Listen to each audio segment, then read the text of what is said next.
What a finish! What a man! The drum roll finishes, and the target is And it comes on finals night, and it's a knockout Andreas Dirty Harrison!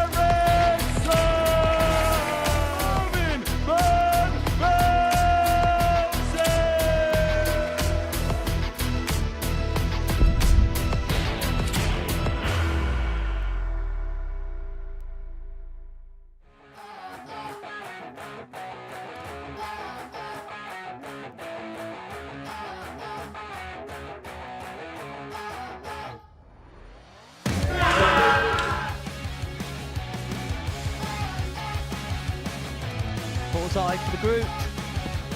Raymond Smith, the lineal champion, returns to Saturday night. 2-2s. Game 2-2s it is, and 2 points it is.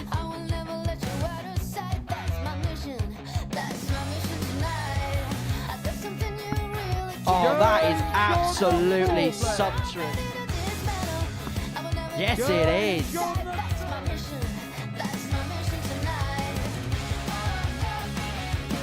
Yes, he is.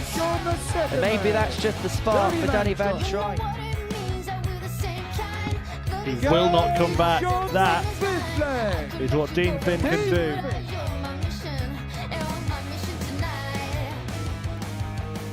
Welcome along to another Super Series Saturday. It's finals night on the final week of qualifying for the Series 11 Champions Week. Brought to you live from the Modus Live Lounge in Portsmouth. This is the Saturday showpiece, finals night of week 12. Good evening, welcome along. Saturday night starts right here with a dose of sporting entertainment. There'll be plenty of tungsten tension and darting drama tonight. I'm watching all of it. Matthew Edgar is alongside me. You've been here watching the action this week, and we've ended up with a really interesting 6 in the finals. We have. It's been a fantastic week, actually, and sort of intriguing groups have sort of led us to this point as well. Every group's sort of been a bit of a battle. We've never really known who's coming through which group until the very last games. And I think we've got that same sort of scenario going into finals night as well, where we could really look at 3 of these people and these players and say, these are really good front runners. These have got real good opportunities to go up and pick this title. Right, time to talk you through tonight's contenders. Raymond Smith made his Super Series return this week, playing for the first time since winning Series 2. Will he qualify for another Champions Week nearly 3 years on? African qualifier Cameron Carolissen impressed all week in qualifying for finals night. Will the javelin spear through the field tonight in picking up the Week 12 title? International pairs champion Danny Van Trijp seeks to pick up his first solo title on the Live Lounge stage. Will the Dutchman's super scoring continue in the weekly final? Women's Week 4 champion Gemma Hayter returns for another Saturday stint at the Super Series. She looks to become only the second woman to lift a weekly trophy. Davies looks to make it 3 consecutive Champions Week appearances with victory tonight. The Welshman blitzed through Group C. Can he do the same at finals night? And Dean Finn returns to the Live Lounge for his second Super Series stint this week. He reached a semi-final on debut. Can he better that in week 12? Yeah, 3 continents and 6 nations represented tonight. And that says a lot about how far the Super Series has come, doesn't it? The development of the project as well. When I think about when I first came into contact with it, it was back in the old days of Southampton, of the old Live League days, and it was a closed-door club. You know, you lose your tour card like I did the year, and it was like, right, Matt, do you want to come play? And I was there sort of every 3 weeks or every 2 weeks. It was sort of just like the same players on rotation. It was players who had a reputation, either from the old BDO system, the now WDF, people who just lost tour cards. And it was very hard to sort of get opportunities. The format expanded. We go to this now 12-week system. The rulings have changed. The pathways have developed now with ADC Seniors, ADC Europe, all the different opportunities and pathways now to get here that's opened doors for players like we're going to see tonight. And it's interesting interesting because I think now this shows how global that the Super Series is going and where it's finding itself in the world of darts. And we can see that when we look at tonight, our favourite Raymond Smith comes from halfway across the world to take part in the Super Series tonight. Yeah, and he has been here before. Of course, he won Series 2, did Raymond Smith, and he won Group A this week, returning, having actually only ever tasted victory in his previous visits to the Live Lounge, and he showed the credentials are there to do that again. Tasting victory, absolutely. It's all he ever knows in this venue, and it's probably all he ever wants to know as well. Certainly this week. You don't travel halfway across the world to take part in the Super Series if you come in here for anything but first place. That's both financially and personally. When we look at the development and the journey that Raymond Smith's on and where he is within his career, he's sort of at a crossroads now where he's done everything he can outside of the professional game, and it's now a case of, can he go and take that step to the professional game? I think he can. But when we look at Raymond Smith going into tonight, nothing but a win will matter. Yeah, absolutely. And this is just reflective of the consistency he's shown and the longevity that he's done it over Raymond Smith. These are all of his Group A campaigns that he's had here at the Super Series, winning Group A in his winning weeks, and in the Champions Week that he eventually won, he finished second in Group A. And you look at the averages there, very little variance, and it kind of tells a story, doesn't it? It really does. It tells two stories. One, the quality that Raymond Smith's got, because when we take a look at sort of statistically what you need to compete on the PDC, it's not the 100 average that people think it is. 93 traditionally gets you in the top 32. We can see there Raymond Smith not far behind those. So he's got the quality. But what really stands out for me is the timeline there, 2022 up to this very week. And there's not much there in regards to a variant of the performance, which means he's not just got quality, he's also got consistency. He's also reliable, which makes him very dangerous. I think Raymond Smith, if he does relocate over here like the plan is to do so in the future, I think he's going to get better. And when we look where his game is right now, I'm going to call this now that I think Raymond Smith makes the top 32. Good call. He really did boss that Group A. You just saw that. You may have noticed David Davies, rather surprisingly, just 6 points in Group A, a player who's made it through to the last 2 Champions Weeks, but it was a different story in Group C. Davies turned it on a little bit more. He had the consistency. He seemed to be a cut above the rest, didn't he? And to be honest, it didn't take much because, you know, we've got to be honest, we've got to say what we see. The viewers have sat and watched Group C for the whole of the campaign, and it underwhelmed, it disappointed. It wasn't quite to the normal standards, but with that, there's an opportunity there for somebody who's got quality, for someone who's got consistency and now experience like David Davies has. And I think anything but in winning that group, he'd have probably felt a little disappointed in, because it had gone in the room. And I always say, if you go in a room and you look around to try and find who is the player to beat, who is the favourite in this room, if you can't identify who that is, it's you. And David Davies would have had this experience when he went into that practice room. And I think the second he walked in there, regardless of what happened in Group A, he'd gone to think, oh, surely going to make the top 2 of this group. And he really did command it from start to finish. Yeah, that 350 and 6 we just saw very much a diamond in quite a lot of rough, it's fair to say, in that group. But actually, Dean Finn hit the 170 as well. How would you compare their campaigns? I think Dean Finn was a little bit more erratic. I think he was playing quite emotionally. I think trying a bit too hard at times. I think Dean Finn just didn't relax for me, didn't play his game. I don't know whether that's the fact that he was the bookie's favourite before going into it, which does a little bit of pressure on there as well. Or maybe when he's been looking at some of the wins he's been having on things like Challenge Tour and starting to get those successes, maybe came in here with expectation this time. But the main thing is he's here. It doesn't matter what happened on Thursday and Friday. We've seen this so many times before where a player's dominated a group, gets to Saturday and it doesn't work. It's a different feel and a different vibe tonight. A bit of a crowd in here as well, gives you that instant feedback. He may thrive on that tonight. Yeah, 2 players actually dominated Group B over the last couple of nights. Cameron Carolissen and Danny van Trijp got 26 points between them, and the rest were really battling it out for that 3rd place. Hayter taking it in the end. Great to see Robert Thornton back here at the Super Series as well, but you have to give full credit to the top 2, and particularly Cameron, who, I mean, Devon Peterson said he might be the best player in Africa at the moment, and he has shown some examples of that this week. He really has. I mean, I came across Cameron a couple of years ago at the Alexandra Palace. Thought he was a player then. Hasn't worked out for him, hasn't had that accelerated growth, but now he's starting to do so. He's now getting out and about, starting to travel. He's got a plan, just like Raymond Smith, where he wants to go and get onto the Pro Tour. And I think he's demonstrated this week that he certainly has the game to go and do that.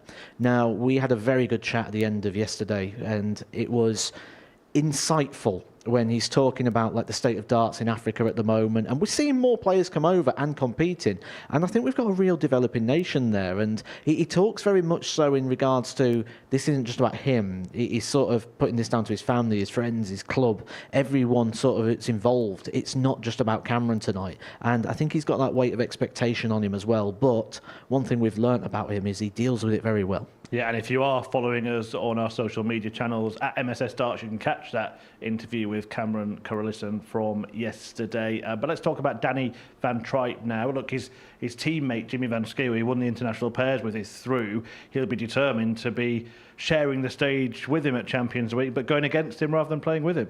And he'd love that opportunity, I'm sure. He is a player that's now thriving on competition.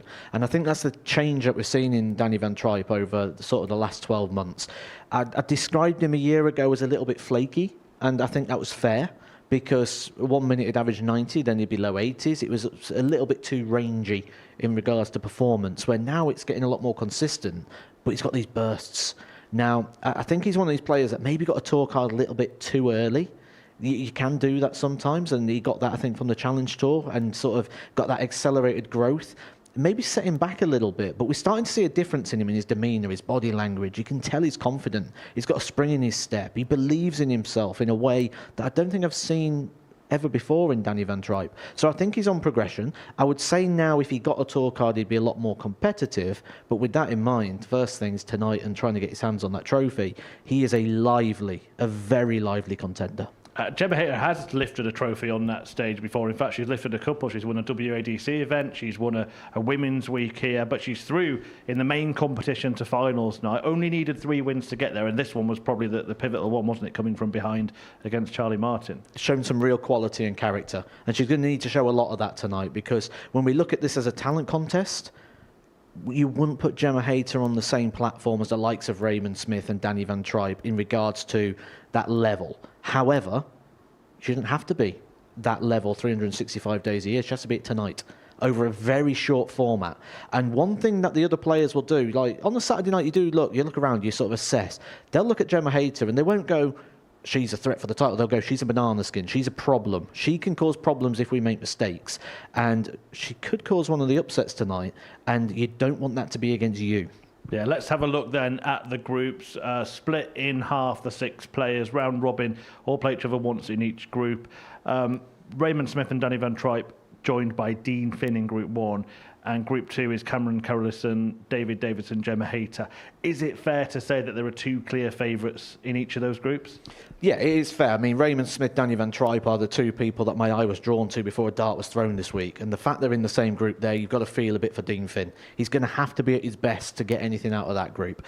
But when we talk about Gemma Hayter being a banana skin, we look at that second group. David Davies hasn't been the most reliable this week. When we look at Thursday, Friday, yes. When we look at Monday, Tuesday, Wednesday, no. Which version are we going to get tonight? So that's where Gemma Hayter can sort of be a bit of an banana skin and maybe upset the odds. Yeah, I think the bookies see it the same way. Here are those odds for this evening. Raymond Smith, the favourite, followed by Carolissen van Trijp. David Davies 5-1, and then those 2 we mentioned, Dean Finn and Gemma Hayter, the outsiders. Where are you seeing the value there? I'm probably going to sound really contradicting here, because I've just said that David Davies could have a banana skin against Gemma Hayter, and then you look at him at 5-1, and we've not mentioned him before on Saturday nights, and at the end of it we've gone, well, why didn't we? Because he's won 2 now. So a 2-time champion absolutely draws respect at 5-1, but for me, 9-4 Raymond Smith is an absolute steal. I think the guy's quality, he's the man to beat. The players know that, we know that, and I think 9-4 is a very, very big price. A good crowd in tonight to watch it as well. We're joined by the Farringdon Darts Academy, a JDC Academy as well. They'll get plenty of learning tonight. There they are, ready to watch this evening's action. And it's a great thing, isn't it, that kids are getting involved in the sport and now having the opportunity to come and watch something like this so close up. I guarantee there'll be someone down there watching tonight that gets inspired by what they're about to see. And one of the things about the Super Series, it's a platform of opportunity.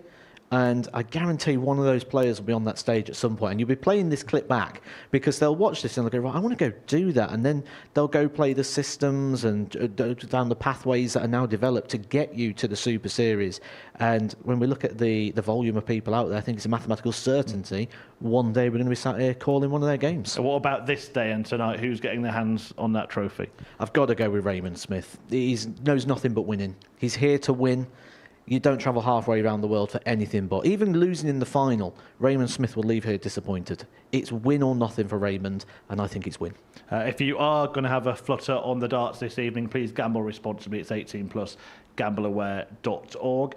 And Raymond Smith is in action in the opening match of the night. He takes on the Irishman Dean Finn, and Henry Deacon spoke to both men earlier this evening. Dean, got yourself through to another Saturday here at the Supers. Is it fair to say it was a little bit hard work though at times? Yeah, all day Thursday and Friday I was just trying too hard. I know what I'd done wrong, and it was. I know my girlfriend, my father, and my mother were over, so I wanted to be here tonight. So I was trying way too hard. But then I knew going into playing, I couldn't get going either, so I couldn't get myself motivated. And then I knew coming up against Graham, that was a big game. So I knew that's when I was kicking myself, getting myself motivated, and that's from then on. I kind of spurred on a small bit, but still I didn't get going. So we're happy to be here today. Hey, into Saturday night, into another Saturday night. Super Series format kind of works for yourself, doesn't it?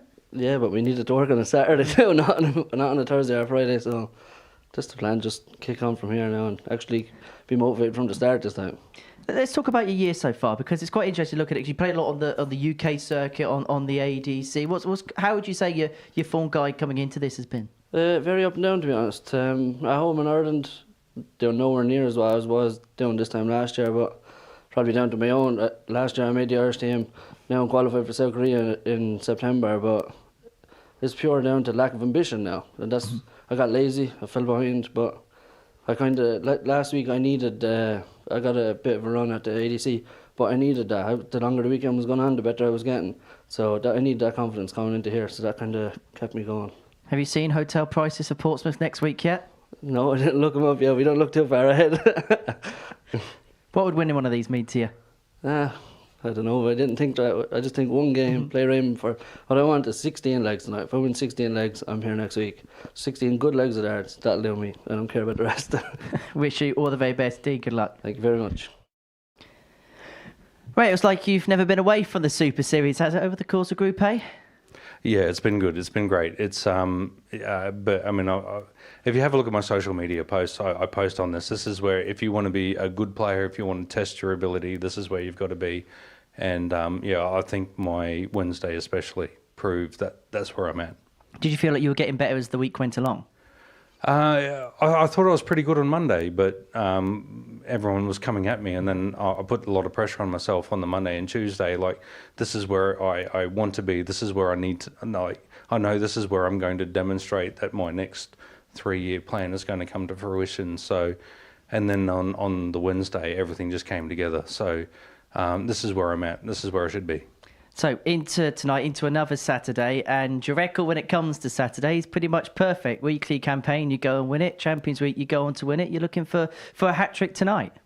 Yeah, absolutely. But this isn't the end game. I've got a lot of tough competition ahead of me, so I've got to go and sort that out. But if I play my game, I think statistically I'm on point. But now I've got to get through tonight first. So you get that, and then there's another Champions Week in me. So regardless if it's tomorrow or next week, sorry, or next the next series, I think there's another Champions Week in me. It's been a very good first half to the season for yourself. Would a victory tonight really help kickstart the second half of the season? Yeah, absolutely. Like I've been very vocal in saying that the WDF is where I'm going to be at the end of this year.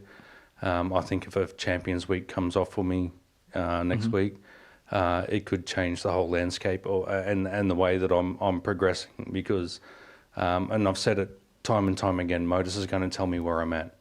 So if I can get through tonight and then I can get through next week, then Ali Pali could be on the cards. Like I'm I'm feeling really, really good. And this is what Modus does for me. This is what Modus can do for a lot of players. And I think I know where I'm at. And yeah, I just really want to solidify that now. Wish you all the very best, Raymond. Good luck. Thank you. Appreciate it. Because Raymond Smith has the first shot for the title. He's going to stay straight and go for double 8.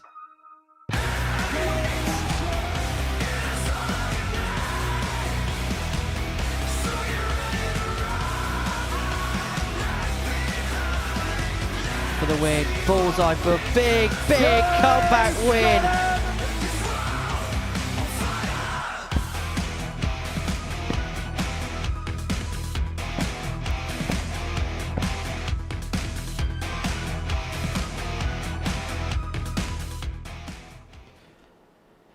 And it would be some story, wouldn't it, if Raymond Smith were able to carry on that winning run over 2 years apart from his previous trips here to the Live Lounge, winning his week, winning Champions Week, and looking to do it again. This is the start of the finals night of qualifying for the Series 11 Champions Week, and the man from Brisbane is looking to actually become a back-to-back series champion, having won Series 2 and not returned since. Dean Finn of Ireland is his opponent. He made the semi-finals when he last appeared here, and guiding you through all the action this evening is your commentary team of Matthew Edgar and Henry Deacon. Thanks, Chris. Very good evening, everybody. This time next week, the confetti will come down for somebody as Super Series 11 comes to a close. The former champion, the lineal champion, Raymond Smith, is looking to return for a second time.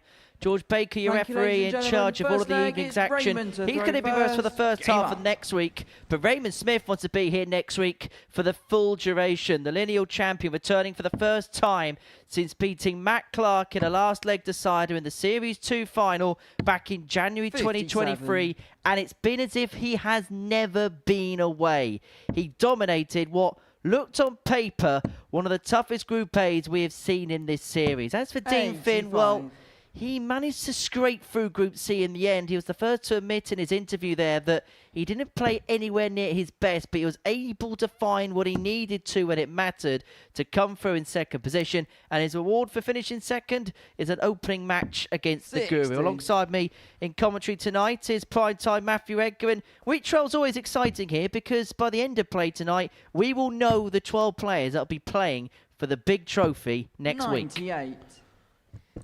Could be one of the greatest weeks of the life of one of these players, because £5,000 this week, £25,000 up for grabs next week. But not only that, now the added carrot of the ABC Global Championship as well, £60,000 on the line to the winner of that. So Raymond Smith could be making himself a very busy guy and giving himself an awful lot of opportunity and choices to make, which you do feel that Raymond Smith is at that point now, isn't he, where there is going to be a lot of choices to make. There's a lot of crossroads ahead for him. But right now, in the short term, Raymond Smith's mind is very, very focused on this task. He says this is the place to be if you want to test yourself. Well, I think right now, he is the measuring stick of this week. 60. He's got real poise, real focus. I suppose if you're travelling all the way from the other side of the globe, you are going to have a poise and focus about yourself. Dean leads himself first to a finish. Could have really had real comfort on the Raymond Smith throw and able to do so. 60. Dean, he's going to get first poke to take out the first leg of the night if he can find this 160. Not to be on this occasion, and so Smith will look at 1, 2, 4. His ton plus hitting this week is absolutely exceptional. 10 of them in Group A, including a 130 checkout. Is he going to begin his night with another one? 99. Just scrapes wide of the bullseye. 32. Well, before a dart was thrown, we said Dean Finn needs to step it up. He has stepped it up, and he is taking his opportunities. He knows against Raymond Smith you don't get too many opportunities. You're going to get one. Second leg, it's Dean to throw first. It was interesting hearing from both players, wasn't it, before the match here? Dean Finn, as I suspected, now confirming in his own words as well, that maybe just tried a little bit too hard in his group campaign. And maybe some of that is down to the 100. fact that the group was kind of underperforming. So you feel like, well, if I don't get through this, I'm never going to get to a Saturday night ever again.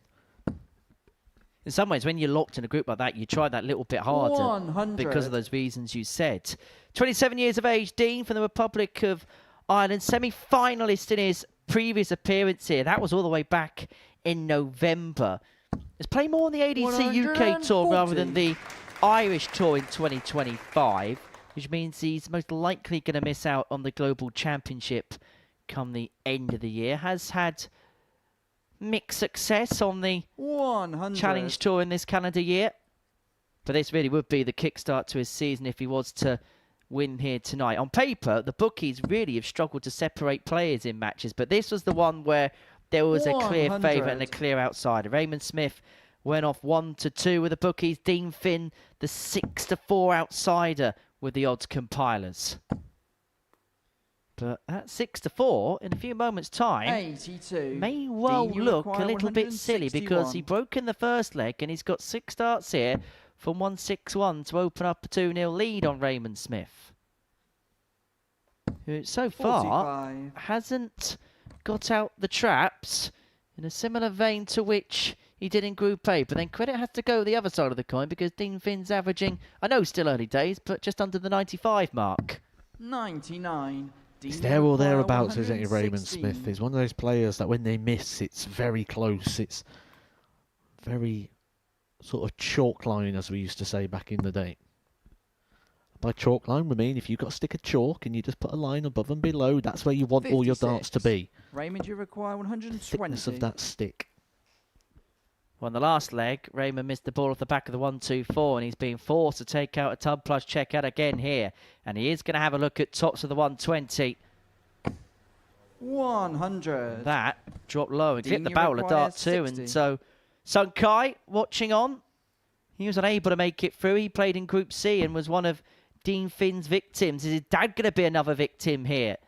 Well, he put 2 fingers up. It was either Yo Dane Peace shot or the second 2-0 leg, Dean Finn. Finn. All of them would make sense. Third leg is Raymond to throw first. Game on. But when you consider the group that he's pitted in alongside Raymond and Danny Van Trijp, Dean knows he's going to be the outside of the three. But I get the 140. sense that that's going to be a tag that he's going to relish and embrace. Yeah, that's why you want to be here at the Super Series. That's why we've got people chasing this spot every single week. A chance to be 60. on that stage.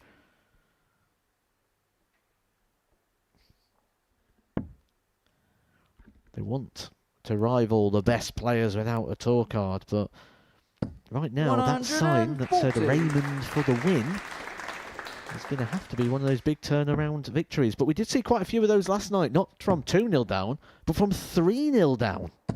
125. And it looks like Raymond's going to have to use his get-out-of-jail-free card. Or I'll need bail money. We don't have bail in the UK, do we? 57. Not as in like the money and we've got bounty hunters and things, won't we?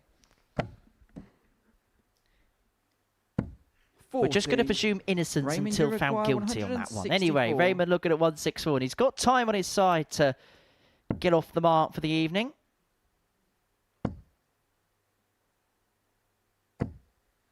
$45. One thing I haven't actually asked, I actually saw Kai down the street coming into the arena this evening. I don't know whether, if Raymond wins tonight, whether Kai's staying in Portsmouth for another week or he's heading for home. He's got a trip to South Korea also to look forward to in the next 135. few weeks. He'll Raymond, you be require participating in the 119. WDF World Cup.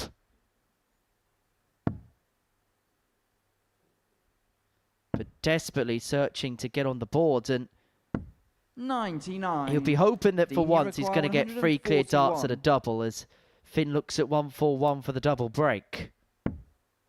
And he is going to get 3 clear to get on the board for the night. 51. Raymond, you require 20.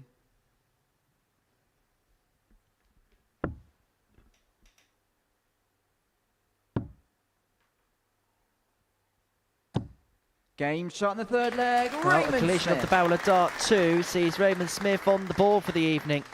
The family watch on Fourth leg, nervously. it's Dean to throw first. Game on.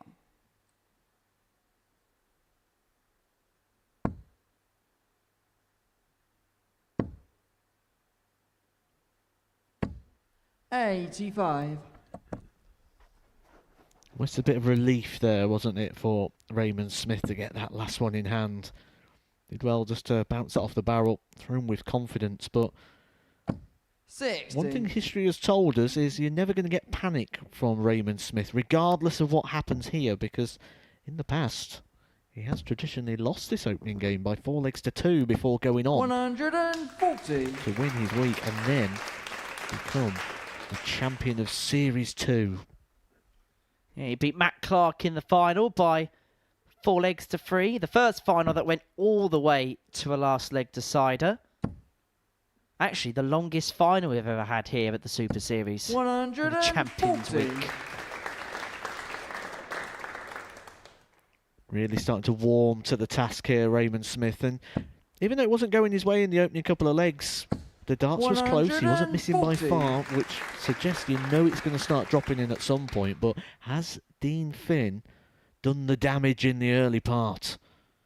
It's going to take a moment of magic, you feel, here from Raymond Smith, because Dean Finn, you don't see him dropping off. You don't see him making mistakes. 57. He's not still hanging Dean around that require 92 mark average. 136. Raymond, yes, has upped it, but his opponent is still hanging around, loitering around the same levels that he did to get himself a couple of legs clear. And he's got 6 darts to 60. re-establish that 2-leg buffer.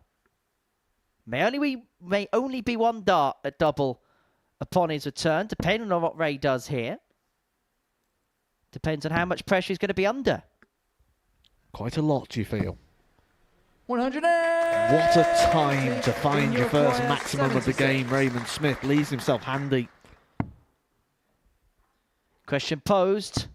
Game Question shot in the fourth answered. leg. Dean And Finn. Dean Finn knew how important that was. And he moves himself 3-1 up and 1 away Fifth leg for is getting an Raymond to opening throw win first. against the lineal Game on. champ. Touch of class that was there for Dean Finn.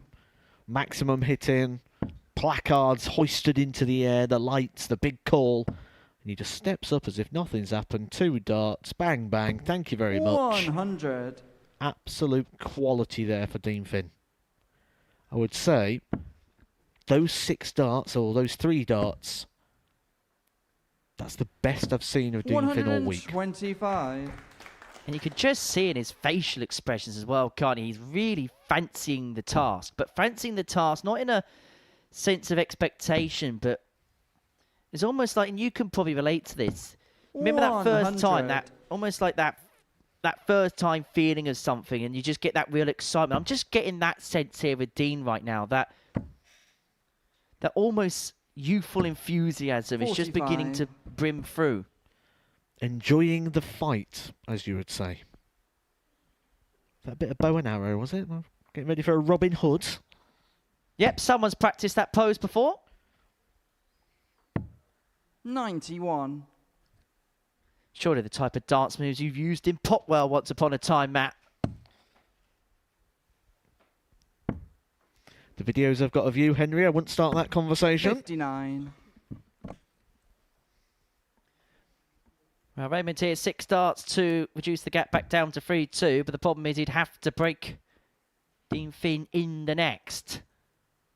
But he's on the right side of the 3-1 scenario, isn't he? The fact that he only has to break Dean once if he's to go on to win the game from this particular position. Yeah, normally I'd be all over that as well, but I think for me at the moment, Dean Finn doesn't show many signs of wavering, 84. which Raymond, you means require Raymond Smith's going to 110. have to be looking. Potential 12 darter, maybe 15 at the most. That's what will be in his mind right now, but he's got to get there first.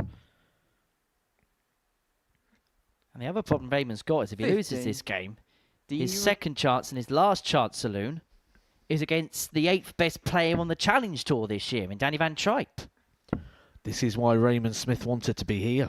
He wanted the test. 76. Raymond, He you wanted the require challenge, 60. wanted to see where he was. Right now, he's on double 10. Big safe dart, that'll just stay away from the treble 20. 50. Rare slip, a rare mistake. you Dean Finn require could get it done here. 112. He's one treble away from getting a match start for a massive 4-1 victory. And a match start he's going to get. And a match start he's going to take. And the lineal champion Raymond Smith is in heaps of bother. He loses his opening match by 4 legs to 1. But what a start for that man there, Dean Finn. He said he fancied the challenge, and boy is he up to it. A 4-1 success, sealed with a 112 checkout, and Raymond Smith is in a world of bother.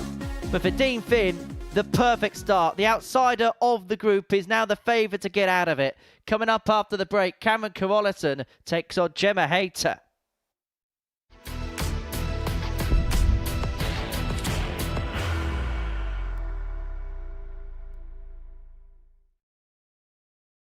Are you ready to lift that trophy, Davies? Yeah. Let's do it then. Ladies and gentlemen, your Modus Super Series 9 champion is Lucky D, Darius Labanowski!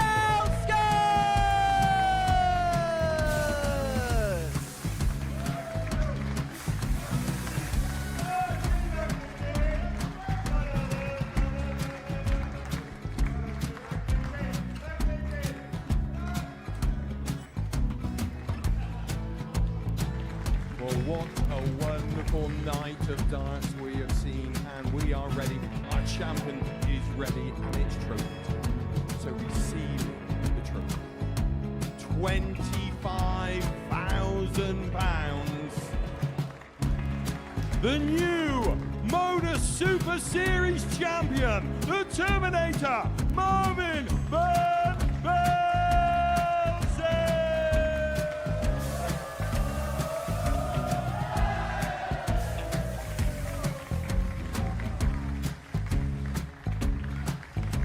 And one more time, the 8th Modus Super Series champion, the Terminator, Marvin Van Velzen.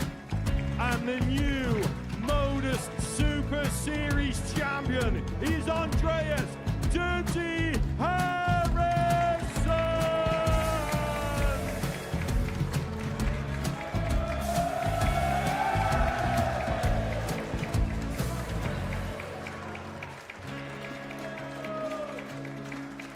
And one more time, the 7th Modus Super Series champion. Give it up for Andreas Dirty Harrison. The moment we've all been waiting for. Would you please show your appreciation for your Series 6 Modus Super Series champion, Scott Taylor.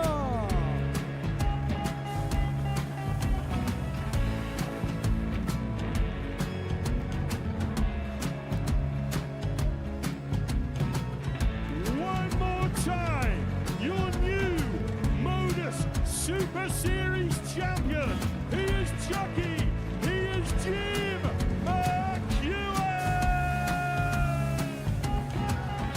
Ladies and gentlemen, your Modus Super Series champion, retaining his title, the Nuke, Luke Littler!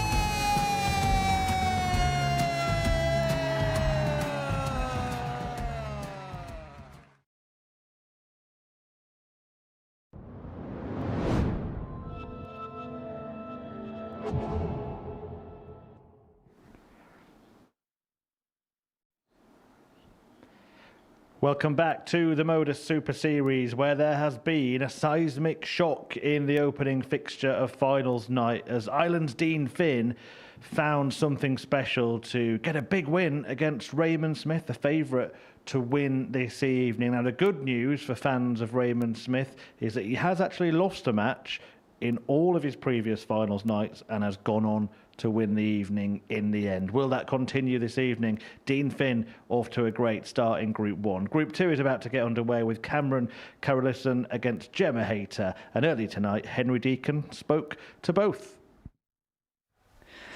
Gemma, it was tough, it was tight, it was dramatic last night. I bet in the end, was it a little bit of relief that you managed to get through? Yeah, big relief. Last time I was here for the main week, I kind of did similar, 1 2 out of 4 the first night, and then I lost all 4. So when I lost 2 last night, my first 2, I thought, oh, here we go. But yeah, got over the line. What was it like in the back room? Because it was very tense between yourself, Charlie and Robert in the end. Yeah, it was, I think everyone kind of kept to themselves. Obviously, Charlie had that tough loss against Cam. Yeah, so everyone was a bit like...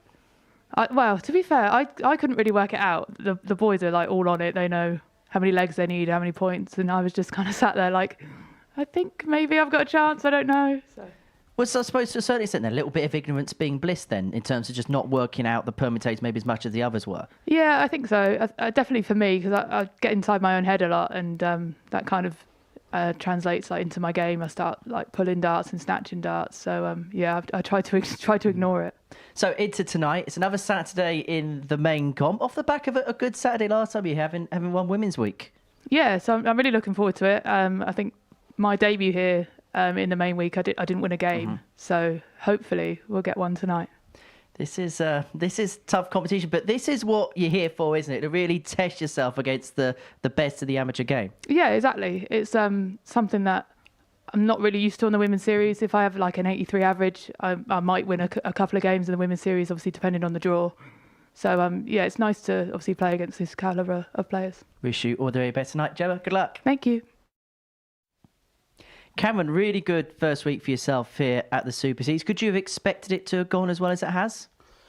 I did have expectations to get through to finals night, ending second in Group A, which is a win for me, and then bagging Group B. I'm over the moon, so yeah, looking forward to finals night. In terms of your performances over the course of the week, consistency probably was your key strength. You must have been really pleased with that. Yeah, I think it's been a long week and hard work. I know I could have done better in terms of my game, what I've showed previously in other tournaments as well. But I think my focus this week was just try to be steady and try to get all the games throughout the entire week. Does tonight have a different feel to it? It's a little bit more knockout. It's almost like the first week's one competition. This almost feels like another tonight. Yeah, definitely. It's a whole new day. It's a different ball game and it's knockout strategy. So it's kind of like you're on the back foot. You can't afford any mistakes. I love that part of the game. So it's not going to really faze me whether I do qualify for the knockout, but definitely looking forward to it. What would it mean to you to win tonight? It would mean the world. I mean, I can go home with my first international title, which will be absolutely amazing. Obviously, that within like huge changes for me to stay here another week. For now, I think I just want to get through the group stages, give it my all, and I think that assessment will tell me whether I'm ready to take this thing home. Interesting, you mentioned first international title. Is that something that's a little itch to scratch now? That's something that that's obviously you've done so well in South Africa, and Africa now maybe reaching out on a bit more of an international basis from now. 100%. I mean, before I came here, I was chatting to Devin Peterson, and I told him, I said, mate, I think it's time for me to lift my first title outside of South Africa, or outside of Africa. And I feel that the Modus Super Series is a good opportunity for me, no matter how big or how small it is. But for me, if I get to lift that trophy tonight, it's not just a win for me, but it's a win for my family, my friends back home. Wish you all the very best. Cameron, good luck. Thank you, Andy.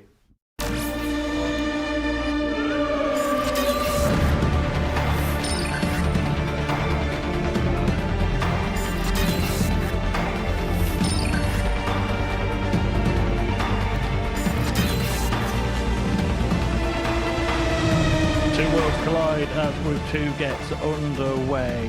One of the best players in Africa against one of darts' leading ladies. It is Gemma Hayter facing the South African talent Cameron Carolissen, and guiding you through the action, I will hand you back to Matthew Edgar and Henry Deacon. Yeah, Chris, thank you very much indeed. These two met a couple of times in Group B, and it was Cameron Carolissen that was successful on both of those occasions. In fact, the only game he dropped was a match against Charlie Martin, who's not here this evening. For Carolissen, the 29-year-old from Strandfontein in South Africa, making his debut in this competition and looking to join Devin Peterson as a South African that goes on the winner week here, up against Gemma Hayter, the 32-year-old from Gosport. Twice a Group A winner of the Women's Week. The Women's Week champion the last time that she was here. And we got plenty of faces from the Farrington Darts Academy making a trip here this evening. And somebody has been very creative with their 180 placards. I suppose it's at this point where I have to say that product placement is in place and other sweet brands are available. But who is going to taste sweet success come the end of the night? For Cameron Carolissen, it would be perhaps the biggest success of his career so far. He's achieved a lot, he's done a lot, but as he said, winning on the international stage is the natural, logical 45. next step for him. 100%.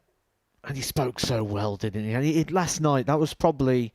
And we said to him straight away, didn't we, after his Group B success and the around about 10 minutes we spent with him at the end of the show, that was probably my favourite ever post-tournament, post-match interview of anybody. It was so insightful. 99. And he just... There's such a vibe about him, doesn't he? Such a positive vibe.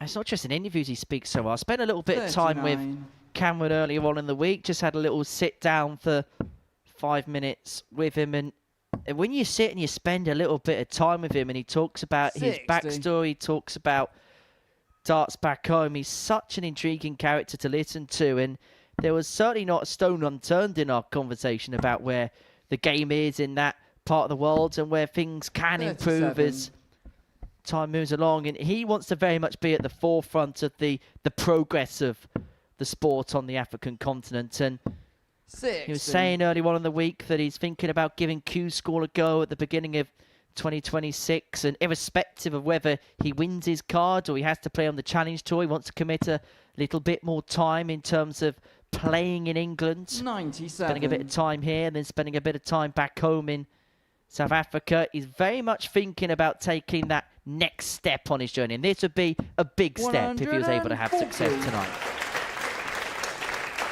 Oh, for sure. It's one of those people, isn't he? You spend 10 minutes in his company and you start willing him on. You want him to do well. Unless you're a Gemma Hayter fan. 100. You're a Gemma Hayter fan right now. You're hoping this 97 goes and she gets a break in the opening leg. Well, the story of Gemma's week has been a story of two halves. Her scoring has been, well, pretty much up there of anybody in Group B, but her finishing left a fair bit to be desired. In the end, finishing at a rate of 23%. 66. Gemma, you require 23 out 40. of 100 attempts, so it wasn't that hard to decipher that percentage, but she's got the dart of double top she needed there to get the break and open up a 1-0 lead. And is this beginning, Matthew Edgar, to become a night where the favourites are not having it their own way? 2-5 Carolissen was to win this match. Hayter, the 7-4 outsider. Sure format darts, you get surprises, and you don't get to Saturday night without being quality. And when you think about what we said at the start of the show, banana skins, that's what they are. Tricky players, tough players to beat. No one's going to give you anything on a Saturday night. There's £5,000 on the line and a spot in Champions Week. And, you know, let's 85. have a look at what the players have achieved and who's had success on that stage. Because, yes, they might have been in different environments when Gemma Hayter won a Women's Week, but it's still winning on the stage. It's still winning in that environment. It breathes the positivity in the venue. It matters. It really, really does. There's people that can't get on with certain venues. There's people that love certain venues. Look at Dimitri Vandenberg in Blackpool. Loves the place. It's all relative information. It's all relative in favour of Gemma Hayter. Well, you mentioned Blackpool. Gemma's just come off the back of a 57. appearance at the Women's World Match Play, making her debut in that particular tournament. Pushed Fallon Sherrick all the way. It was a slow start, which kind of came back to cost her in the end, losing out 4-3 in that particular contest. Provisionally in a spot for the World Championship come the end of the year. It's qualified for the Global Championship as well. So plenty for her to play for in the second half of the season. And she'll be hoping that she's going to be the second female player to be fighting for the Super Series trophy at a Champions Week. Bo Greaves being the only other female participant to play in the Big 12. All she knows right now is positivity. Everything she's tried to achieve, she has achieved so far. She wanted to win Women's Series, she has. She wanted to win a Women's Week here at the Super Series, she has. She wanted to play in the Women's Match Play, and she has. And we know, on that short list of achievements she wants to have, she wants to go and join Bo Greaves. She is a big advocate, isn't she, for the ladies' game? And 86. I'm sure winning a week, a standard week here at the Super Series, would really sort of be a bit of a flagship win for her. Well, this is a huge moment in this game. Carolissen's going to get a dart at the ball to level up. And gets the ball to level up. And if he didn't find it, Hayter was back for 2-zip. But he's got the break back that he lost in the opener. We're back on throw and back level at 1 apiece. Touch of class there from Cameron Carolissen. We've said that quite a bit tonight, haven't we? A little bit of class, a little bit of quality. 100. It's something we haven't been starved of really this week, is it? The very top end of the game. 45. Well, sometimes we get here on a Saturday night and there might be a little bit of an outlier in terms of a player who you think is a big outsider. There's not one. I mean, Gemma Hayter's priced up as the big outsider, but her CV and pedigree suggests that she could also easily go on and win the night. That's some of those from the Farrington Darts Academy that have been taking part in challenges over the course of the evening. 3 of them took part in a 9-dart challenge on stage with a Week 12 champion, actually. The last Week 12 champion in Jared Cole. Up the fadder, it says on the signs. 123. Interesting, you missed out on the sign on the right-hand side, though, which was, again, supporting the fadder, which had a hashtag on it, which I thought you might have enjoyed. It said, hashtag where's Owen? Nah, the peace and quiet's been too nice the last couple of days. Busy sunning himself up in Florida at this present moment in time. 90. Feeding the dolphins at SeaWorld.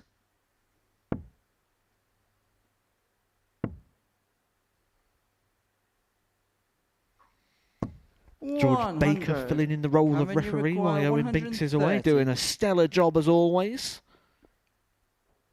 Carolissen looking at 130 to open up a 2-1 lead in the game. Needs one gel for a dart at the ball.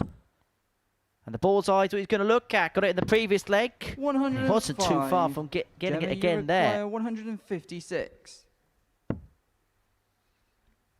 And Hayter's not going to find the 156. And so Carolissen, who found himself a leg down 32. And a breakdown, could all of a sudden arrest 25. The situation back into his favour. Not much damage done there by Gemma Hayter either. May just make this a bit more of a comfortable shot for Cameron. Game shot in the third leg. Again. Cameron Carolissen. They're the ones that build the confidence when you're taking those out clean. Fourth no drama, not chasing it around. Game on. Well, if we said that Gemma Hayter's apparent weakness has been the doubling, Cameron Carolissen's apparent strength 60. Has been finishing legs off. In Group B, he finished at around about 36% on his doubles over the course of 2 days. But the first couple of days of Group A, he was finishing at around 41, 42% per day. That was how good he was in terms of his finishing. Qualified here after winning the ADG Challenge Cup early on in the summer. Beat Graham Philby 6-4 in the final. 100. Player that's played at the World Championship in the past. And Gemma with support from Mum. And you don't want to let Mum down, trust me. Actually, it said mummies, so it might be one of those like Egyptian rap jobs.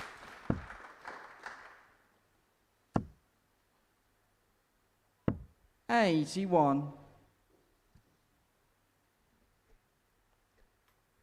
Genuine question here. Have you played in front of like family? And can it actually change the dynamic in terms of performance knowing that they're in the arena? 140. I have, but I'm far too selfish of an individual to let that bother me, really. 59. Oh, Carolissen here is on for a potential 11 dart breaker throw to open up a 2-leg gap in this game. really stepping the levels up. Game And shot it's on the just fourth got leg, too much of Gemma Carolissen. Hayter at this present moment in time. 3-1 he leads, and with the darts in his hand, Fifth leg, it's to get his Cameron night to throw off to the first. perfect Game start. I know some people who need it, though. They need the family and the friends there. They struggle without. We've had situations here, haven't we, where players really 58. struggle with it, where they haven't got that communication, that contact with home, or having someone here, someone to go back to the table. The 60. only people you're in communication with are the people you're trying to beat. Happy birthday. And no, there'll be no singing. You'll all be glad 35. to know.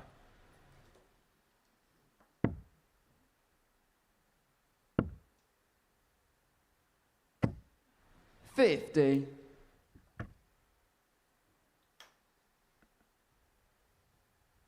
Now, I'm not the world's best lip reader, but I got the sense that the word that came out of Gemma's mouth there was rubbish. 140. The other player in this group, incidentally, is Davies, who Gemma will play in game 4 of the evening. She will have the darts in that 140. one.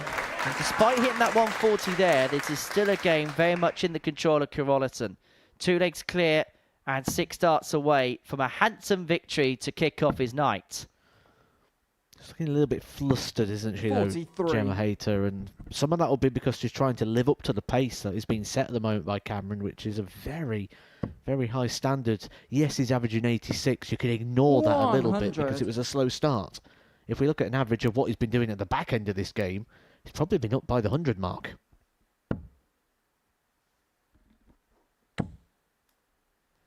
Well, he's in for the kill here.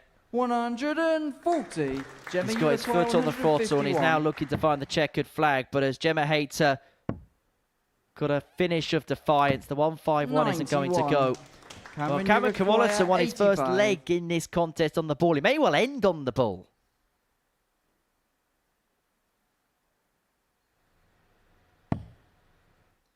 Gemma 19 leads double 14, Game and shot that and puts the match, Cameron Cameron Carolissen Carolissen. in a very good position to progress through to the semi-finals. A 4-1 win for the Javelin gets his night off to the perfect start, and it means for Gemma Hayter she's going to have to get the better of Davies in a couple of games' time if she is going to progress through to the semi-finals. Carolissen, a 4-1 victor. Coming up after the break, Dean Finn takes on Danny van Trijp.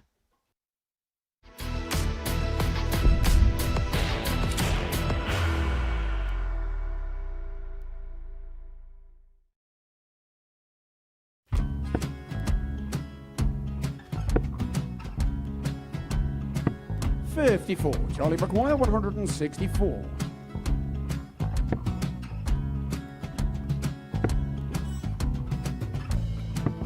$44.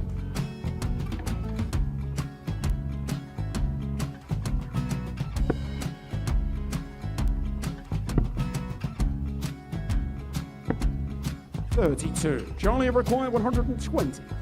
Well, 120. He's got a fair, at least 2 handfuls of this.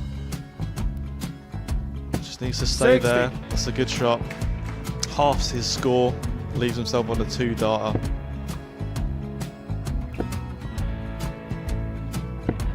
$26. Charlie Time on his require side 60. to become back-to-back singles champion.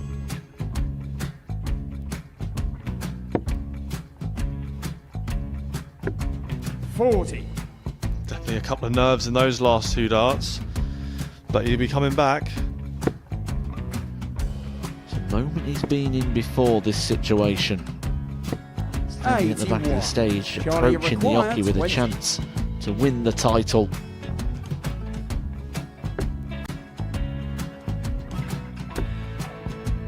He did this to win the first title, if you remember. 11. I think he's gone. Georgia I think require he's gone to 118. bust it, maybe. The first title he won, he wanted 20. He went 6-7-7 to win it. He had a chance to replicate it again. Yeah, I get the feeling that was robust. And 39. on that situation there, George Scaife wasn't even able to take it out going to the 18s on that switch. Yeah, I think he just panicked a bit, but he's done well to get that big one. Sometimes can be the hardest part. Georgia requires 79. This is it. It's got to be 19s. It's got to be 19s for this shot. Big 20 and a double. He's got the first one. He's going to get a match dart here.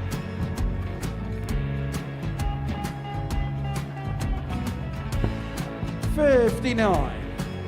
Charlie Threw the entire body into that 8. one. Just didn't want to let go of the dart.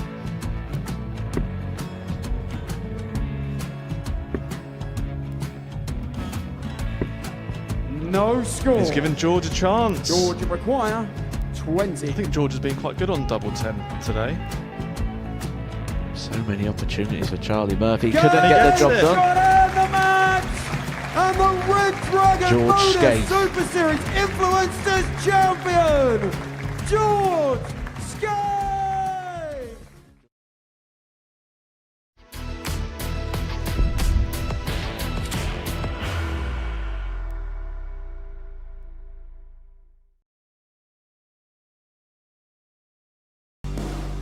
Double 4 for the match. And he finally gets and the winner of the Modus Super Series over the line, Series Jeff 11, Smith. Week 1.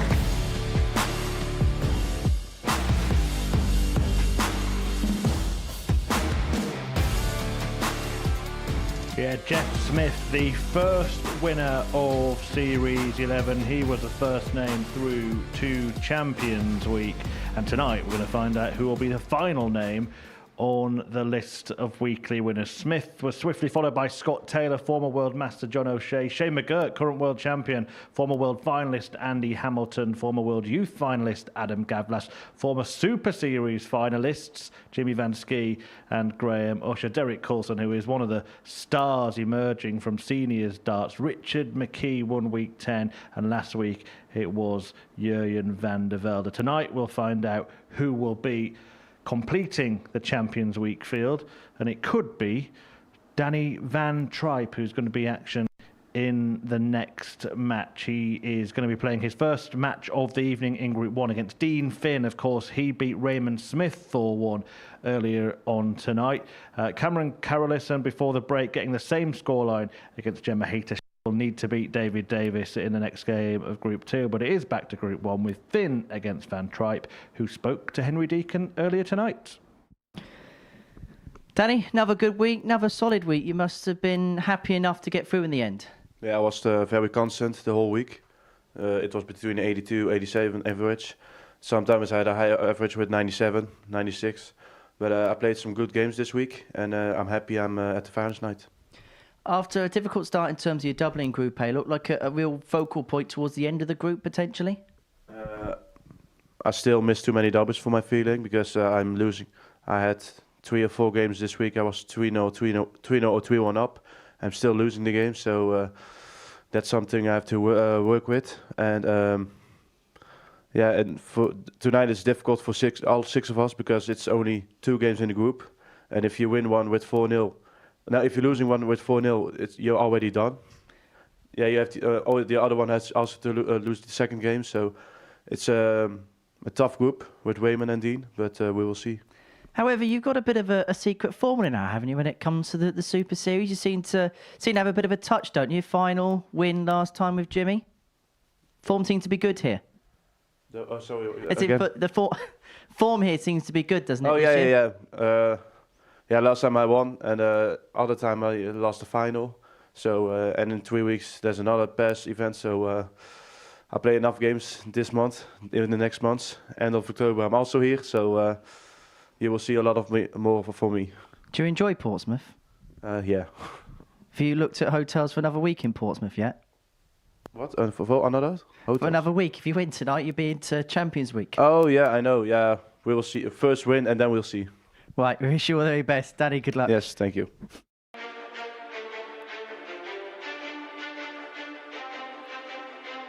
But just like expected now.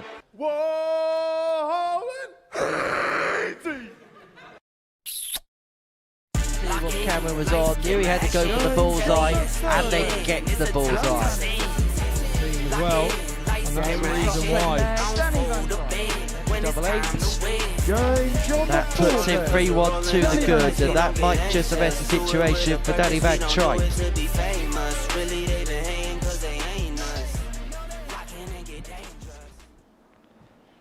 Yeah, the Dutchman had an epic evening last time he was at a finals night on the Live Lounge stage, didn't he? That international pairs victory alongside Jimmy van Schie representing Team Netherlands.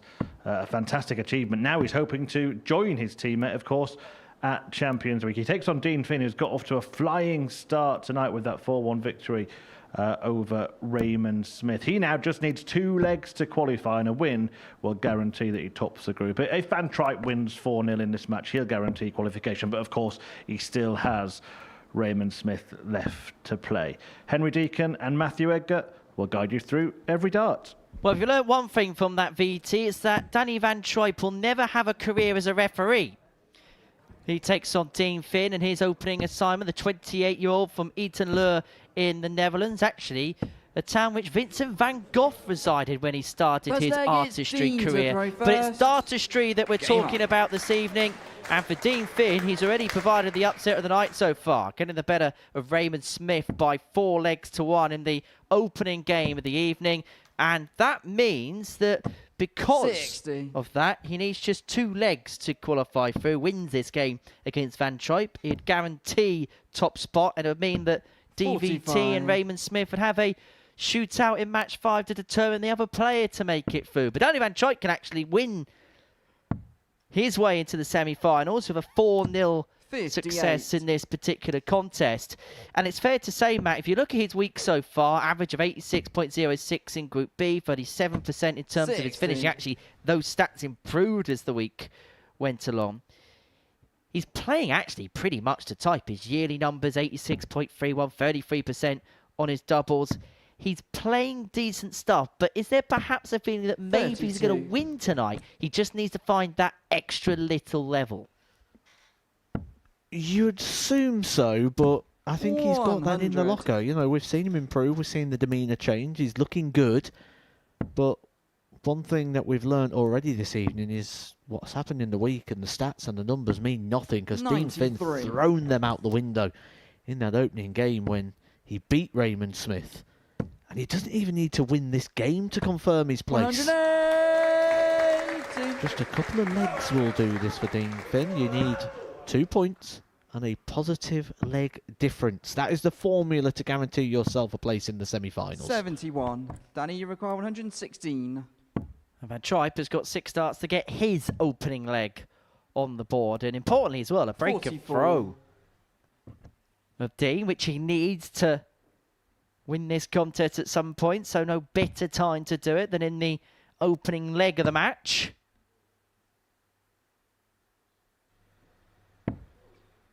$47. Danny, you require 72. Double 12 for the opening leg, now double 6. 66. Just on the inside. Dean, you require 140. It's a bit of a flying start for Dean Finn that he had against Raymond Smith, but an opportunity here to steal. But it's a big ask here to take out the 140. It would have only been for the hold of throw.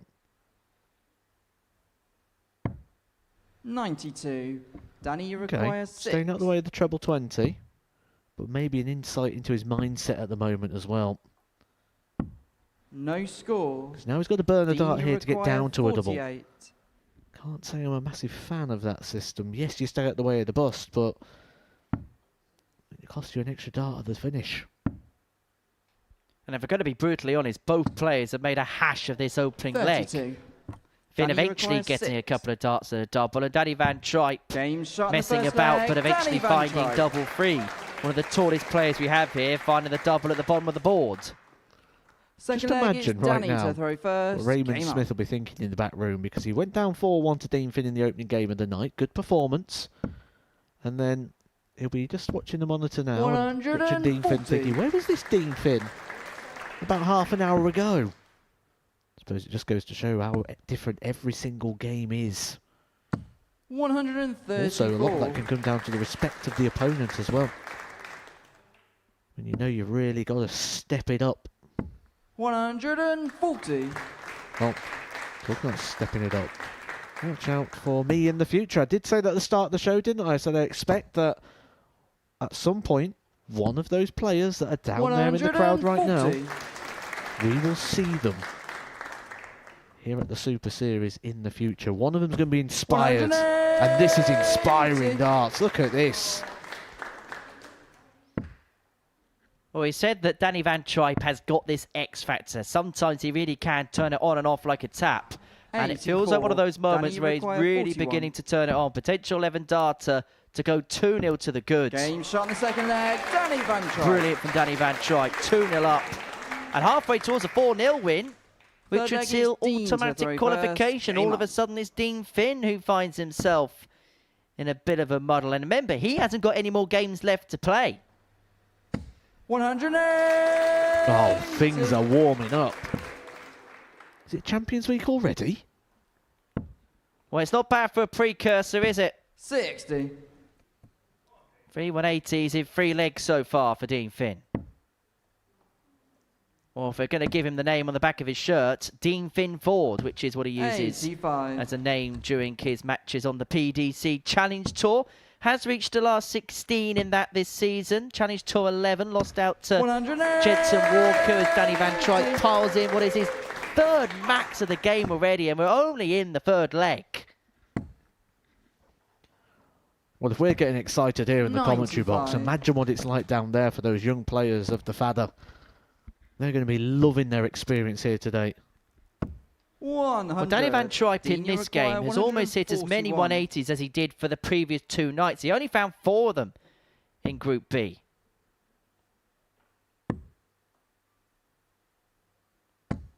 $65. You really wouldn't put this past 161. the Dutchman who picked up the international pairs title the last time he was here. The bullseye. 136. He's not far away. And so Dean Finn, to get one of the 2 legs he needs to make it through to the semi-finals, is looking at 76.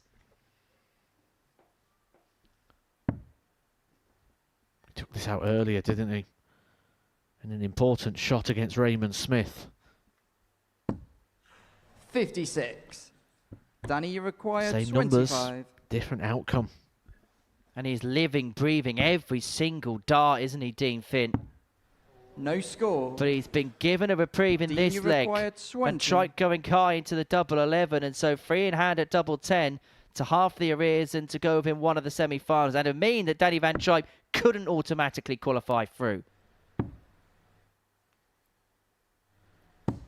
10. Danny, you require 25. And because of the miss into the double 11, Van Trijp has to go back to the start. And he writes that particular wrong. He gets a double break, and now is throwing for his place through to the semi-finals with a game to spare. Game on.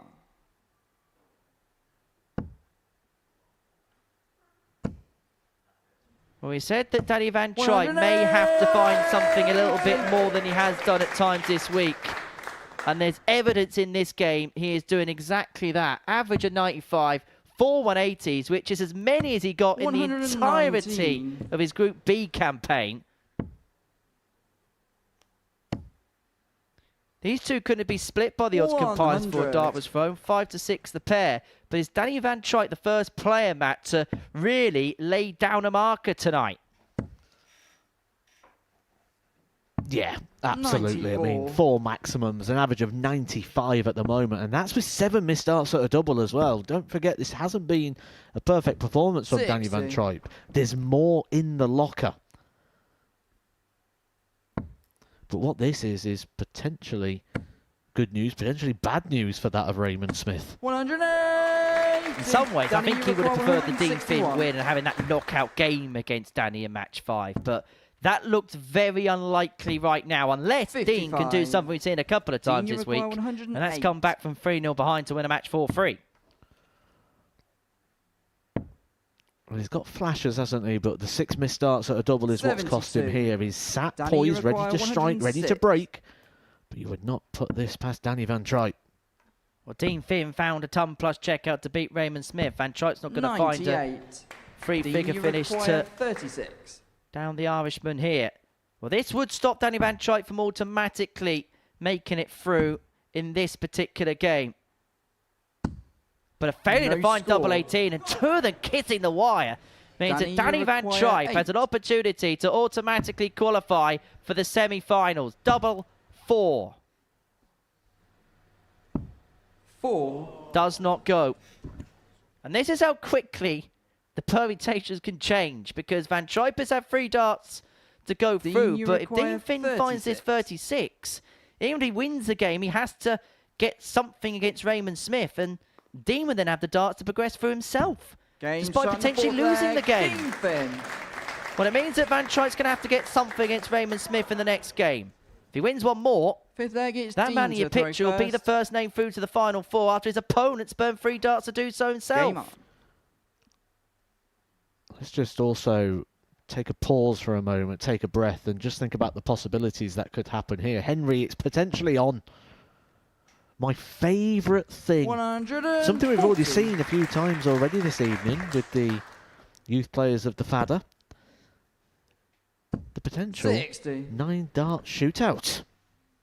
Well, the last 9-dart shootout, Danny Van Trijp was in the building, but he wasn't participating in the 9-dart shootout. I also just saw a Santa Claus there on the back of someone's shirt, which is quite interesting because it's not actually that far away. We're already in the 8th month of the year, you know, not long till Christmas now. 100. Happy birthday, Woody, for tomorrow. 13 years old. Was actually one of the players that participated in the 9-dart shootout that we had a little bit early on this evening on stage. Took on Jared Cole. And I can tell you, Jared took absolutely no prisoners whatsoever. 152. Well, this to go through. 6 darts to go through. May only need the 3. He's not going to do it in style. But what he is going to do is put himself in a position to progress and just ask the question of Danny Van Trijp. 45. Dean, you require 56. He may well do it with a double-double. He will do it with a double-double. And Dean Finn is the first name into the final 4. He's got the couple of legs he needed to secure his passage to the semi-finals. Van Trijp missed 3 darts to do so himself. He has the darts in his hand to win this game. 81. Henry, I've worked with you now for about 3 years. I've 100% expected you to say there, Dean Finn is in. 84. And it never came. Dean Finn is in. 83. There you go, I said it, as you expected me to. That reaction, though, that's the most important thing here, isn't it? That reaction from Dean Finn, doesn't that tell you that he knew he only needed a couple of legs as well? It was a mopping of the brow, the towel was out, it was almost relief because there was a genuine threat here. We could have lost 4-0 and then we'd have had to have gone to the Super Series abacus. And as you mentioned earlier on, that would have been his night done in terms of playing in the group stages. He'd have no other effect on the outcome. He'd have to hope whatever happened in the game between Van Trijp and Raymond Smith was to work out in his favour. But he can sit easy and have a little bit of a break between now and the semi-finals. He's through before we've even seen David Davies play. 39. And if Gemma Hayter loses that game to die, then we will know the first player to be eliminated 95. this evening. Van Trijp's left himself on a finish to win this match. But how much pressure is Dean Finn going to apply? Finds a couple of trebles. This leg gets very interesting. And he does find a couple of trebles. Danny, you require 122. This to a 4-2 win, which will put him in a good position to progress. 54. Dean, you require 118. And this is how quickly a game can change. If Finn finds this, he'll have the darts to beat Van Trijp. 99. Danny, you Doesn't require find the 118, 68. and so Danny to complete the job. He's going to get another match dart. 48. A double top which drops low.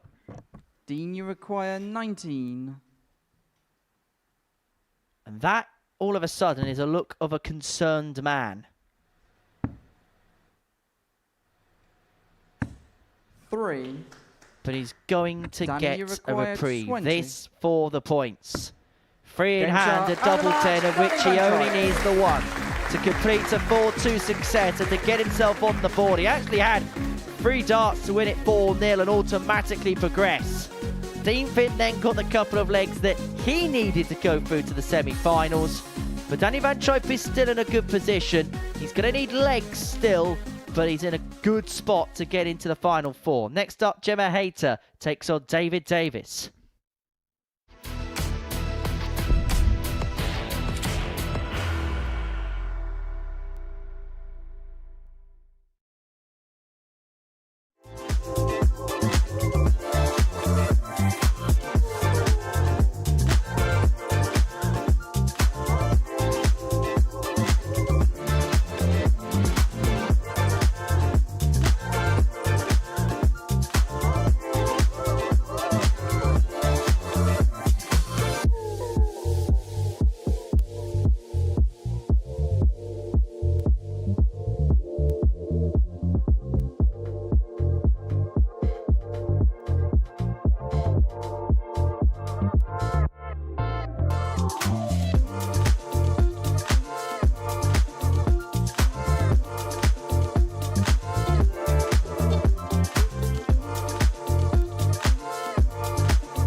Welcome back. Before the break, this was the moment that Dean Finn secured his qualification through to the semi-finals. A 4-1 win over Raymond Smith earlier tonight for Finn, followed by a defeat to Danny Van Trijp. But despite it, he got the 2 legs that he needed, and he is through. And Raymond Smith is going to need a huge win against Van Trijp. In fact, can only afford to lose 1 leg when they play the final match of Group 1. Gemma Hayter must win against David Davies, having gone down to Carolissen in her opening match. She takes on Davies from Wales, who has made it through to the last 2 Champions Weeks here at the Super Series. And Henry Deacon spoke to David earlier on tonight. Well, David, another Saturday for yourself here at the Super Series. Is this one of the most hardest working ones that you've got to so far? Yeah, yes, probably, because I've been here twice before and won them both. This was the most confident I'd been coming into one, because I've done a lot of hours, I've put a lot of work in. But it was the first back room since my first ever week that I didn't really know anyone, so I didn't really know what the atmosphere would be. So it was all a learning curve, but I thought I played well this week, just wasn't getting the wins on the first 3 days. How difficult was it? Because you must have felt within yourself you were playing well, but the results just weren't quite correlating. Yeah, and obviously for the new guys at the back, they were, I'm top of the league after day one, or top of the league after day two, and I was like, I've been here long enough. You don't win it on day one, day two. So I always had that experience in the back of my mind. It's not over yet, and then I've always got Thursday, Friday to rely on. And Thursday and Friday was absolutely what you relied on in the end. It was a tough group, but you managed to get your way through it in the end. Yeah, because I was still confident from Monday, Tuesday, Wednesday. Even though I didn't get that many wins, I was still playing well. And then Thursday is just what Thursdays are dreamed of, really, 5 from 5. So it gives you a good leg up, but I still knew coming into Friday that it's a clean slate, 0 points, we go again. In terms of your record here, you're on for a hat-trick of titles. You mentioned earlier on that you knew about the 2 titles. Is that something that plays in your mind tonight, or is this is just another regulation Saturday for yourself? It's really nice to hear that you've been another Saturday. I'll never get bored of that. But the aim was always to win one. The second one was even better, so it just proves that you do deserve to be here as such. So to make it a third time, we'll top the other 2. Well, we wish you all the very best in your endeavours, David. Good luck tonight. Brilliant, thank you.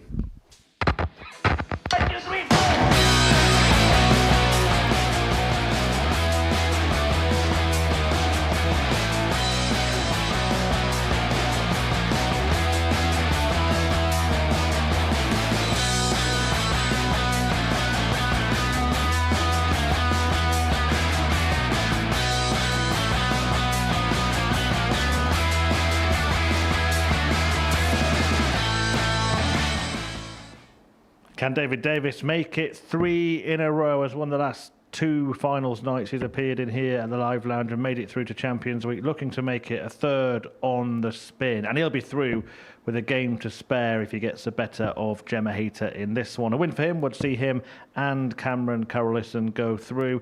Gemma Hayter can qualify at the end of this match if she manages to win it 4-0. And guiding you through the action all evening is back to Matt and Henry. Yeah, thank you, Chris. So a first appearance for David Davies tonight. Could be the last appearance for Gemma Hayter. Defeat here would spell the end of her time here at the Live Lounge for another campaign.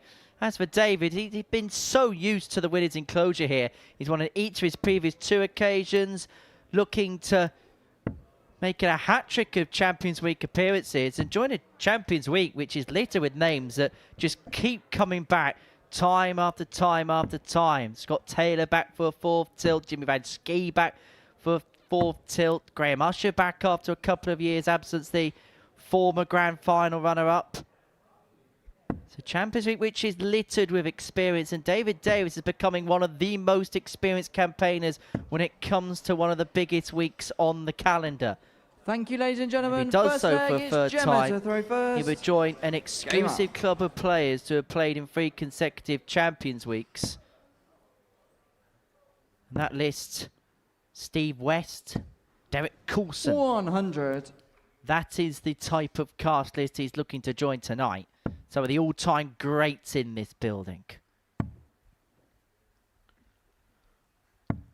And he's 96. In the bonus position, isn't he? He's in the luxury position. Anytime you play on a Saturday night, this is the best place to be.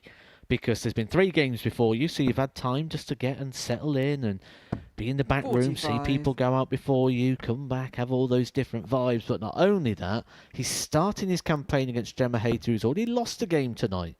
So he knows if he wins this, he's through. And if he doesn't win it, he knows he's got plan B. 139. When he takes on Cameron in the final game. This is a dreamy position for David Davies. And he'll be aware of all the different permutations. He's been here many times before. He knows it all now. He's one of those players, isn't he, that works things out, thinks about the game a little bit. For Gemma Hayter, there's no permutations in this game. The only time permutations come is if she wins that contest. And if she doesn't win the contest, then it might be a long conversation with Mum. mummy. 30. David, you require 127. Well, Davies looking at 127 and 6 darts from here to take out the opening leg of the contest. Be some way to mark his arrival on Saturday night. Found a couple of ton 79. plus, in fact, found 4 ton plus finishes in his Group C campaign, including the Big Fish, one of 2 players to have found the 170 in that particular campaign. Dean Finn David, being you the other. 48. And could be off to a potential 14 dart start, and most importantly, a break of throw to get his night started. If he can find double top here. 8. Doesn't go, and so Hayter's got an opportunity to get on the board. Spoke a lot about that tops for David Davies in Group C. It's his favourite double. Needs that to be working for him to be able to find the levels of success. 36. Gemma Hayter returns David, the favour, though. A couple of 40. missed darts herself. You don't expect David Davies to miss his favourite a second time. Second favourite. Game shot in the first leg, David Davies. He's one of those players that has a reliability that when you give him free in hand, you do not expect to come back to the board, and that was exactly the case there. Both players putting their heads with their tails. It is a very warm day here in Portsmouth. Temperatures touching around 25 degrees early on this afternoon, and in an arena like this where the lights have been on for the best part of 4.5 hours 60. now, that heat is going to be very powerful, particularly when you consider the fact that it's pretty much close to a sellout here this evening. 41. The heat rises in the arena and the tension rises as we head towards Champions Week, the final night's worth of qualification before we get to the big dance, which begins on Monday morning 60. from 9:30 a.m. Every single dart you'll be able to watch here on Pluto TV. And a reminder, if you haven't done so before, if you want to take the Super Series on the move, you can do by 95. downloading the Pluto TV app. It's available via your applicable app store, whether that be the Apple App Store, Google Play, and you can follow every single dart of Champions Week on the move.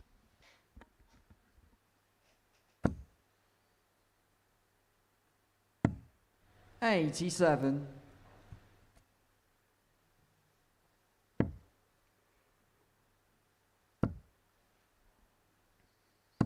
$100.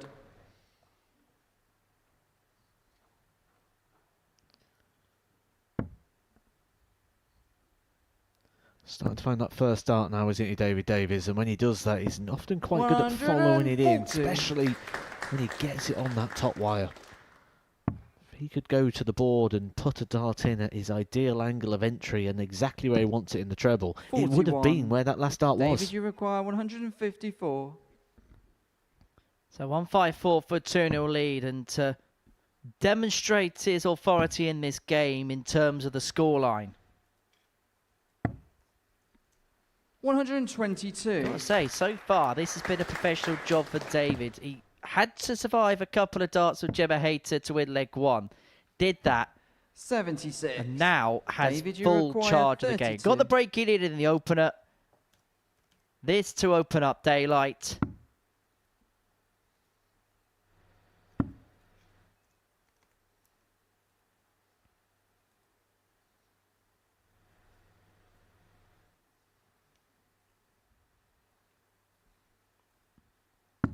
No score. But David unable to find a Gemma, way you through require a very 148. blocked double 16. But has Hayter got a counter-attack here? Double 14 for the 148. 120. Would have been her biggest finish of the David, week. you require 32. Sometimes that's what you need, isn't it? A spark like that, a big finish, a big moment. Taking of opportunity. Well. He's going to go right and play into the base of the barrel. I would have gone left and high here. 7. So that's the danger. Gemma, you You require worry about the flights 28. there when you're trying to hit the base of the barrel.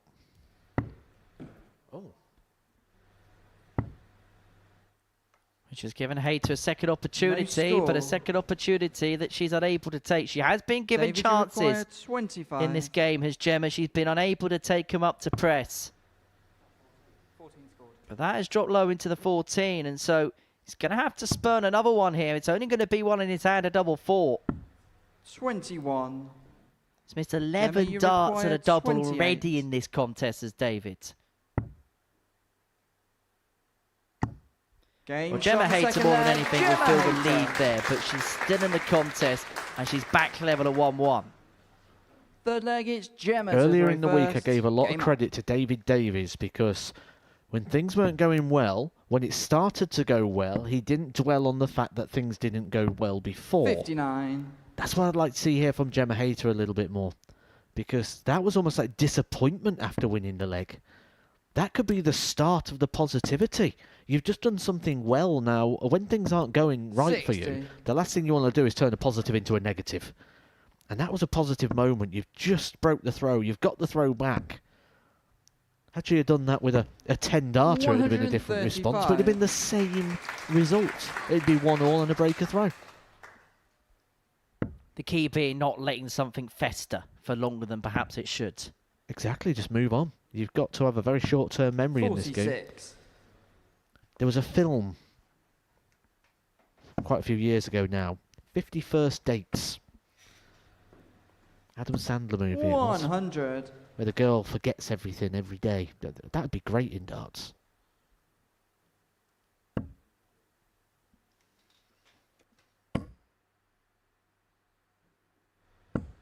$140. That's David's partner Claire watching on in the crowd. Supports him everywhere he goes.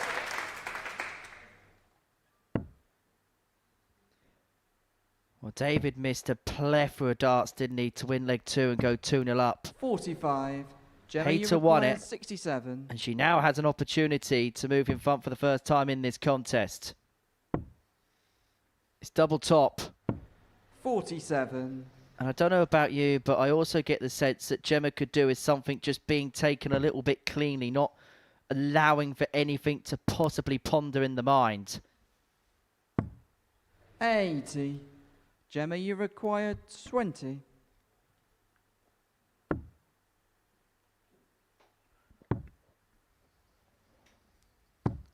You've got to think for Gemma Hayter, it might not even just be the fact she's missing doubles here, the fact that that's been the story of her campaign so far. Missing doubles, missing opportunities, giving people a chance. David Davies unable to take the chance on this opportunity. 75. Gemma Hayter coming back Gemma, for a you very require awkward 10. section of the board.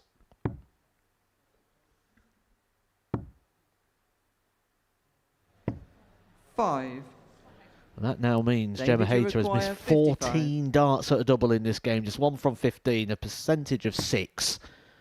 That's not going to cut it.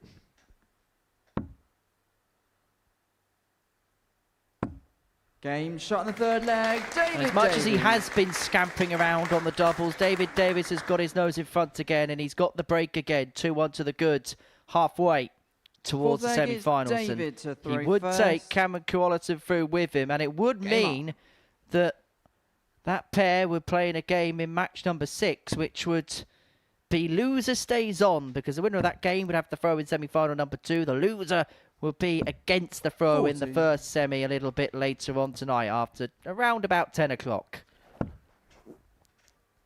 When I was coaching at the academy, we had a duty of care, 100. of course, for the young players. And there's a thing known as perceived rate of exhaustion. And that is when, if you think that a player is looking like they're struggling with the physical side of things, that you have to pull them out. 140. It's a judgment call that you have to make. Maybe you pushed it a little bit too hard. Right now, if I was making that call on David Davies, I'd be thinking about throwing in the towel, because he's looking 100. very sort of... We saw him there wiping himself with a towel. He's looking very sort of engaged with this game, but in a physical sense as well. It looks like he's just come back in after doing a marathon. 85. Well, if Paul Nicholson was here, he'd be talking about the fact that the zip on David's shirt is all the way done down. He's feeling this, isn't he? 100. And this is a multiple-time weekly winner.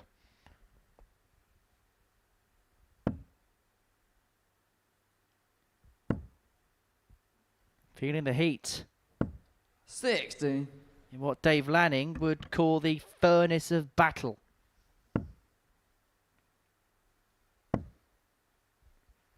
If you're Gemma Hayter, you've got to pick up on 60. these signs. You've got to see the pressure that David Davies is under, and it's all self-inflicted, you feel, from David Davies right now. Gemma's partner, Steph, perhaps feeling it worse of anybody. It's usually one of those where the partners go through it worse than the actual players on stage. 118.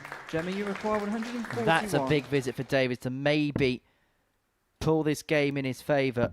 He's going to come back for a single to double to establish a 59. two-leg lead and to put him David, you within a require leg 58. of the semi-finals at the expense of his opponent. Not for the first time has he missed a big number, which means only one dart at tops. 19. So much tension, isn't there, in David Davies? I've Gemma, you never require seen this 82. from him since pretty much his first week here. He's developed, he's evolved, he's become a winner. But tonight he's feeling it. 57. He nearly felt David, it quite you hard require there. Gemma Hayter missing a dart at the bullseye. Another opportunity for David Davies, but it just doesn't feel very secure right now.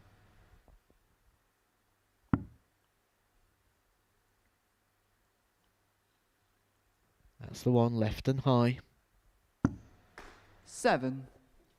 There's just Gemma, a you feeling at the require minute, 25. no matter what he's trying, at times it's just not working. 17 for double 4. 2 2s for 2-2. 21. David, They have you now require thrown between them 32. 35 darts out to double to convert the 3 that we have seen so far. We starting to move towards sort of record territory of missed darts in a double in one game. That's currently sat at a combined 16. 54. Gemma, you require 4. And potentially we could have another 4 legs of this. To put it into context, 2. we've played for 13.5 minutes and we've not David, got you to the end of the require 4th leg 16. yet. Are we ever going to get to the end of this leg? Game shot on the 4th leg. Eventually David Davies. obliges. He moves 3-1 to the good and he moves 1 away. But goodness me, this is hard work. And I can imagine leg, for the it's families Gemma of to both throw players, first. this is a very Game hard up. watch. 39 missed darts at a double between the pair. 96.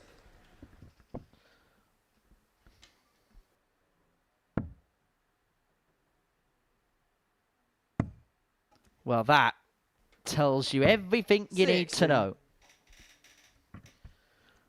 It has been the problem, hasn't it, for Gemma Hayter throughout the competition so far. The missed doubles opportunities. You've felt maybe on a Saturday night that 100. she may have been able to tighten those up a little bit.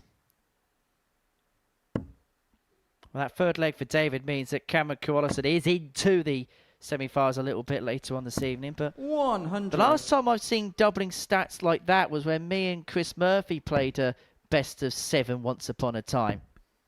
Thankfully, we deleted that from the archive because it took up too much 125. storage space. But for Gemma Hayter, yes, she's been missing doubles, but she'll know her opponent is. And with that, if she can start to find a little bit here, just 83. add a little bit of pressure to David Davies, who's feeling it all internal. This is intrinsic pressure from David Davies.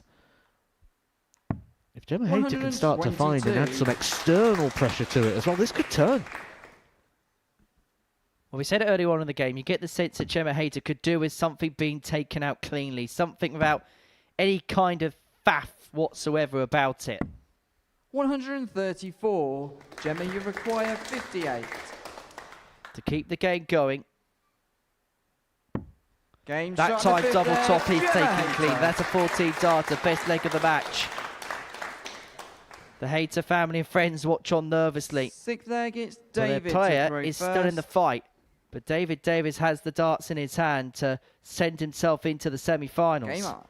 He's just not enjoying the battle, though, is he, David Davies? It's like his mind is on the destination and not the journey.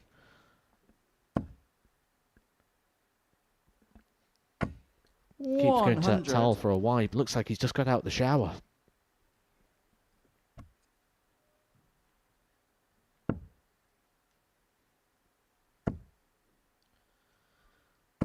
All of a sudden, Gemma Hayter just finding a little 100. bit of flow here. And that is a look of concern. Well, now she's getting happy now. Very much a nervous smile.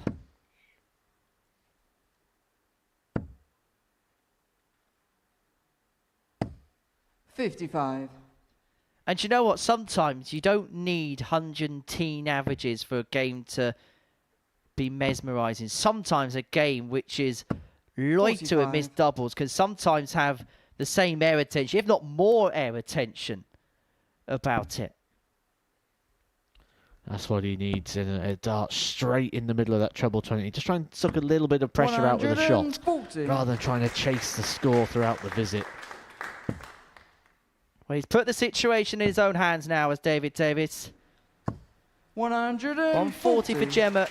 Taps her opponent on the shoulder, but that man in your picture there has 6 darts on 206 to complete a 4-2 victory and to put himself into the semi-finals, and he's beginning to put his foot on the motor. It has been hard work. That's kind of been the story of his week so far, Davies, but he may be one step closer towards that Champions Week hat-trick. Step 1 on the journey tonight is a place through to the semi-finals. He can wrap it up if he can find this 68. He's going to get a match start. The match starts at double top. And the match start is taken in a game which was blighted by missed doubles. The Davies family can relax now because their man's into the final 4. For Gemma Hayter, she's the first player to depart tonight. It means that both he and Carolissen are into the semi-finals. They will duke it out to see who's going to top that group a little bit later on. But coming up after the break, Raymond Smith, the lineal champion, is in a bit of bother. He takes on Danny van Trijp.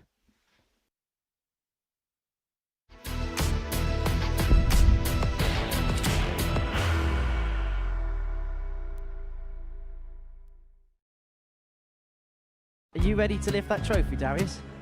Yes. Let's do it then. Ladies and gentlemen, your Modus Super Series 9 champion is Lucky D, Darius Labanowski!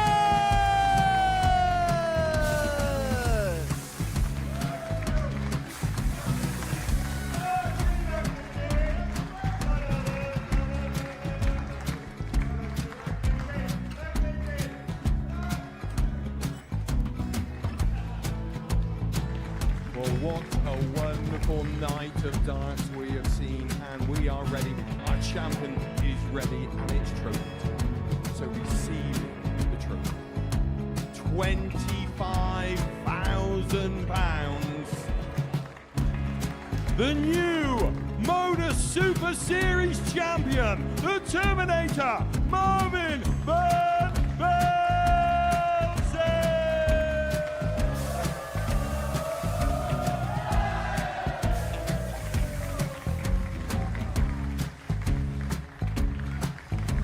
And one more time, the 8th Modus Super Series champion, the Terminator, Marvin Van Velzen. And the new Modus Super Series champion is Andreas Dirty Harrison.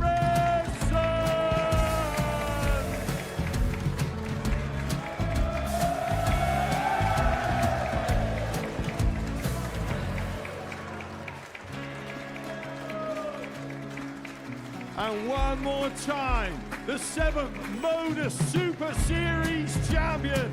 Give it up for Andreas Dirty Harrison. The moment we've all been waiting for. Would you please show your appreciation for your Series 6 Modus Super Series champion, Scott Taylor.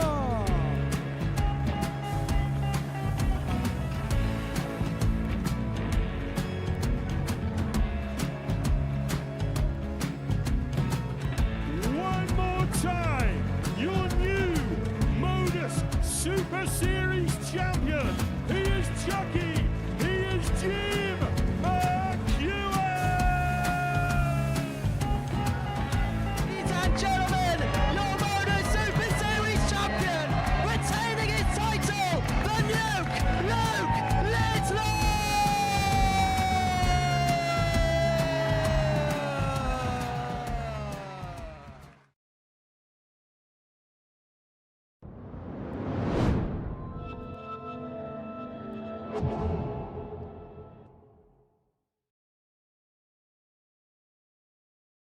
I've got the Smiths alongside me, all the way from Australia, Raymond and Kai. Welcome along, gentlemen. I don't think my wife and I were off the edge of our seat the whole of yesterday. We watched every game. We were really excited, nervous. Went through the whole gambit. But as soon as I got on the stage, it didn't feel out of place, didn't feel different. I felt good. You know, this gives Kai the impetus now that he can kick on, and then he started to kick on and show the darts that he can play. So it was amazing. It was a true testament to his mental fortitude, I should say.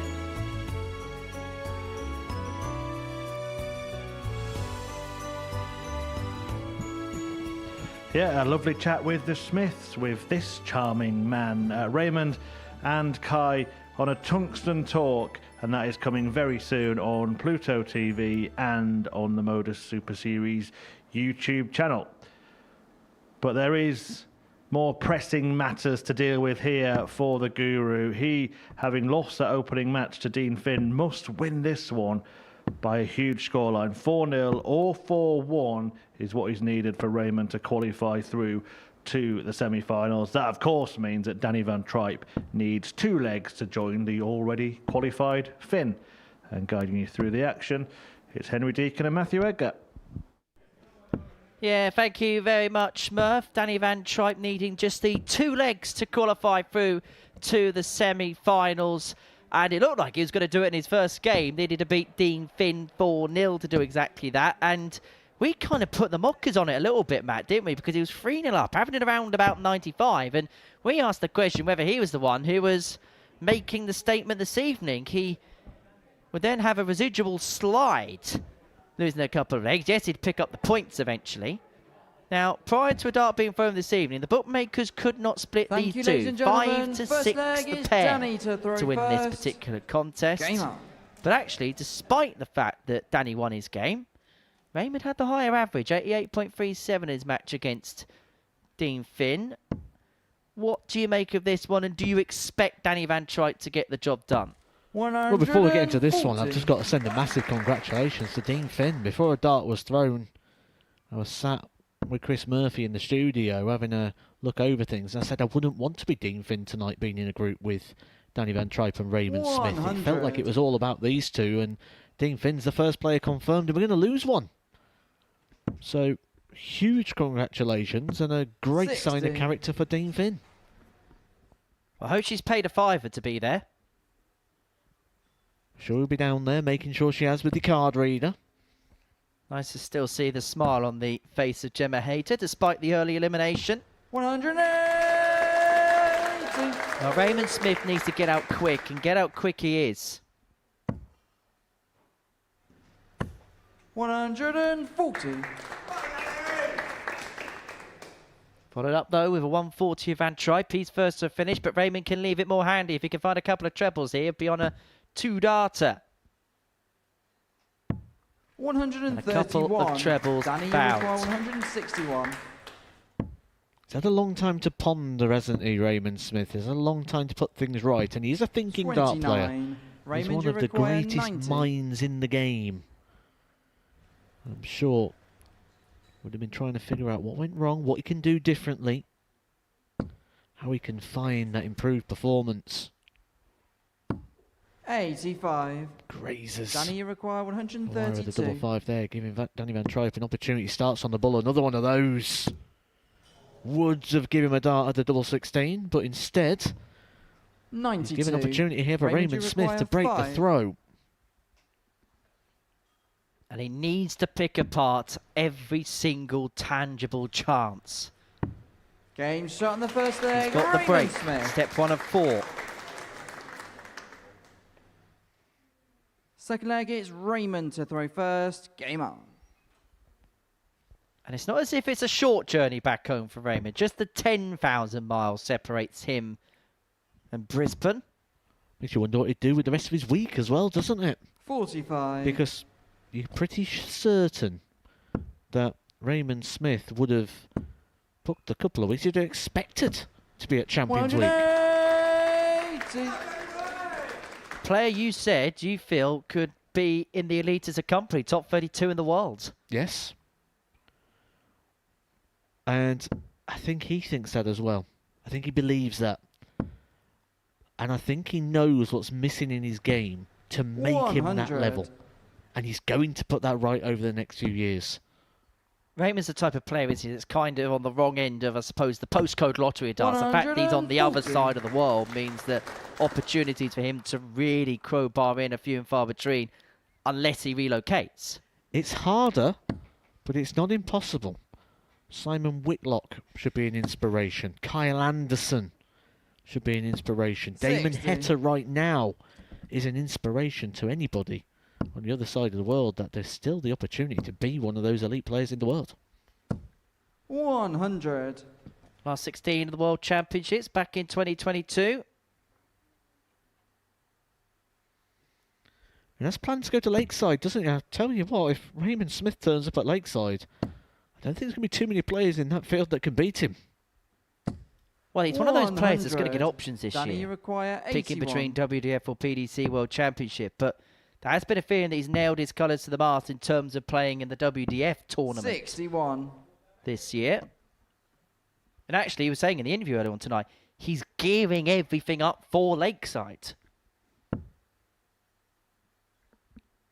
If you need any tips, Ray, just don't ask Matt. He was off in 20 minutes last year. That's including walk-ons 60. and leaving the Danny, you stage. require 20. And the walk-on was about 5. Game shot in the Well, it second now leg. means that Danny Van Raymond Trijp. Smith's at the point of no return. That was a 13 dart breaker throw for Danny Van Trijp. And he has the Third dart to leg send is Raymond Danny to home throw first. Game up. and to put himself into the semi-finals. 100.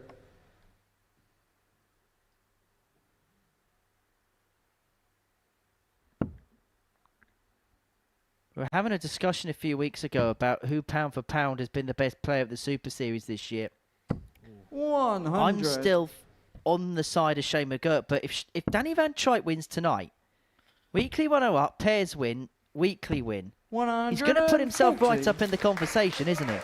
Well, pound for pound, I think you've got to go with Jimmy Van Ski, because I don't think he'll weigh much. I think you took that question a bit too literally. 100.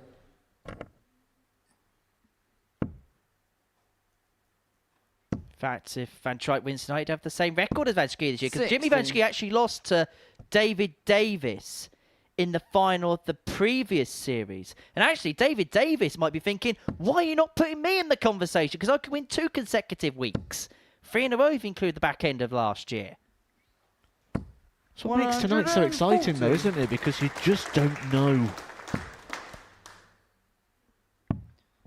Well, for Raymond Smith, it's now or never time. 43. Raymond, you That require 161. might be a help. Van Trijp's on a finish, but it's 158.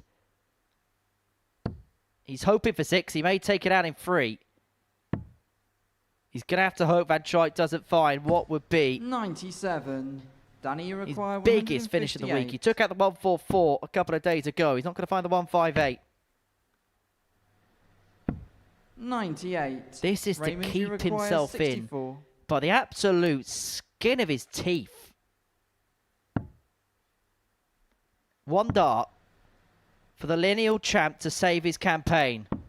24. It doesn't go.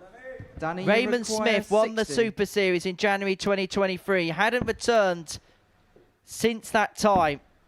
Is the lineal champion about to 40. depart? He has dodged Raymond, you 2 require bullets 40. from Danny Van Trijp.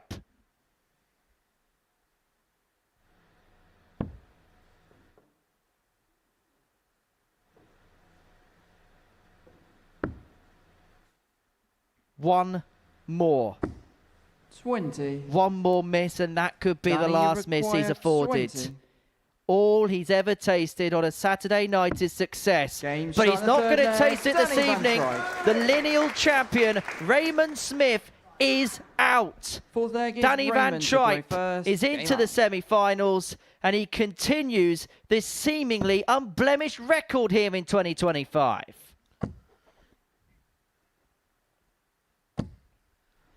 I've got to say, 140. that's got to be an upset. Huge upset. He's the favourite to win the week. He was the favourite before a 100. dart was thrown. He's been the favourite all the way through. He's not even going to be in the semi-finals. Well, you said it earlier on tonight. He was the favourite at 9-4, and you said the 9-4 was value. That is how seismic an upset it is. Absolutely, it was value. I'm sure if we replayed the night again, you'd say it was value all over again. Well, everything seemingly pointed in that direction, but as we said earlier, everyone in this room has done something tangible to suggest that on any given moment, and when you get into a Saturday night scenario, one best of 7 can completely change everything, and that is exactly what's happened here for Raymond Smith tonight. And that best of 7 was against Dean Finn, who once again you've got to send huge congratulations to. Completely 84. Upset the odds, completely upset the evening, and the story and maybe Raymond Smith's time over here. And let's be honest, it's blown the night completely open. I said earlier, Raymond Smith, there was only 2 results. Win the night or not.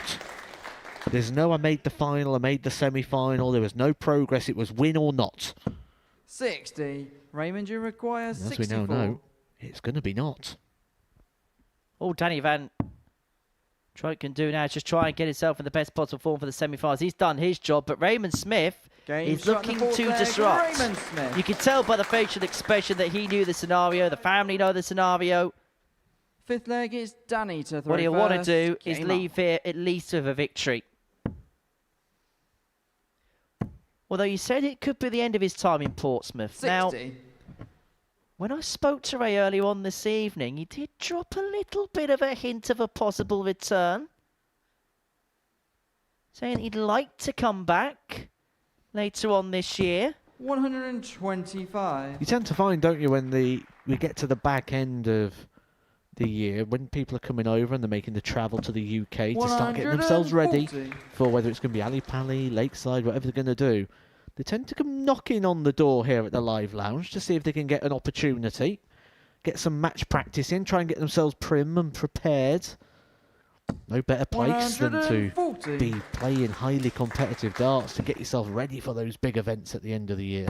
Well, that was exactly how it started, because you may remember back in the day, we didn't have special, we didn't have anything to break the yearly cycle up. So we just played all the way through, and the selection committee at the time dropped Ray a message saying, when are you landing in England? Do you want to play at the Super Series? And the rest is history. But let's not detract that from how good a game this is, though. Oh, this will be annoying, though, now for Raymond Smith, because now the game's, well, the qualification's gone. He's finding another gear. It's just come a little bit too late. Doesn't like that one. Very rare expression there from Raymond Smith. Danny, you require 104. Both players averaging in the mid-90s. 88. Raymond, you require 20. Raymond's in one of those weird scenarios where he wants to win, but he's going to feel even worse if he wins. Particularly if he wins 4-2. That is the worst scoreline in some senses for Raymond Smith. Because it is a case of what could have been. To throw first. Game up.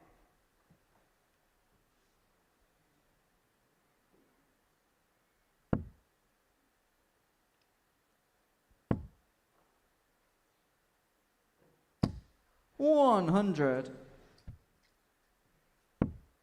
And it also means Raymond Smith's departure that there's now only one lineal champion left. 140. Darius Labanauskas hasn't been back since winning the Series 9 crown. We may never see Darius back, because the way he's going on the Challenge Tour, if he doesn't play in Series 12, I suspect we're not going to see him at all, because he's more than likely going to be plying his trade on the Pro Tour come 2026.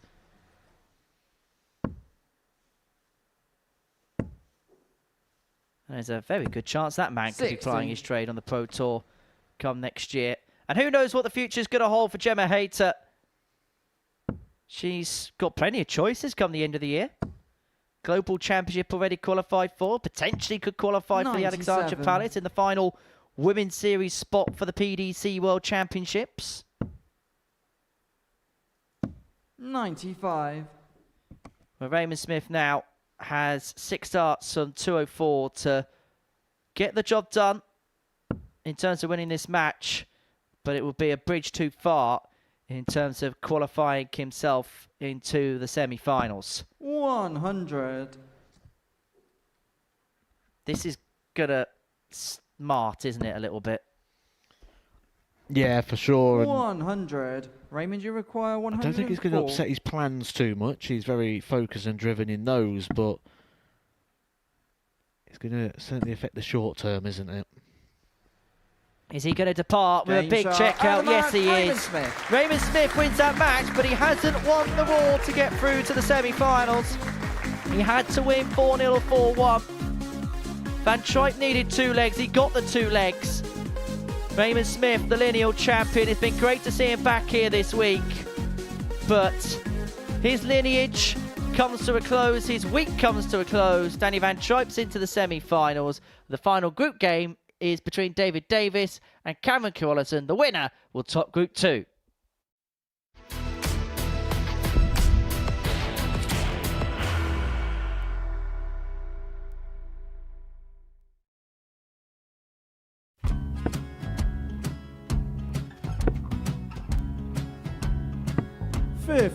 Charlie require 164.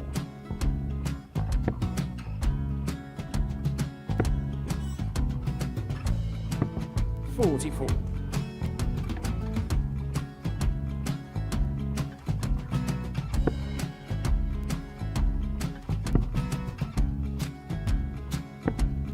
32. Charlie require 120. Well, 120. He's got a fair, at least 2 handfuls at this. Just needs to stay 60. there. That's a good shot. Halves his score. Leaves himself on a 2-darter.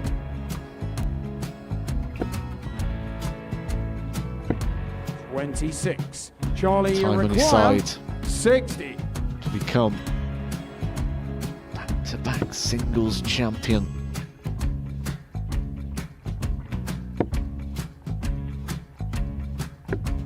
$40. Definitely a couple of nerves in those last 2 darts, but he'll be coming back. It's a moment he's been in before this situation. Standing at the back of the stage, Charlie approaching the require hockey with a 20. chance to win the title.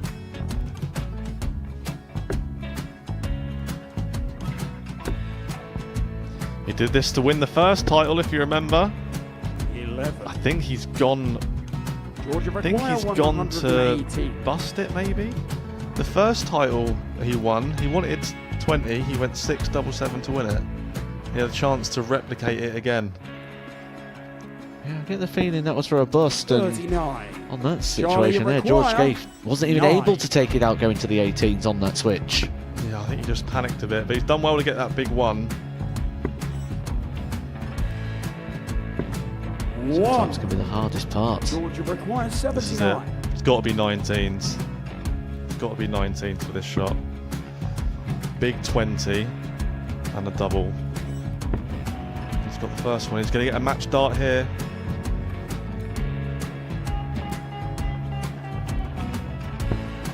$59. Charlie Threw the entire require body into that 8. one. Just didn't want to let go of the dart.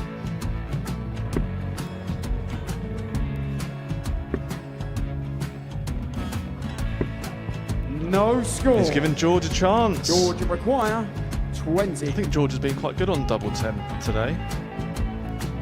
So many opportunities for Charlie Murphy. Got Couldn't get the job done. Got in the match!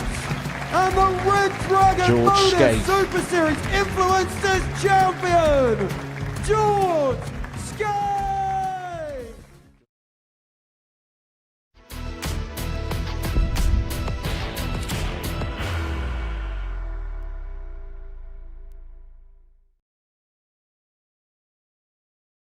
Thank you, ladies and gentlemen, and welcome to the 9-Dart Challenge. Would you please welcome the opponent, Jared Cole? Can you please welcome our first challenger, Taylor? So this is a 9-dart challenge with the 45. Farringdon Darts Academy. Can you please welcome to the stage the next challenger, Woody? So this is Woody taking on the 9-dart challenge, celebrating his 13th 60. birthday. And can we welcome our final challenger, Luke? So this is Luke, only recently started at the Farringdon Darts Academy, been 45. Playing for about 6 months now, and actually averages around about 60 in most of the vault events that he plays. I know many players who have been playing for many years who can't average 60. Thank you, ladies and gentlemen. Can we welcome back to the stage the winner of the challenge?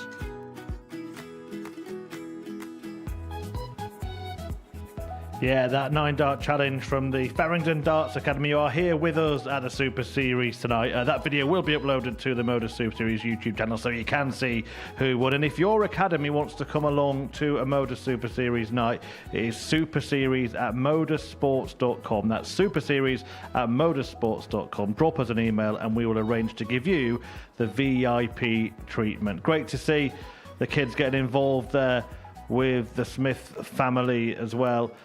But it hasn't been a happy night, has it, for Raymond Smith? He is out following that 4-2 victory over Danny van Trijp. Needed to win 4-1 or 4-0, couldn't manage to do it. That's because Dean Finn produced that stunning victory against him earlier in the evening. Cameron Carolissen then got the better of Gemma Hayter before van Trijp beat Finn. Hayter went down to Davies, meaning he and Cameron Carolissen are both through, and this final match of the group stages will determine who wins Group 2. So without further ado, to talk you through it, I'll hand you back to Matthew and Henry. Yeah, thank you very much, Chris. The final game of group stage action in the regular series here at the Modus Super Series. And we know exactly who's going to make it through to the semi-finals from this group because it is the pair of them. David Davies and Cameron Carolissen are into the semi-finals, but we do not know in which formation yet.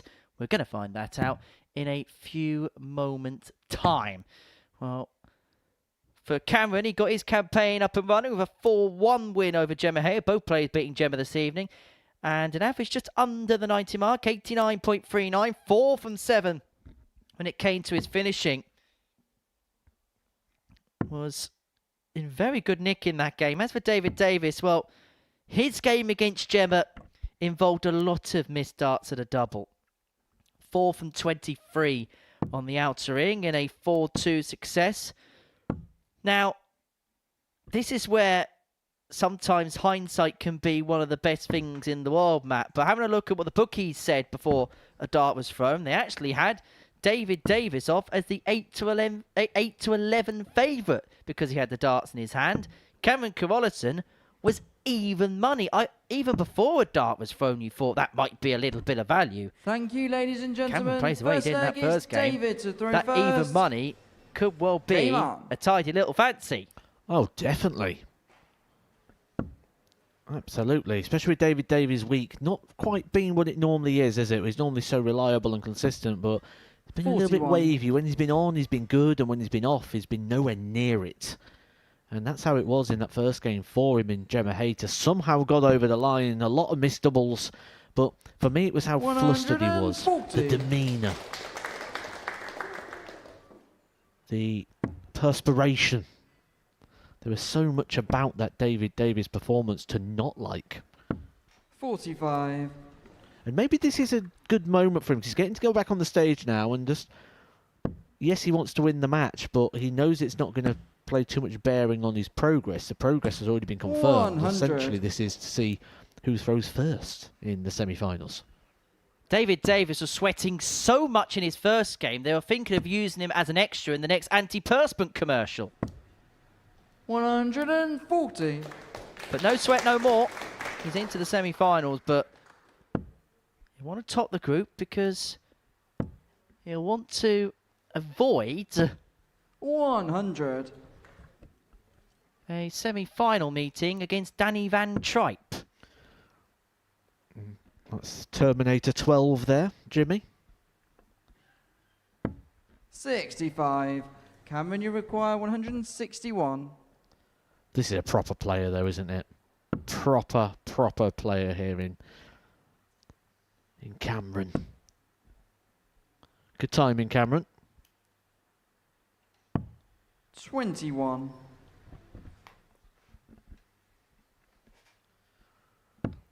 I'd be surprised if there's a lot of people watching this, some interesting backers along the way, thinking, I want to get into this guy, I want to back this guy, Cameron, get him over to the UK, get him in 140. Q School. He's got a lot of development ahead, hasn't he? He's got ability, and you can see the growth potential as well. And that's what you want, isn't it, when you're looking at things like that? You don't want players that have maxed out the potential. You want players that have got bits that can still work, bits that can still grow, and it'd be interesting to see how far he can go. There's certainly a lot of potential there with Cameron, you require 40. I was working with Devon Peterson a couple of weeks ago, and he was lavishing praise on this young man as he pins the top to get the break and take a 1-0 lead. And as he mentioned when he was sat in the studio of this last night, Cameron to throw first. The biggest thing for him is when he's playing in tournaments in Africa, yes, there is quality there. Then there is a good pool of players. But it's that strength in depth which over the next few years needs emboldening. And he feels like 60. Coming on trips like this, playing in competitions like this, taking those experiences, taking those learnings back home will naturally improve the game back in Africa. But also playing in tournaments like this also gives him the ability to be tested game in, game out, where sometimes when he's playing in tournaments in the ADG, and he says it with absolute no disrespect to some of the opposition he's up against, he can sometimes take his foot off the gas and still win games comfortably. I think we've also got to take a moment as well just to say how selfless the players are that have been coming from Africa in recent times. When you look at Simon Adams and his time here, it was all about other people. When you look at Devon Peterson and what he's done and the successes he's had, the first thing he's done with that success is use it as a vehicle to guide further development. And Cameron's doing the same here, isn't he? He's not just talking about what it means for him and making this journey all about him. It's almost like he wants to make this journey about everybody else. And he's just the guy in the driving seat right now. 57. Well, I said to Scott Mitchell before a dart was thrown on Monday that Cameron Carolissen is the best player in Africa right now. The numbers back it up, the stats back it up. I know Devon is the reigning ADC global champion. But his numbers he's punching in on a consistent basis is more than anybody else in that region right now. Africa to become a threat in the near future at the World Cup? 100. I think it's a 10-year plan with Africa, but give it a good decade. I think you're going to get a player right at the very top of the game from that region. And remember, it was only 15 years ago that places like Australia were making a real indent at the top of the PDC circuit, with the likes of Simon Whitlock and Paul Nicholson were making it across. A lot of players are playing internationally, but not a lot were making it at the top table. David Davies is a man who's been at the top table on many occasions. 120. He's not going to find a top finish of the 152. You require 32. Well, this is a 2-zip. And that is awkward.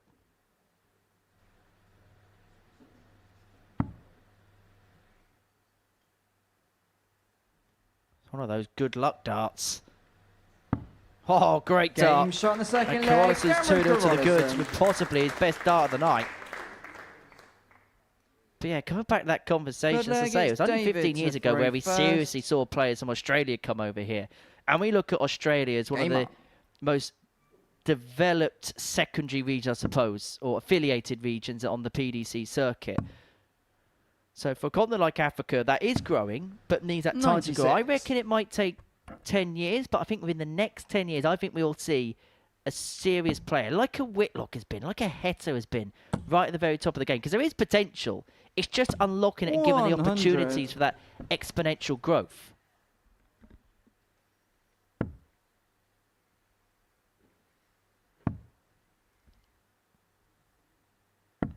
$93.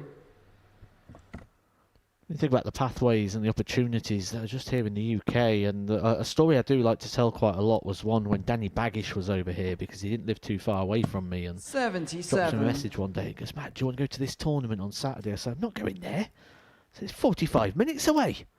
And he couldn't believe it. Couldn't believe that I wouldn't go 45 minutes for a tournament where it was £500 to the winner. 99. He's used to travelling 3-4 hours for what is called a local tournament. We're spoilt here in the UK. And now with the ADC vaults and the systems that are coming through as well, we're even more spoilt. To put it into context, Cameron's got to go to the likes of Kenya, Botswana. He's got to traverse what is a very big continent, and it looks like he's also dealing maybe with a little bit of blood on the hand. We asked him the question, or certainly I was interested in last night with that interview, which well worth a watch, by the way, if you have not seen the conclusion of last night's Group B. And we had the 10-minute chat with Cameron. What are the possibilities of a Premier League over there where, you know, you do get all the best players and put them together? And he said geography-wise, it's just not possible, other than maybe a couple of times a year. Well, the actual ADG qualifiers have been split up this time round to North and South. So Carolissen won the South qualifier. We're going to have another qualifier from the Northern region turn up here towards the end of 2025. Well, this 93 for Carolissen to open up a 3-0 lead in this contest. Davies sat on tops, though, if he's unable to take. Goes the bullseye route, guarantees himself, or at least should guarantee himself a dart. But he's missed the big number, and he's missed it by a margin. I was a little concerned of the dart at the bullseye as well. It's just sort of clipped the wire on the bottom there. It just took a little bit off, and there was a danger that he could have knocked it out because it looked very loose in the board. We will never find out. Game shot in the third leg, Davies. Now Davies reduces the deficit back down to 2-1, but Carolissen found the break in the first leg, and it's a break that he's going to have to cash in here. If you are Danny Van Trijp and Dean Finn right 63. Now, who would you prefer to face in the semi-finals? It's a very obvious answer right now based on what we've seen so far. And unfortunately, it's that guy right there, Davies. He's really struggling tonight, isn't he? Really making hard work of things.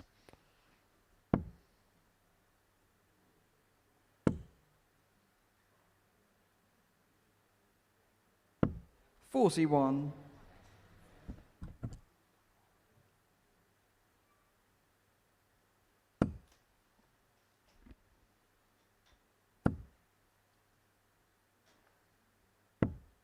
$24.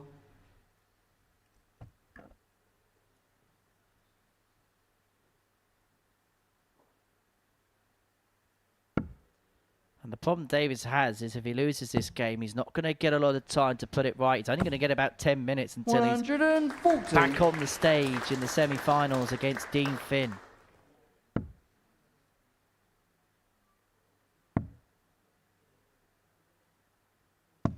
$60.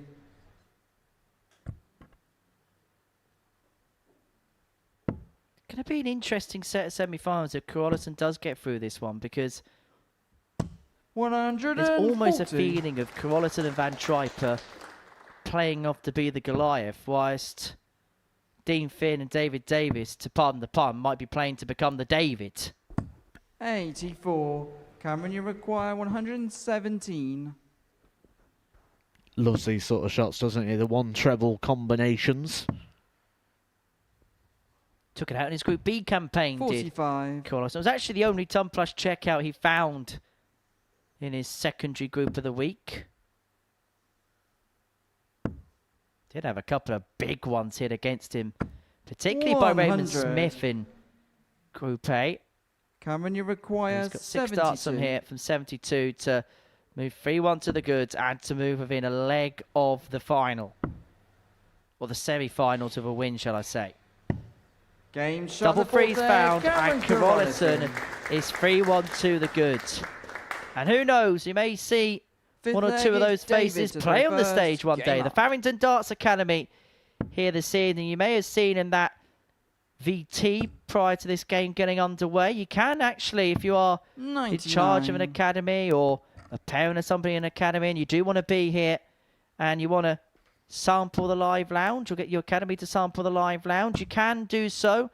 The email address that you need is superseries@modusports.com. And sure, if you scour through our social media feeds, you'll be able to find that address. Click on the link and directly send an email to maybe be here on a particular Saturday night or potentially maybe another special event over the course of 2025, because there is plenty on offer here in 2025 here at the Live Lounge in Porter. Biggest year yet 41. In this building, and it will culminate with the biggest tournament yet here in this building. The ADC Global Championship will culminate the season here. The winner will pick up £60,000. And it was Cameron Carolissen's compatriot, Devon Peterson, who picked up that title last year. And actually, the qualifier for the Global Championship is on the same weekend as the qualifier for the World Championship. And Carolissen's already made it very well known that he's going to be competing in both of those qualifiers.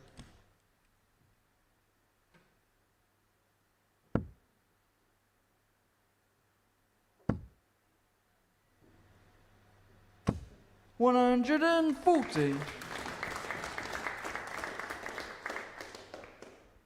They're a little bit more relaxed now, aren't they, the Davies family, than they were in that game against Gemma Hayter, where to nick a snookering term, they were in Shredsville. David, you require 118.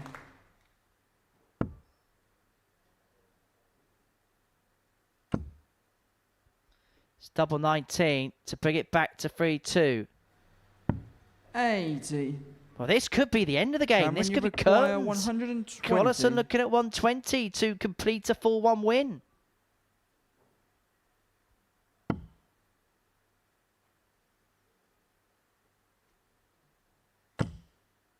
Just wide 44. of the mark, just underneath. David, you require 38. This to keep the game going on.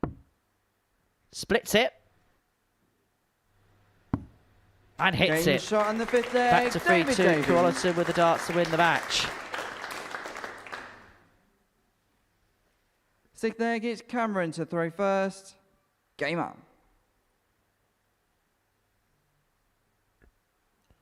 He's felt everything tonight, hasn't he, David Davies? Nothing coming easy for him so far. However, you've also got to look at the positives as well as the obvious of what we've seen so far. David Davies is in the semi-finals.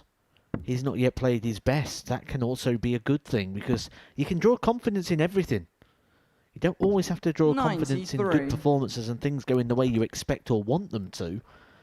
You could go to the back and go, well, I haven't even got out of first gear yet. I'm in the semi-finals, whilst we've seen the favourite, Raymond Smith, go packing. 81. How many times have we also said that sometimes all you need to do in that semi and final is just find that A game there and then? There was a perfect example of a week back in Series 3 where 58. Andy Bolton was by far the best player that week. Scott Taylor had hardly got out of fifth gear. Get to the final, Scott Taylor averages 107. Good night, Andy. 59.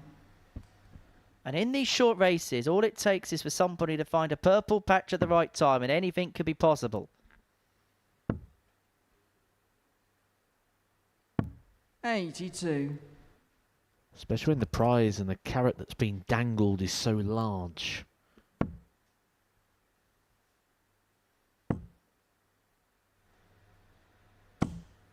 $180. Just had a little glance up to the stats screen, and Cameron Carolissen again averaging 89. In fact, he's averaging right now exactly what he averaged in his first game, 89.39. 92. We kind of know his level and range of performance this evening. 81. And he could wrap up a second consecutive winner of the evening if he can take out the 81. Goes bullseye first. To give himself a dart to double top. 41. And he is going to come back for 3 more.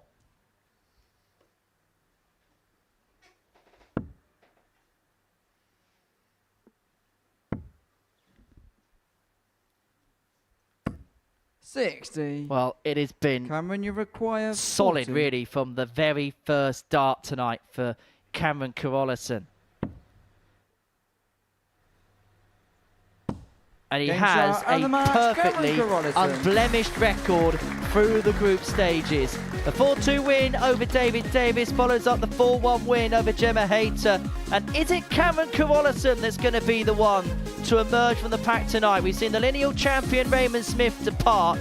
The final 4 will see them 2 alongside Dean Finn and Danny Van Trijp. We're going to have reaction and analysis from Matthew Edgar and Chris Murphy in the Pluto TV studio on the other side of this short break.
Wow! Oh my God! But that is... This would be...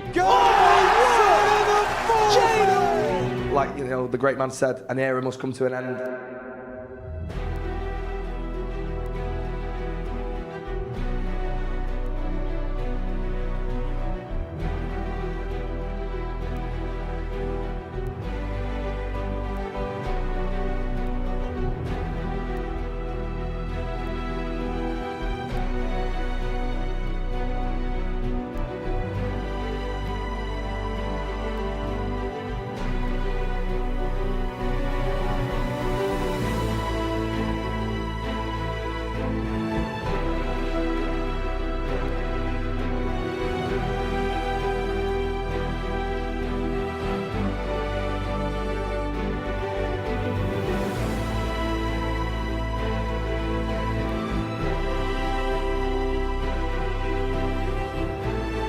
Is it this way?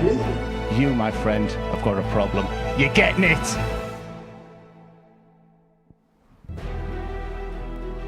I know you've all been waiting for it. It's all good fun. The Influencer Dart Showdown returns to the Live Lounge on the 31st of August, and it will feature Jackpot Adrian Lewis, Jack Mate returning as one of the influencers, along with Alfie Indra, Ellis Platten, Ollie Howard, Dan Coates and Bailey McNamara from the Bull Hitters, Cole Anderson and Ben Gibbs, and the lineup of players: Devon Peterson, Adrian Lewis, Steve Beaton, Richie Burnett, Jaden Walker, the young talent who's produced some incredible stuff on this stage, Alex Spellman, Robert Thornton and Jimmy Van Ski. Now, tickets will go on sale from 9 AM tomorrow. Dartshop.tv, the place to get them. The next Influencer Dart Showdown is going to happen on August the 31st. Matthew Edgar has been a fantastic pundit at the influencer events and these as well. I'll come back to that because we're going to go through the results of what's happened tonight. And Raymond Smith, well, the big shock is that he's gone out. Yeah, I mean, I thought that it being the favourite Raymond Smith, I thought he was going to go in and do the job. I thought he was going to get the job done. I thought it was value. I'm very, very surprised to see him go out. I think most people that are watching this will be surprised to see him go out. But what it does do now is it provides opportunity for everybody else. It wasn't like Raymond Smith came and didn't produce. It's not like he didn't perform. He performed well. It's just that everybody stepped it up against him tonight and he wasn't able to get the required task done. Absolutely, yeah. One leg away in the end, but Danny Van Trijp and Dean Finn made it hard for him, didn't they, with the way that they played. We have to give an incredible amount of credit to Dean Finn. You mentioned it in comms. We were sat here earlier, almost writing him and Gemma Hayter off, and maybe he heard that because he went out there with a vengeance, didn't he? He had such a focused, steely determination about him where it was almost aggression, but controlled aggression, led a little bit out at the end. You saw what it meant to Dean Finn. He knew he was the outsider and he went in there and played like the favourite. And he went out there and served it up to Raymond Smith in that opening game. He went out with intensity and he really did draw a lot of credit, because when we look at how he played in his group campaign and you look at all the things that have happened in the past, you'd have said Dean Finn would have finished bottom in that group. But we also put out there all the time that it's not about the groups anymore. It's not about Monday to Friday. Saturday night is different. It's a different environment. And Dean Finn really stepped it up. We said he needed to do it, and he did it and then some. Danny Van Trijp, the other player going through in that group, what have you made of him tonight? Everything that I normally expect of Danny Van Trijp, really. I think there's still more to come. I don't think we've seen the best of Danny Van Trijp yet, but we've seen enough of Danny Van Trijp. And I wouldn't be surprised if going forward now he steps it up. But when we look at how the draw's panning out here for the semi-finals now, he's going to have to. Yeah, Cameron Carolissen, has he been the star of the evening? Yes, 100%. And there's a lot of backers out there in the world of darts, isn't there? A lot of management stables and groups, and I reckon there'll be a lot of people watching Cameron this week, and I think there'll be a lot of people getting interested here, because when you get involved with a player, you want to get involved with a player who hasn't peaked. Someone who is very good, he ticks that box. Someone who's got potential to grow, he ticks that.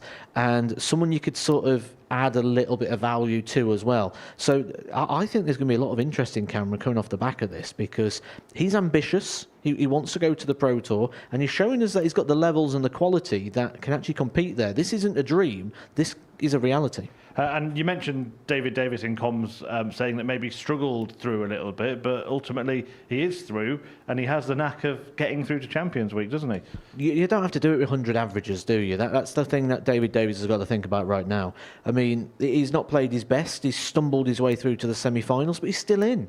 And I mentioned on commentary, like, positivity doesn't have to come from everything going right. Sometimes you can look at it and go, I haven't played well, but I'm through to the semi-finals. So if I start playing well, they're not going to beat me, because they couldn't beat me when I was playing bad. So you can always pick out a positive in every situation. And I think David Davies is the type that will find that positivity. And he's got a good opportunity here to pick up another title and spend another week in Portsmouth. Yeah, let's show you then the semi-final lineup then. These are the fixtures, and they're going to be played in this order. Dean Finn taking on David Davies, the player on the left, won the group, so we'll have the throw in their semi-final. Still a race to 4 legs, and then Cameron and Danny going head-to-head. That's quite interesting, isn't it? Because David Davies and Dean Finn got through in very different circumstances to Carolissen and Van Trijp, who, of course, we saw dominate Group B. I don't think we saw at the start of the night, when we've got 2 of the top players in one group, 1 in another, I didn't see a world where it wasn't going to be a combination of Cameron, Danny or Raymond Smith in the final. We're now going to get that, because opportunity has opened up here for Dean Finn and David Davies, and I think they'll both be happy with that draw.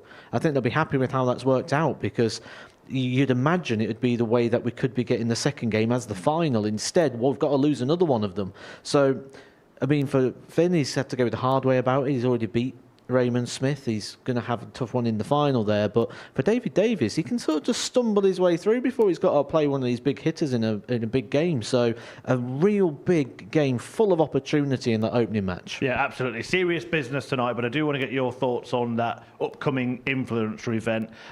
Adrian Lewis, part of it. Jack Mate, of course, returning as an influencer. Jaden Walker actually is often the star attraction because of his previous involvement doing incredible things. Great bit of fun, these, aren't they? They really are, and I think the video package we saw coming out of the break there just sort of highlighted it. We were sat here laughing, watching some of those moments back, and they always do provide some moments, don't they, and some real sort of insights to the characters of the players as well, because it's a little bit more light-hearted. You don't tend to get the full serious nature of the players up there. Yes, they're going up there wanting to win, but they're also up there to put on a show, and I think I enjoy the show aspect of it a little bit. We get some stories, you know, the story of Jaden Walker, as you mentioned, incredible. He was picked out the crowd randomly. Angry Ginger could have picked anyone that day. Ended up picking Jaden Walker, who turned out to be a bit of a talent, and he's had some very big moments on that stage that have gone quite viral. Yeah, it really has. Remember the name, watch out for him, and remember that tickets are on sale from 9 a.m. tomorrow morning. Dartshop.tv is the place to get them. So it is time now for the semi-finals. The first one is going to be David Davies against Dean Finn.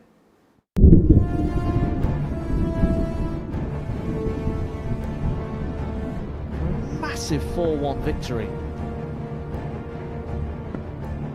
And a match die he's going to get. And a match die he's going to take. If he can find this 68, he's going to get a match dart. The match dart's a double topped. And the match dart is taken.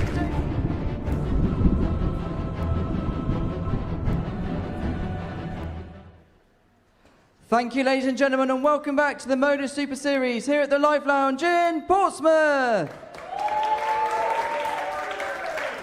It's time for our first semi-final. Would you please welcome a weekly semi-finalist, Dean Finn, and a 2 times weekly winner, David Davies.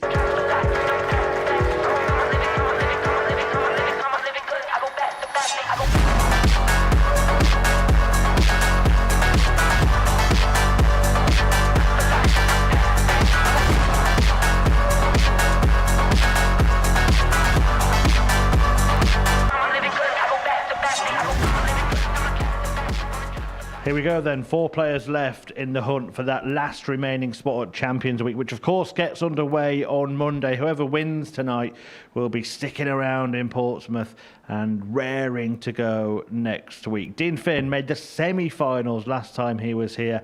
Can he go one further this time? As for David Davies, he is looking for a hat-trick. 3 consecutive weekly wins and therefore Champions Week appearances. He is a couple of steps away from achieving that. And guiding you through the action, Matthew Edgar has returned to the commentary box where he will join Henry Deacon.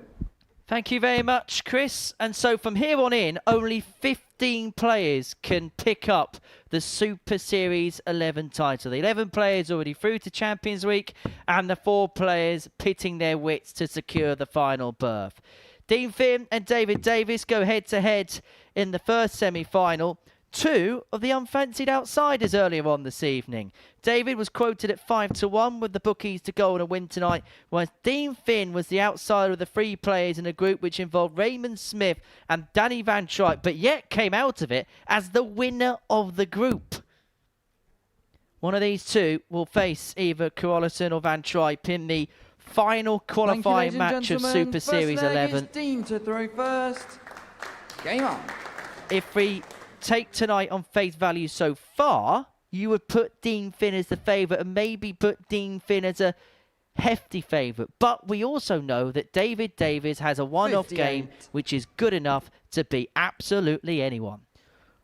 Yeah, and we've learned already tonight, haven't we? Certainly with the Raymond Smith scenario in Group 1, that the past means nothing right now. 58. This is not a game of darts tops trumps. This is a game of darts. And the only thing that matters is what happens over the next 10 to 15 minutes or so. And if David Davies can find the David Davies that's been here before, this is a guy who's won multiple weekly titles. One of the rare people who's won a group unbeaten, that in a Group B campaign. He's actually the only former weekly winner left in the field. Dean Finn's made a semi-final before. He's done so in back-to-back trips to Portsmouth. Cameron Carolissen, of course, on his debut, and Danny Van Trijp in a weekly sense lost out to Shane McGurk in the final last time. So if we're going based on previous record, David Davies is the only one that can say he's been here, done it, worn the T-shirt before. Does not look settled at any point tonight, and again just sort of not finding that release. 66. One of those shots, 66, isn't it? He does it with the last start, he'll probably feel quite relieved. Does it the other way around, find the treble 21st start, he'd have hated that shot. Sort of 55. The half full, half empty glass scenario, isn't it?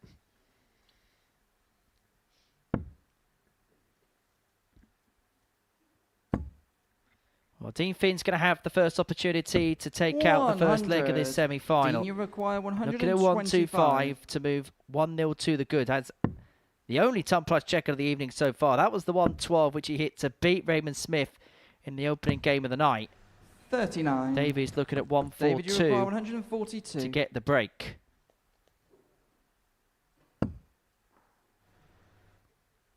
It's only the first leg, but you got the sense that could have been a huge moment, particularly for his confidence, which at this present moment in time cannot be buoyed. 86. Dean, you require 86. 86 scored, 86 left for Dean Finn to take the first leg.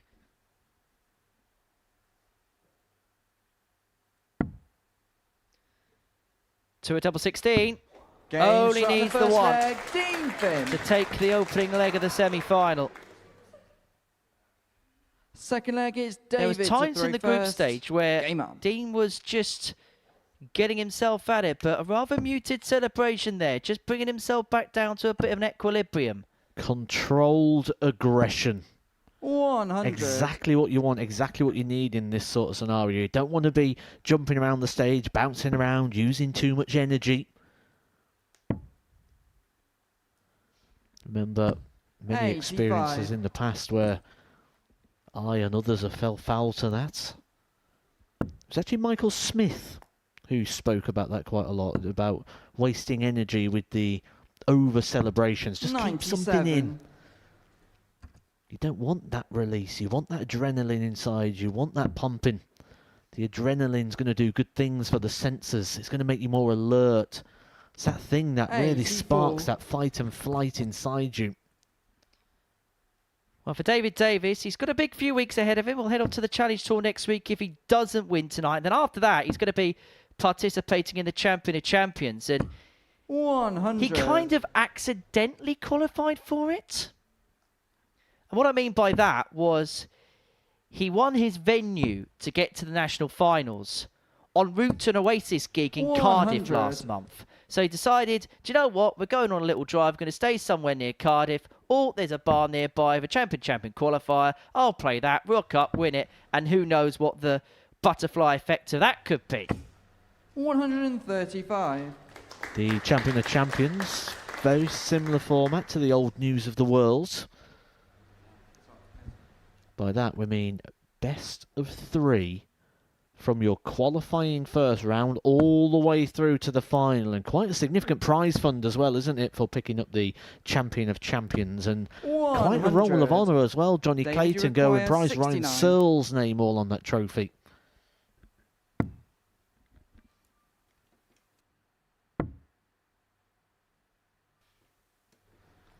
Double top. 29.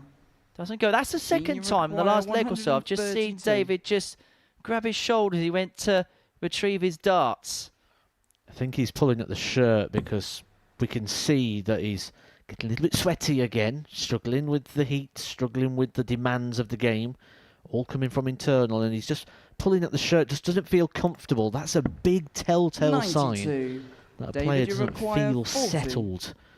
You're just tugging at yourself, tugging at the shirt, pulling at your hands. Game shot on the second leg. David Well, Davies. he may well be sweating a little bit, but he sure wasn't let down on that double top there as David Davies levels up at 1 apiece. First. Game up.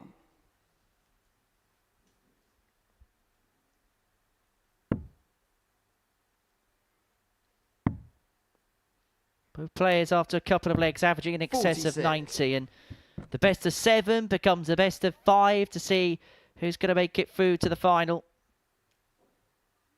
It was actually this fixture yesterday, wasn't it, that 57. solidified the group placings, wasn't it, for tonight's finale?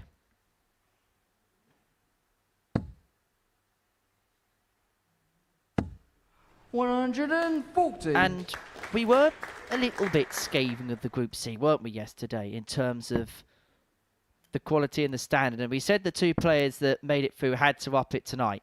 Well, in this semi-final, they are upping it. And one of them is guaranteed a place in the showpiece, a place in the final. That last stab, that last shot at Champions Week next week. 85. I don't know about you, Matt, but I'm just beginning to get that sense that this could be one of those semi-finals where both players follow each other all the way to the line. 54.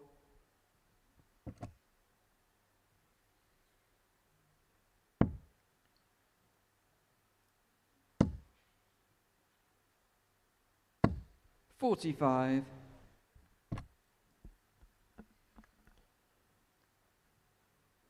If you want feelings, it feels like David Davies has clung on in the group. It feels like he's clinging on this semi-final, but the main thing is no one's put him away yet. And until they do, he's always going to have an opportunity to spark it into life for 5 minutes, and that's what it takes from here. At 1-1 in a semi-final, in a race to 4, just 5 minutes. 45. Dean Finn is not putting him away here, and now David Davies has got a great opportunity here to serve it up. One big visit here, and he's in with a chance of a break.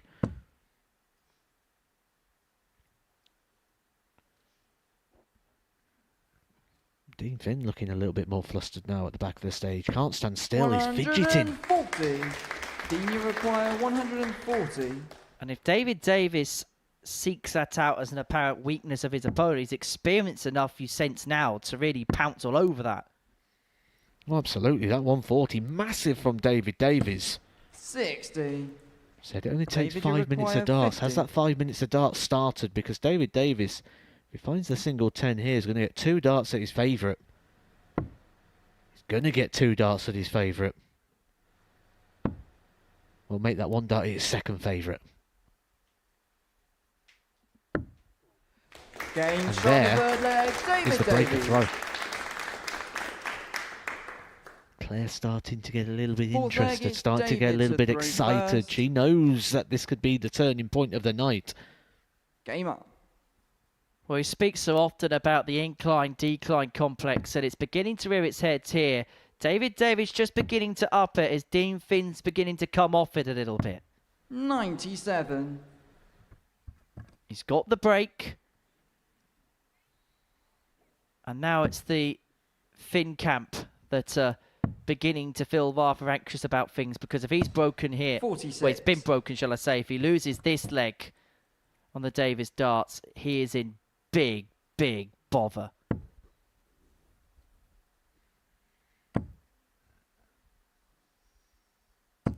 $100. This almost doesn't feel like a collective of a game. This almost feels like we're playing shot for shot. It's been broken down into mini games, but so many mini games, so many mini battles. 140. Which is normally something you'd say is a little bit of a lack of experience, but we're talking with David Davies here, a two-time weekly champion. 140. Somebody in terms of success, you could put his hat into the ring and he could probably come up as competitively as anybody else. Put it this way, he's won as many qualifying weeks as a certain Luke 60. Littler. David, you require 164. You said if David Davies wins this leg, it could be big trouble. Maybe insert big trouble here because he's got time to get the job done here. Set up play for David Davies. 45. Leaves what is probably one of the worst finishers in darts.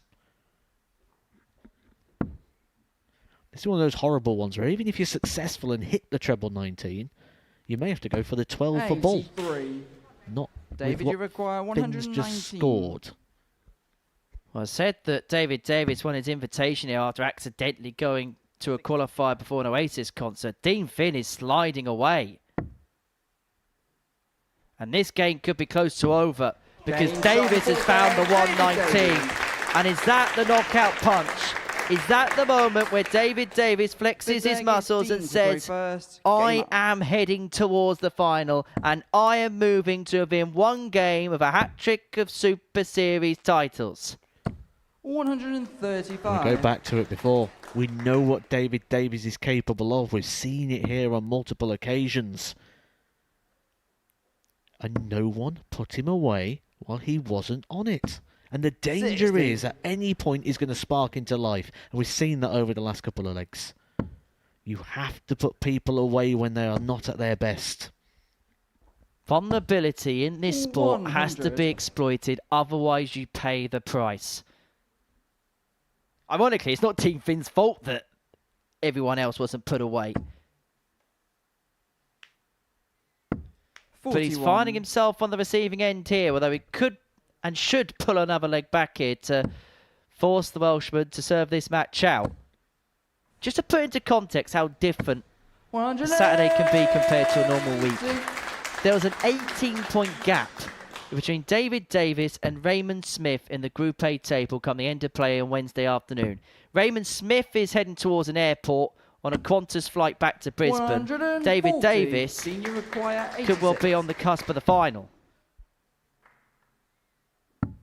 Game shot on the fifth That leg. is the best Dean leg of the Finn. night so far. 11 darter. Dean Finn's not done yet.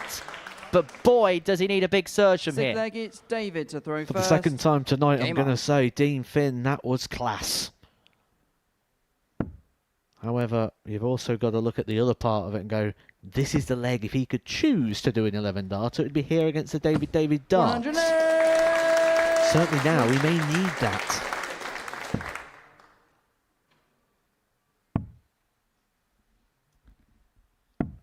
We said earlier on in the night,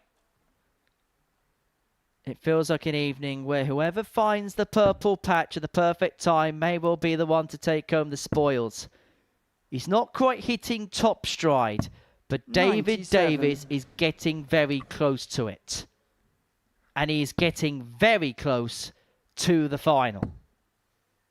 But Dean Finn isn't giving this up without one heck of a scrap. Little fighter, isn't he, Dean Finn? Like this, learning a lot about him, showing a lot of character. Wouldn't it be easy to fold? 84. Well, he's basically told his opponent, you're going to have to win it. I am not handing this semi-final to you. 58. However, David, you require Chapel's visit 140. means that David Davies does have 6 to return to the final and to move within 1 win of a 3rd consecutive Champions Week. And seemingly, not just is he facing Dean Finn, but he's also facing a fly. Do you remember the infamous Joe Cullen fly as he went for a match start against Gary Anderson in the World Match Play? Well, similar sort of timing here, isn't it? That's not the ideal time to have a distraction there. Because now Dean Finn can jump in. If he gets this done here, Dean Finn, all of a sudden, we've got a level game. Dean Finn's got the throw, and David Davies is on a 3-dart combination here, despite the fact he's under a ton. May go tops here. He did, but he's unable to execute. 59. Well, Dean Finn, you require at 3-1 down, never portrayed the look of a beaten man, but it looked like a long way back. But he's pulled it back all the way with legs of 11 and 15. We go to a last leg decider, Final leg, it's Dean and those to throw bottled first. up emotions have been let out. Game up. Well, there was a semi-final at the start, looked like it may not deliver, and then as the game's gone on, the pair have really served up an absolute quality 38. semi-final here, but that could be exactly what we was talking about before, that battle of managing adrenaline. What do you hold in? What do you let out? Dean Finn 140. maybe getting a little bit shaky right now. Well, it's been the perfect recipe, this game, has it? There's been some good darts, there's been some tense darts, and we are still none the wiser. And both families are going through it. Enjoying it as well, and rightly so. Enjoy these moments. You never know when the last time actually is. 60. It's a bit morbid, actually, weren't it, for a good semi-final? I think one family's enjoying it more than the other right now. 122. Oh, classless, isn't it? After the start to the leg that Dean Finn had, started off with 38, backed up with 140, 122. Now David Davies is chasing.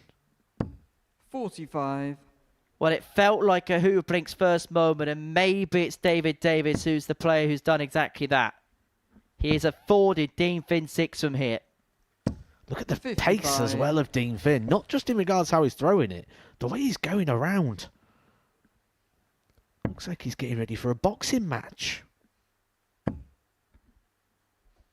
Whereas David's just dictating his own pace, as he 60. usually does. However, Dean, you require 146. the Chapel's score there means that his fate is in the hands of this man here, who's got 6 on 146. 130. He's gonna set up, and he's gonna leave himself on double 8 when he comes back. Last time, it was the semi-finals for Dean Finn. This time, it could be a 50. step better. It could be 2 steps better. Dean, you require He was 16. 3-1 down in this contest.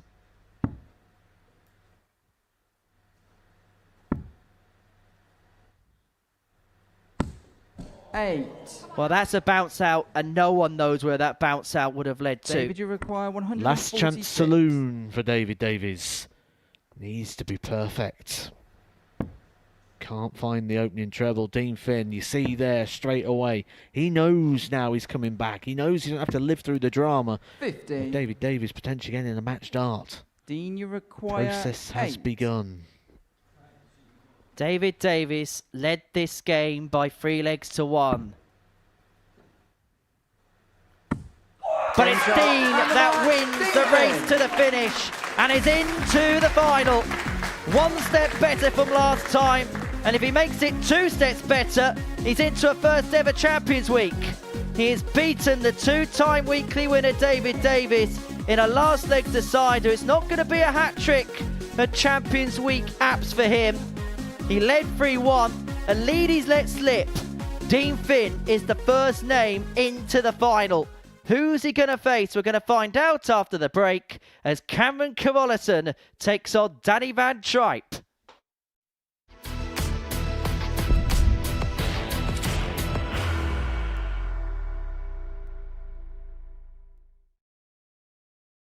Are you ready to lift that trophy, Darius? Yes. Let's do it then. Ladies and gentlemen, your Modus Super Series 9 champion is Lucky D, Darius Labanowski!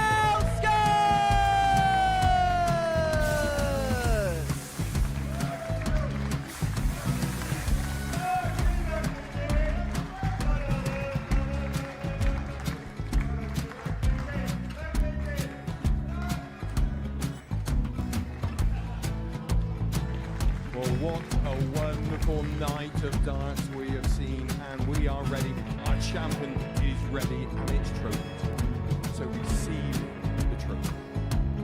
£25,000. The new Modus Super Series champion, the Terminator, Marvin Van Velzen.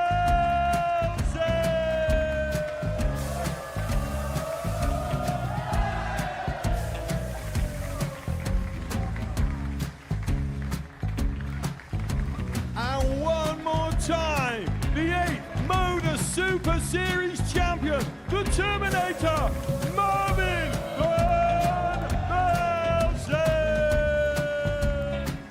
And the new Modus Super Series champion is Andreas Dirty Harrison.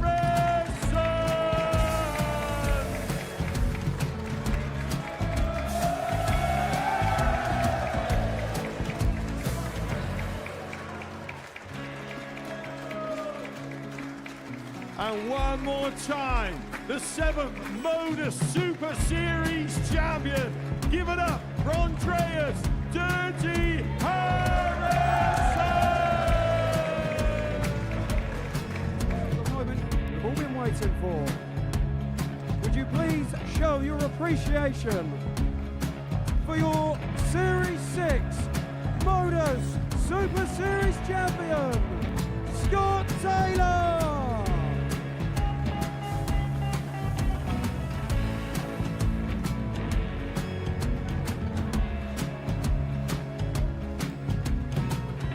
One more time, your new Modus Super Series champion.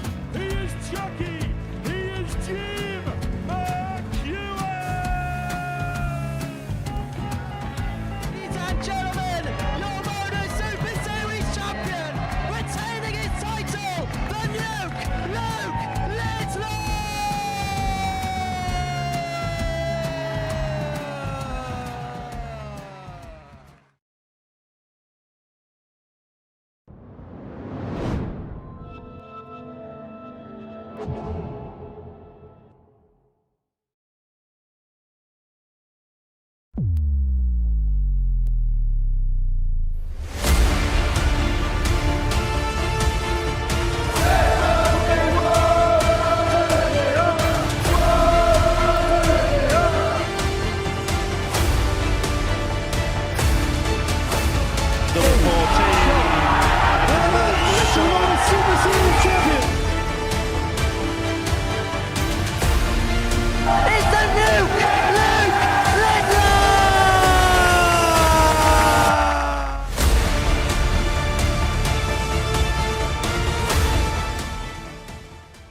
Yeah, Champions Week is coming, and we are going to find out who is going to be the next name on that Roll of Honour. It all started when Conan Whitehead won Series 1 3 years ago. Raymond Smith won Series 2. Hasn't been back since until this week, but lost out in the group stages tonight, and then it became about the legacy of Luke Littler. Back-to-back series for him. He's gone on, of course, to conquer the world of darts. Jim McEwen, Scott Taylor, Andreas Harrison, Marvin Van Velzen, Darius Labanowski, and Jensen Walker, all adding their names to that Roll of Honour. And on Champions Night next Saturday, somebody will pocket £25,000 and cement their place in darting history. And the last name at that Champions Week will be determined at the end of this evening. It could be Dean Finn. That comeback victory against David Davies has put the Irishman through to the final, but the second semi-final is about to get underway. It's Cameron Carolissen against Danny Van Trijp.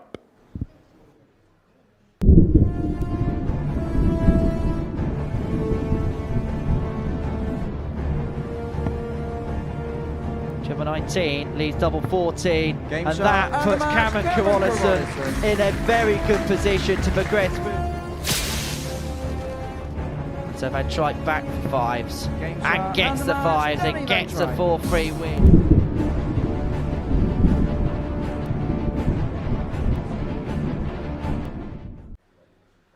Thank you, ladies and gentlemen. Welcome back to the Modus Super Series here at the Live Lounge in Portsmouth. It's time for our second semi-final. Would you please welcome on his Modus Super Series debut from South Africa, Cameron Carolissen, and from the Netherlands, a former weekly finalist, Danny Van Trijp.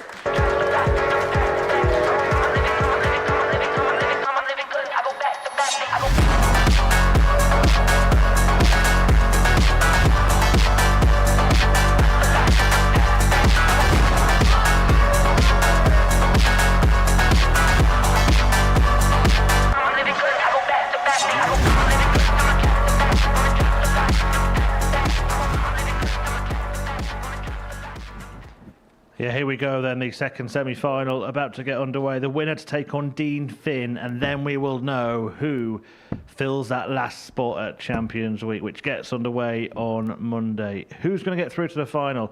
Is it going to be more Dutch delight, of course, Jimmy van Schie, who won the International Pairs Week with Danny Van Trijp for Team Netherlands, already there, as is the youngster Jurjen van der Velde.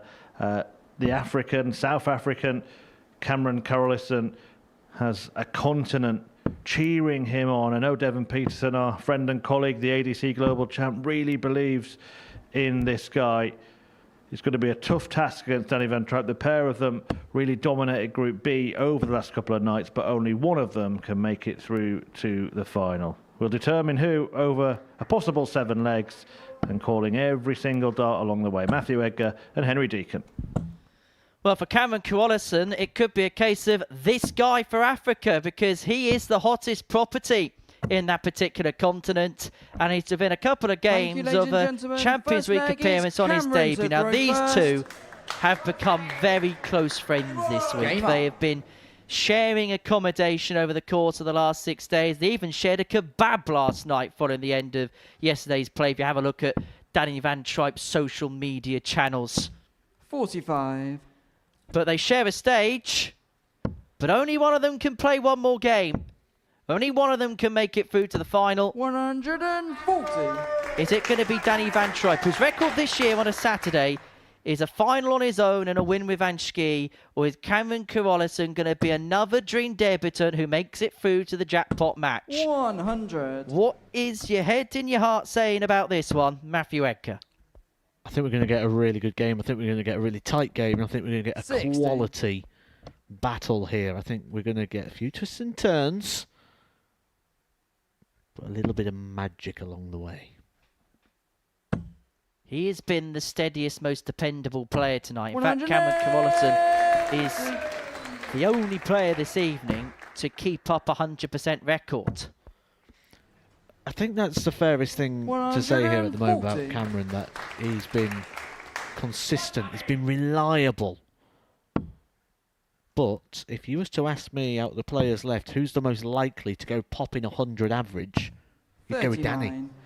Which makes this really interesting. Is this the game that Danny can pop in that big average, or is it the reliable consistency of Cameron that gets through?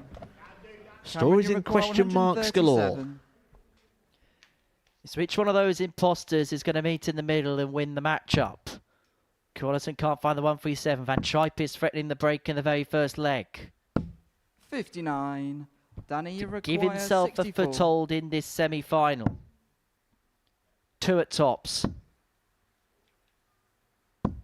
24. Both well Cameron, thrown, you but neither require find the target. 78. Carolissen to win the first leg. Even though it's on his darts, it will have a feeling of a break because it's felt like he's been behind from the very first dart.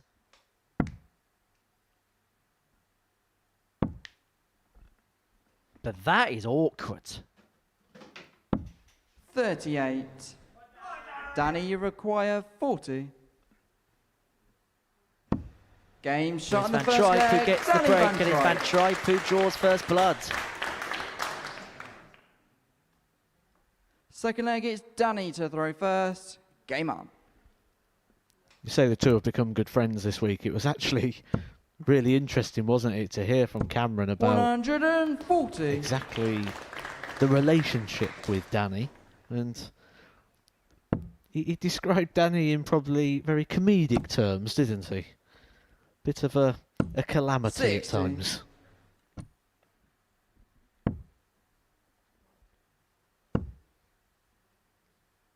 Let's say that if you want a 100. week's worth of peace and quiet,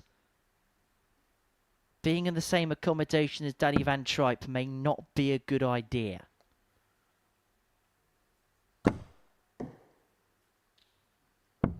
$40. So far this week, he's lost his darts and his coat going to a local competition. He got locked out of his accommodation. Had to try and climb through a 140. window to get back in. But he may well be climbing into a 2-0 lead here, because he's averaging 105. 41. Cameron Carolissen, Danny, somebody you who require we've 121. been describing as consistent all week, is having his worst game of the week at the worst possible time. 65. But he's going up against Danny here, who we said has got the capabilities and the most likelihood of banging in that big average over 100. That's where he's sat at the moment. In the early exchanges here. That halves the score for Cameron, but doesn't leave him on a finish, doesn't change the scenario here. It's 6 darts for Danny Van Trijp, and he Game shot only in the needs second the leg. 2. Danny Van Trijp. 14 darter there for Danny to hold.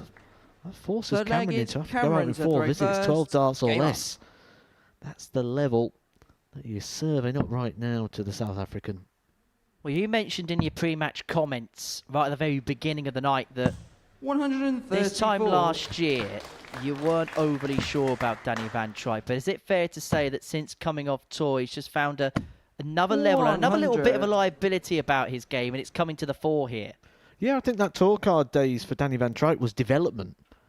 A lot of the time when you've had a card and you've lost it, people think that's the peak, and it doesn't have to be. That can just be part of the process that gets you to the 41. player you will eventually be. There's a lot of examples and inspirational stories out there now of people who've had a tour card and have been better 100. the second or third time round of getting it.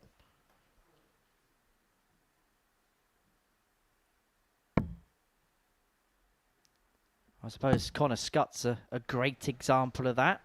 Connor Scott, Nathan Aspinall. 140. Bradley Brooks at his present moment in time. 131. Could even put Mickey Mansell in that. A couple of years ago came off tour and had to go back on. Now is more likely than hitting the top 32 than losing his card.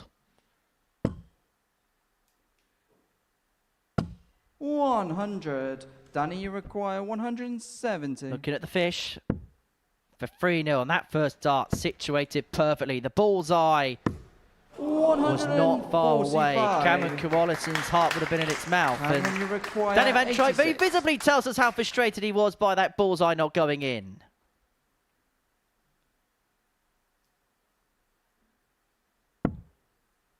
He can expect to find through the post as Carolissen looks at double 16.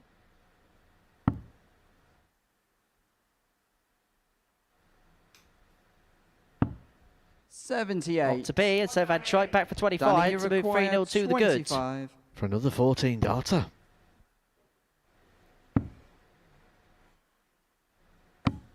Nine.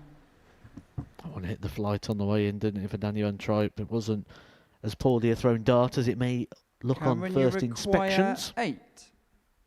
Well, this is a huge moment in this semi-final. Van Trijp has dominated from dart 1, but Carolissen could put it back to within 1 here. Game And that's shot in the exactly third what he leg, does. Cameron Carolissen. And interesting as well, he headed back to the table. This game's been played at quite the pace. Fourth leg Carolissen is Danny to just throw trying first. to stem Game that a little bit. Trying to get back into his rhythm, to get back into his groove. Looking to get back into the game. 81. And he's been presented a little bit of an opening here. Just an 81 start for Van Trijp. You never feel out of it in this format. As we said in the last game, it's only 5 minutes of good darts and it all turns around very quickly. 60. But also, 5 minutes of darts may also not be good enough because Danny Van Trijp was racing away, looking as if he was going to go 3-0 up, having in excess of a 100. ton, but he could be embroiled in a few moments' time. He's found some friends in Portsmouth. Not as many as his pairs partner Jimmy Van Ski, mind. Sure they'll be here next week, won't they, in full force if Jimmy Van Ski's in the final 6. Yeah, it won't be quiet if Jimmy Van Ski's here next Saturday. 140.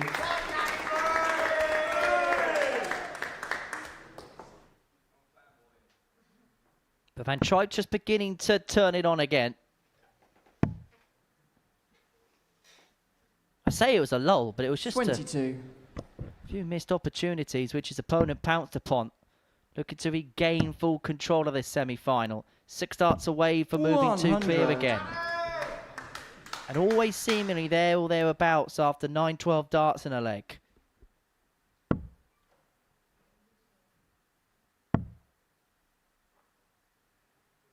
$77. Danny, you require 80. And with all the time in the world, he decides to go tops on the 80. This is a very block bed. 40. Couldn't smother a way through, but he didn't have to on that occasion.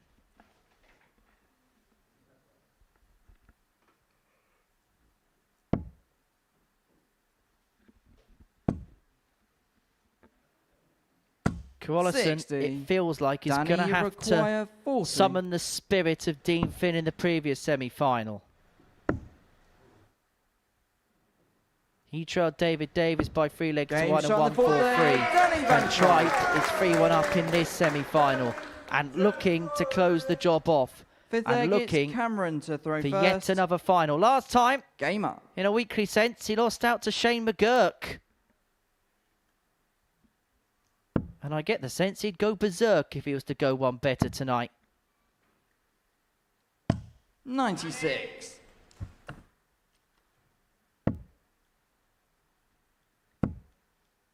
And it looks like he's putting on the afterburners here, Matt, isn't he? 121. He's finding that level, isn't he? Finding that extra gear. And I guess that comes down to the experiences he's had and the places at which he's played his darts. And the fact that he's been in this 140. environment so many more times. And that is exactly what the likes of Cameron, the likes of Raymond Smith have been talking about, coming from different parts of the 45. world. They don't always get the same opportunities to compete at this level on a consistent basis, like Danny Van Trijp has. And right now, it just feels like those experiences are coming in very, very valuable. 98. Well, he's going to make Van Trijp work for it. Only a max leaves him on a finish. 140. Cameron, you Carollissen's require got 6 starts to at least get the 167. first back.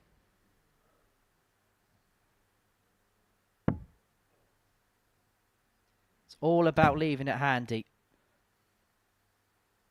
60. But he's unable to leave himself on a 2-dart. He leaves himself vulnerable. And it gives Van Trijp an opportunity just to sneak up on him.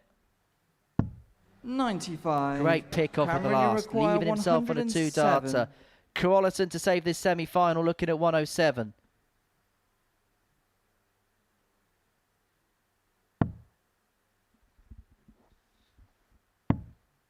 It doesn't go. And so Danny Van Trijp returns. 55. Danny, you To require return 100. to the final. He's never failed to make it to the final so far this year. 80. But he's going to Cameron, do you so require here. 52. He's hoping that Carolissen misses, and Danny will be hoping that's the only slip-up he makes.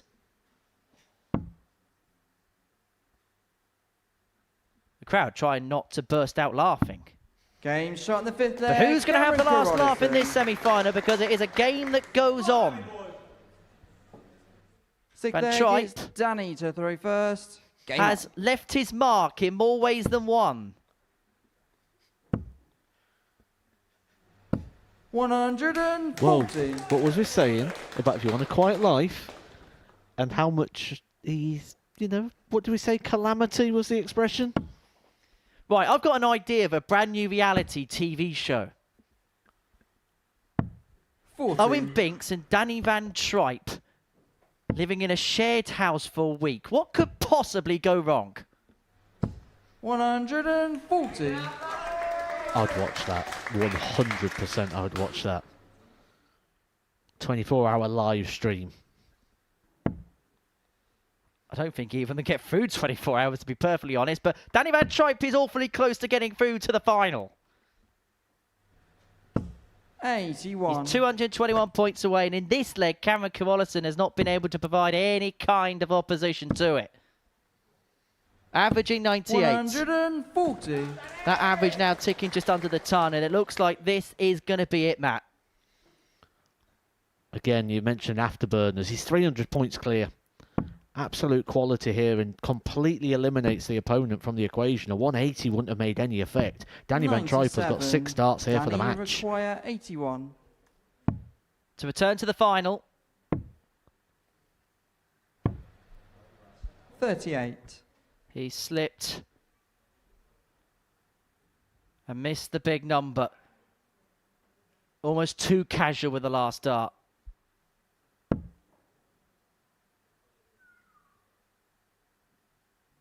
Well, Cameron Carolissen has been an excellent addition to the Super Series, and I'm sure we're going to see him again. 174. Danny, but is this the end of the road 43. for the South African? Because Danny Van Trijp looks at double top Game to shot return and to the Danny Van final. Trijp. And he's looking to go one step further than last time. Danny Van Trijp will take on Dean Finn for the final place through to Champions Week. The pair share a warm embrace. They've become good friends this week. They've shared accommodation, they've shared memories, they've shared a friendship, but they couldn't share the spoils in this semi-final. It's Van Trijp who wins by 4 legs to 2, averaging just a shade under 97. The final is between Dean Finn and Danny Van Trijp. That comes after reaction and analysis from Matthew Edgar and Chris Murphy after the break.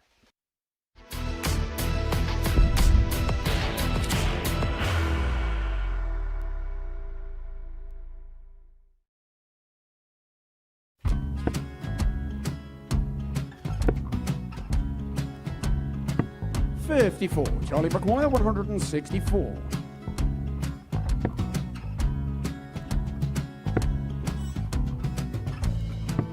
44.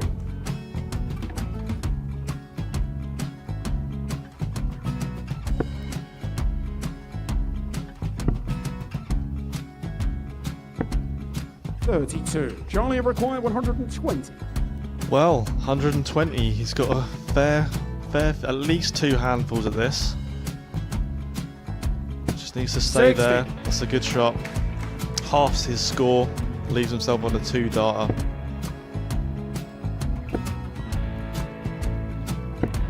$26. Charlie Time on his require side 60.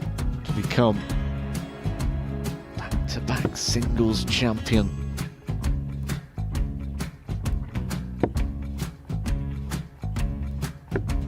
$40. Definitely a couple of nerves in those last 2 darts.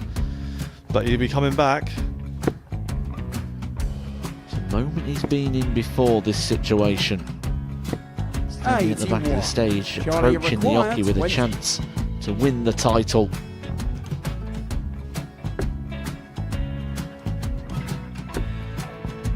He did this to win the first title, if you remember. 11. I think he's gone. Georgia I think require he's gone to 180. bust it, maybe. The first title he won, he wanted 20. He went 6-7-7 to win it. He had a chance to replicate it again. Yeah, I get the feeling that was for a bust. And 39. on that Charlie situation there, George require Scaife wasn't even 9. able to take it out going to the 18s on that switch. Yeah, I think he just panicked a bit, but he's done well to get that big one. Sometimes can be the hardest part. Georgia requires This is it. 79. It's got to be 19s. It's got to be 19s for this shot. Big 20 and a double. He's got the first one. He's going to get a match dart here.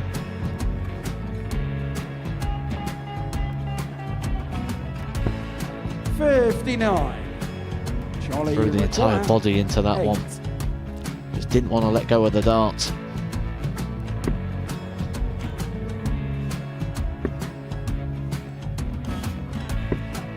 No score. He's given George a chance. Georgia require 20. I think George has been quite good on double 10 today. So many opportunities for Charlie Murphy. Couldn't get the job done. The match!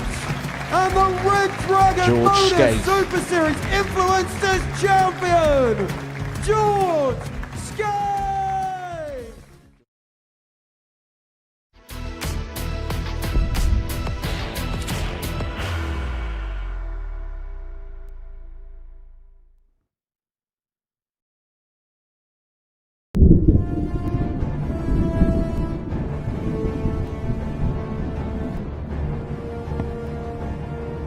Number 19 leads double 14, Game and shot. that And puts the match, Cameron Cameron Carolissen Carolissen. in a very good position to progress. So Van Trijp back for fives Game and shot. gets And the the match, fives Danny and Van gets the Trijp. 4-3 win.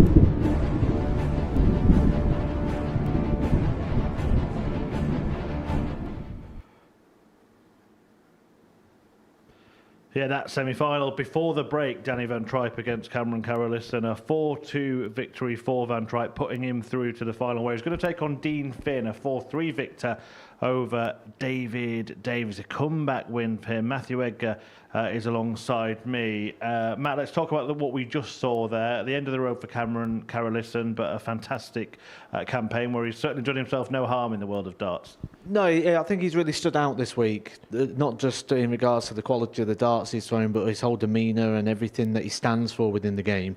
I can see on social media there's a lot of people really enjoyed watching Cameron, and I'm sure there'll be a lot follow his journey going forward.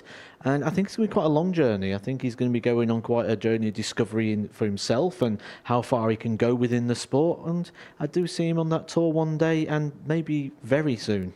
He got the better of Danny in Group B, but was it the occasion really where Danny had that bit more experience tonight?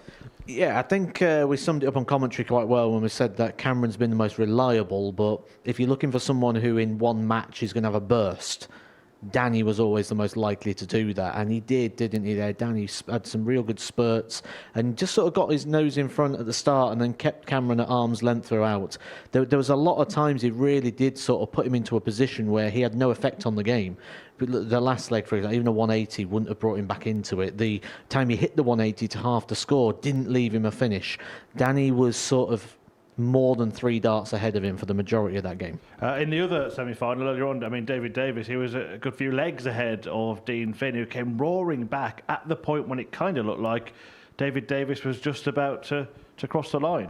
What a story that game was, and you could really see what it meant to Dean Finn to get through to the final. He's waited a long time to be back here at the Super Series. November last year was when he was here on a finals night before, and he's been waiting and chomping at the bit to get another opportunity, and now he's got himself through to the final, putting himself probably to the top of the list now with the selectors. And when we look at that game, it was such a story. Such a story. David Davies started slow, wasn't quite working. Then he found some darts for a good 4 or 5 minutes, got himself 3-1 ahead. He thought, is he going to be able to get over the line? But in that 3-1 in this short format, sometimes it can be a bit misleading. And in that one, Dean Finn just needed to find that one breaker throw. He had the 11 darter to get himself back into it. And you think, was that the leg he needed on the break? But he just hung in there, waited for his opportunities, and when he got it, he took it. And for David, I suppose it's just want to take on the chin, isn't it, and zoom out and think, well, 2 out of 3, that's not bad, is it? Yeah, I think if David Davies right now will feel disappointed because he's lost in the semi-final. He came here to win, of course. But I think when he's driving home and in reflection of things, maybe from how he's played this week, has overachieved, because he hasn't played like he normally does. He's not played to his best, but yet still reached the semi-final. So probably fair or maybe an overachievement in regards to that, but also a positive in the fact that now he knows that when he comes here, he doesn't need his A game anymore. When he first came here, we're like, he needs his A+ game to be able to compete. Now he's competing without that. So a positive there in sort of a negative spin. We are going to preview the final in just a moment, but earlier this week we told you that Scotland would be the final team playing at the next international pairs. Of course, Danny van Trijp is in tonight's final, won the international pairs with Netherlands, and it is now time to reveal who will be making up Team Scotland.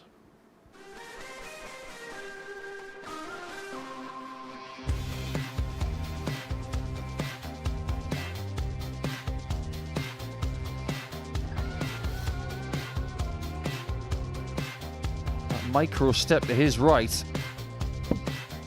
I'm not even sure that step needed to be found, Game but he shot, finds the second leg, 130 on the Scott ball. Campbell. 14 lead Tops. Game shot on Tops the has first got lap.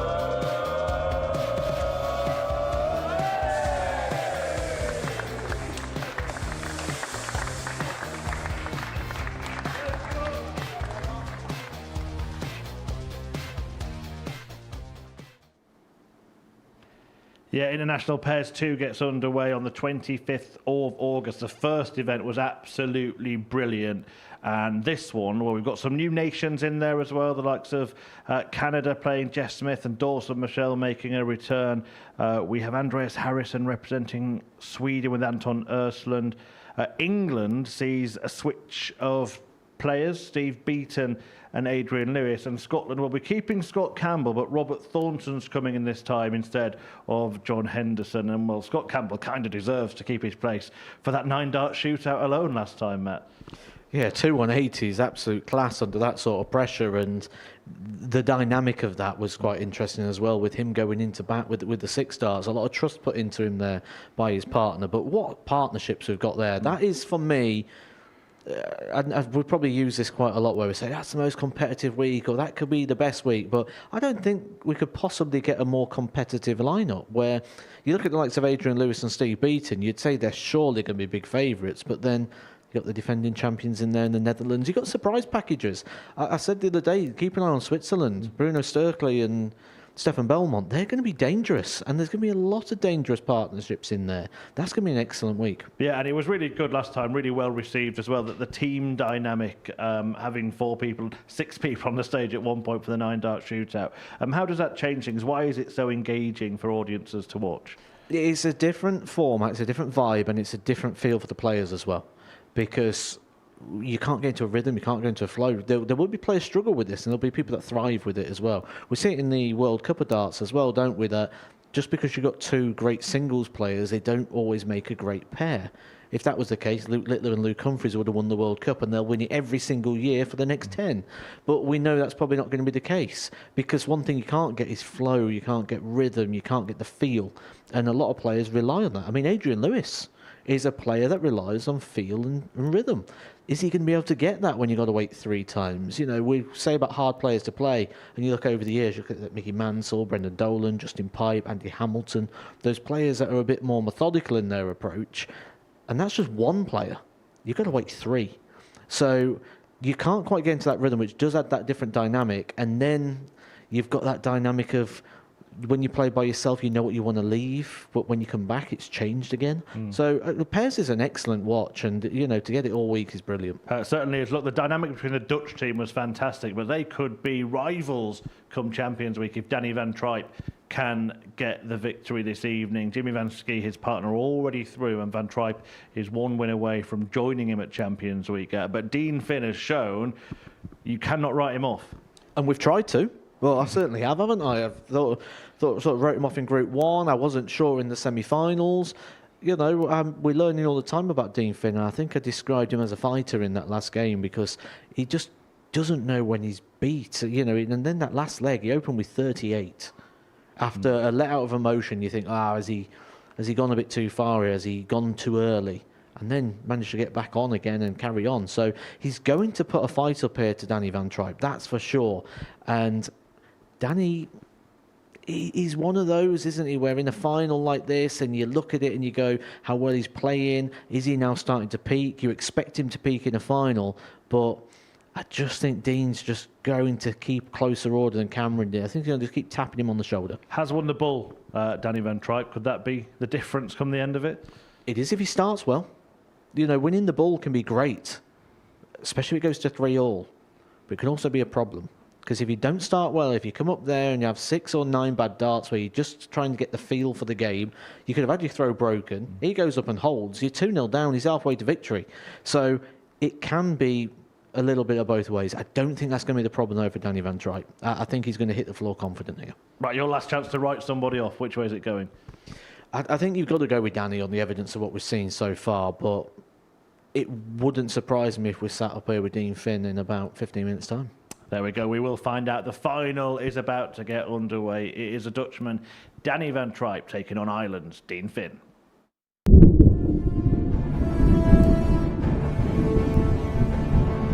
David Davies led this game by 3 legs to 1.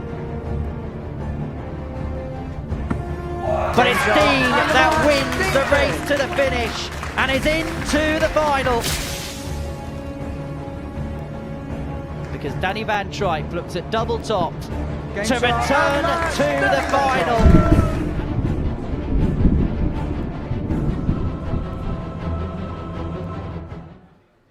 Thank you, ladies and gentlemen, and welcome back to the Modus Super Series here at the Live Lounge in Portsmouth.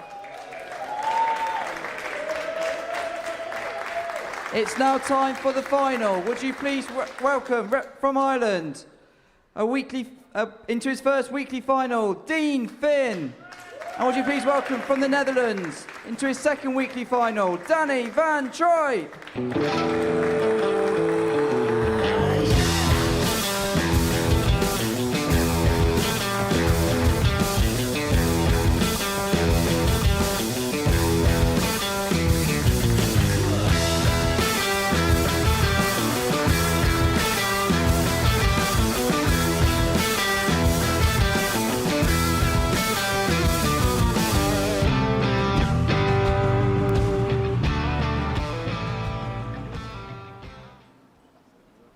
Destination Champions Week for the winner of this final, Danny Van Trijp taking on Dean Finn. And as Matthew Edgar said, been such a fighter tonight as Finn.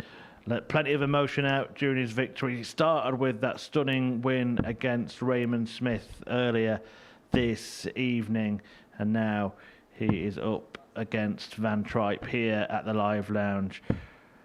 The Dutchman, who was runner-up in a previous visit here last series, between this and that, he's won the international pairs alongside Jimmy Van Ski. He's already at Champions Week. It will be Van Trijp or Finn who joins him and fills the final place in it. It all gets underway on Monday, but the last match to qualify is this one. The winner takes it all, and Matt and Henry will guide you through the action.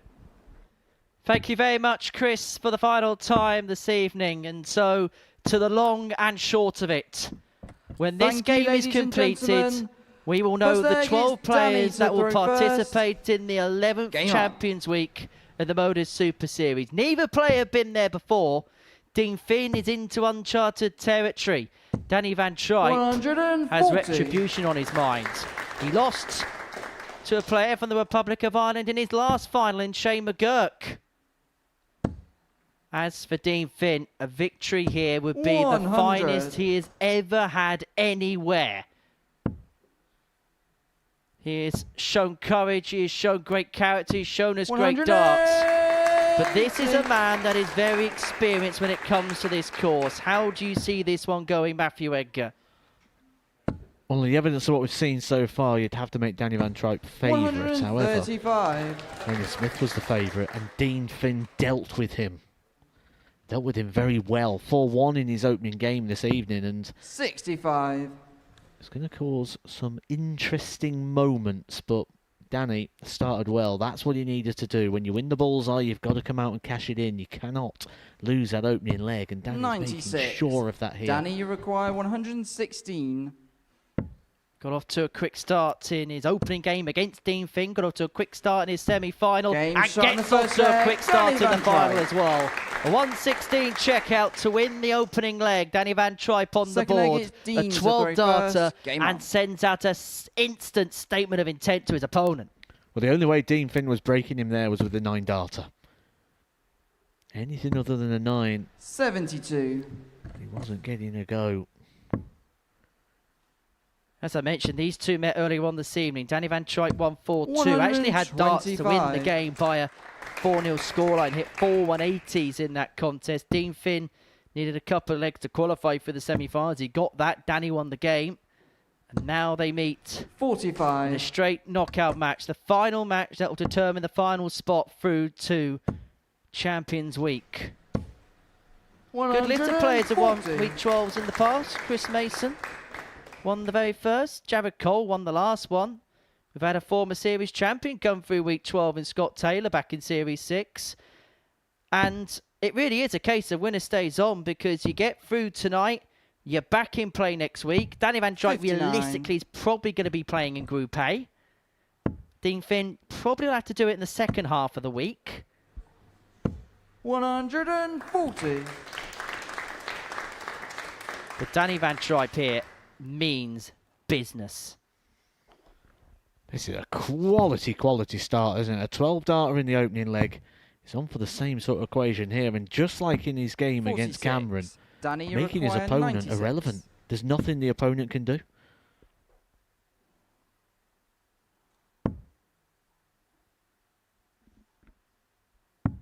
$56. There was points in his semi-final against Cameron that the only thing that was going to unravel him was the stage set. And he came up to a similar type of start in the semi-final, didn't he? Because if I remember rightly, he rattled off a 16 and a 14 for the first 2 legs. 40. Game 12 followed by 13 gets Danny Van Trijp up and running. And in the space of 3.5 minutes, is halfway towards Champions Week, averaging 120.24, which is the series record held by David Evans in the very first week. And if he carries on like this, we're going to be talking about record averages altogether. The 122.69 of Darrell Pilgrim.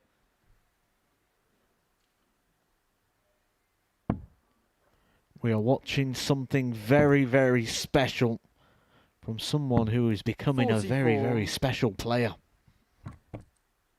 There is no doubt in 2025, this man has got better. And this man is 6 into the 9, and we've never seen it on a Saturday night here before. And he's believing. You can see in the reaction. Deep breath there 45. from Danny Van Trijp. Danny, you require Be the 141. first player to do it on a Saturday. It's on. Double 12. Danny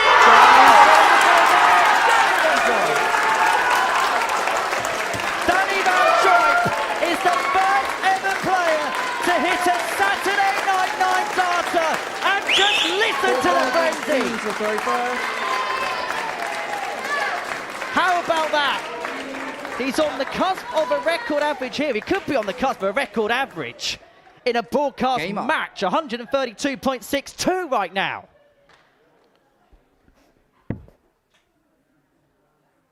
Now, can I be the Grinch? Can I be the boring one here and say he's still got a job to do? Still needs to find another leg. He's got to try and find some level of composure right now. And he's doing the right thing here. Just trying to take his time. Trying to get that heart rate back down. Remembering that he's in a final here.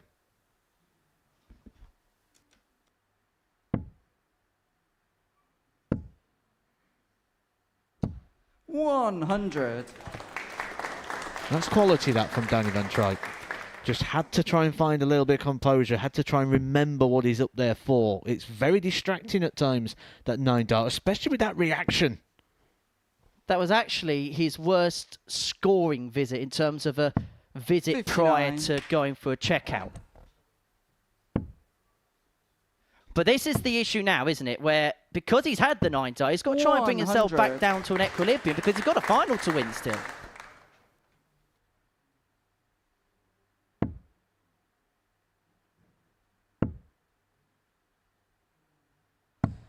$47. Well, now the adrenaline's just calming down a little bit, isn't 100. it? The average still, despite a poor legs, 125. If he gets this done in 6, we've got a record average here. He gets a trophy. He's got a 9-darter. Super Series, Saturday night. Completed it, mate. It's only 125 here. I think if I was Dean Finn, I'd just probably go get the trophy and give it to 97. myself now. I'd just be like, here you go, mate. I've had enough. Please stop this. 100. Brutality. Now, if he takes this 101 out, it's very borderline in terms of record averages. It's 124.11. This has been 56. the perfect Danny, you display require from 101. Danny Van Trijp. Is he going to finish it off in perfect style? Double top. 81. And if he got it, I think he may have got the record to boot. It's a record for a final, that's for sure. 117.88, Luke Littler against Andy Bartons. 96. Danny, you require 20. The final name into Champions Week is Danny Van Trijp with the most inspired of performances. 120.24 average, a 9-dart finish. Danny Van Trijp is into Champions Week, and it is a dream win for the Dream Man from the Netherlands.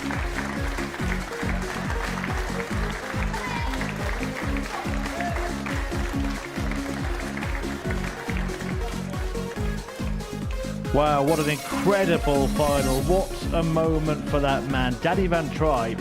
Well, the emotion is evident, isn't it? Look at that. What has he just done? He told us earlier in the week, having hit a 9-dart finish in Southampton, that he'd never even hit one in practice. But he hits a 9-darter and averages 120.24 to win the final, and qualify for Champions Week. Matthew Edgar is alongside me now. Matt, suddenly everyone in Champions Week is going to be running scared, aren't they? Oh, that was exceptional, wasn't it? Absolutely incredible. 9-darter as well to boot. 3 180s, 120. Everything you look at there was just incredible from Danny Van Trijp. The way he handled that, the way he burst in. We've been saying all the time that he's the most likely to burst into action at some point, but that exceeded expectation. That was out of this world. What a performance. And you can see the emotion for Danny as well. That meant a lot. But not only to win it, but to win it the way he did. We're going to be rewatching that final for a long time. Yeah, said it earlier on tonight. The kids have come from a darts academy this evening. What a treat they've had to see a 9-darter so close. Oh, I'm sure there's going to be a lot of people emailing in now to try and get their academies down here. They've had a great night out there tonight, and a real big moment there to be the first people here to see a 9-darter on that stage on a Saturday night. That final, I mean, I was watching the crowd, certainly the people at the front there, the whole time, big smiles on their faces. They knew they was watching something special, and it was a special night for them tonight, and a lot of special moments on the stage. Yeah, special moment for Danny Van Trijp, certainly, and, well, we need to hear from him. He's got to lift the trophy as well, so let's do that now. He's talking to Henry. Yeah, thank you, Chris. Just gave Danny a couple of moments because it's been a very emotional few minutes for you. Where do we start? The 9-darter? The 120 average? The Champions Week? You did it all in one, pal. Yeah, the whole week was like, oh. Yeah. We're not doing a Dimitri here. No Dimitris. No, you can hold it. The whole week, I know the whole week I tuned 1 times the 97 average against Davies. And then the rest of the week was like 82, 85, 84. And then I played against Cameron. And for me, it was the hardest game of the week because I played Cameron like 4, 5 times? 5, 6? Yes. So I played Cameron like 6 times now, and he won 4 of them. I won 2 out of them. And then you saw the final. And it was like, I know I started with a 12-darter. After that one, it was a 13. So I was like, okay, I have a good average. I'm very surprised I threw a 9-darter because if I look at the whole week, you know, the first game I played against Pariona was like I missed 28 doubles. The game after that I missed 21, so I was fighting myself this week with the doubles, but not on this Saturday, not today. It's not where you start, it's where you finish. Look, let's talk about the 9 darter. I'm not quite sure how aware you are of this, but we've never ever had a 9 darter on a Saturday night. Never ever had a 9 darter in front of a crowd here.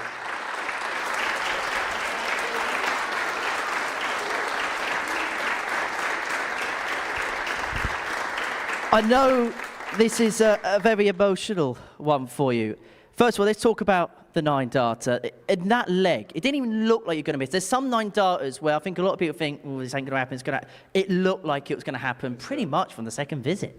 It's always like I threw 100 times, 180, 180, but I missed 7 darts. 99 from the 100 times, I missed the treble 20. And now the treble 20 goes in, and I was like, I'm going to throw it. We had a conversation earlier on this week about 9 darters. I don't know how much you remember about this. And you said that one in Southampton, you're not a 9 dart man, are you? You're not someone that piles them in, are you? No, because the 9 darter in Southampton against Joshua Richardson was my first 9 darter. I never threw a 9 darter in practice. Then my second 9 darter was in a tournament in Welberg in the Netherlands. It was a local tournament.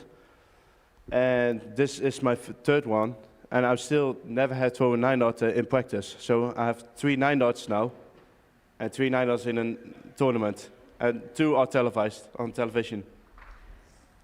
In the last leg, after everything that happened, how difficult was it then to kind of bring it down? Because obviously, yes, the 9 darter is great, but you've got a final to win, haven't you, as well? I know. It's. I'm happy with the 9 darter, but I know I have to win this game because I had 3-4 games. I was 3-0 up, and I lost 4-3.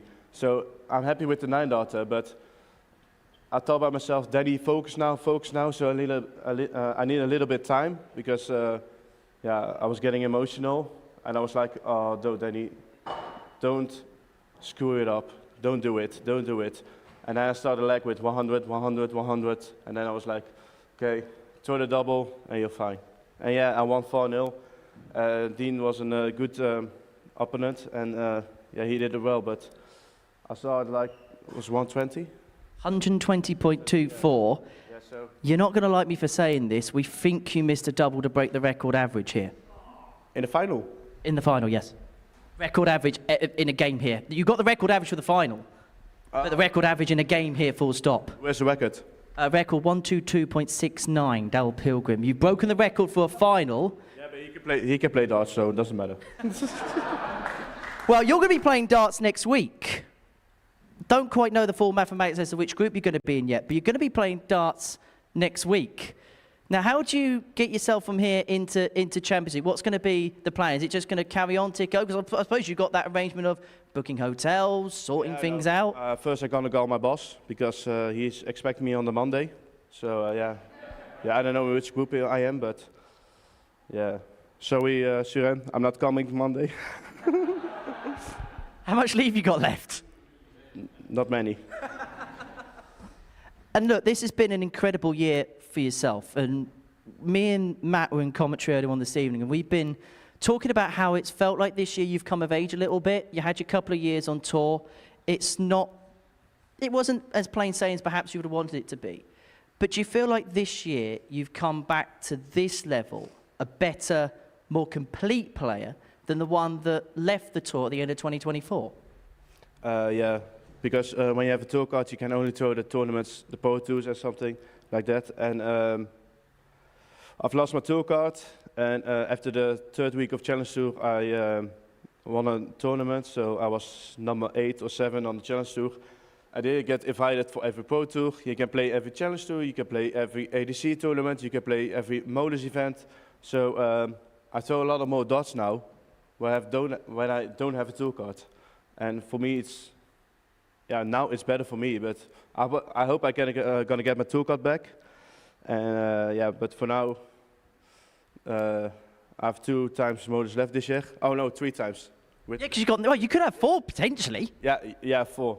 For now, it's 3 times Modus, but I really enjoyed it here, and it was a good crowd today. And it was really fun with the people in Group A, Group B, sorry. And see you next week. We are going to see you next week. And just before we leave, you only had the 1 slip up this week. TV was fine. Still getting used to that, right? The whole week there was something different. Like it was something like steel, but now it's the same as the International Pairs Week. It's very dangerous. We'll put a sign on it for you next week. Look, last time we had the chat, you had to share the trophy. This time, you can have that all for yourself. You ready to do it? Yeah. Ladies and gentlemen, the last player through the Champions Week, Danny van Trijp!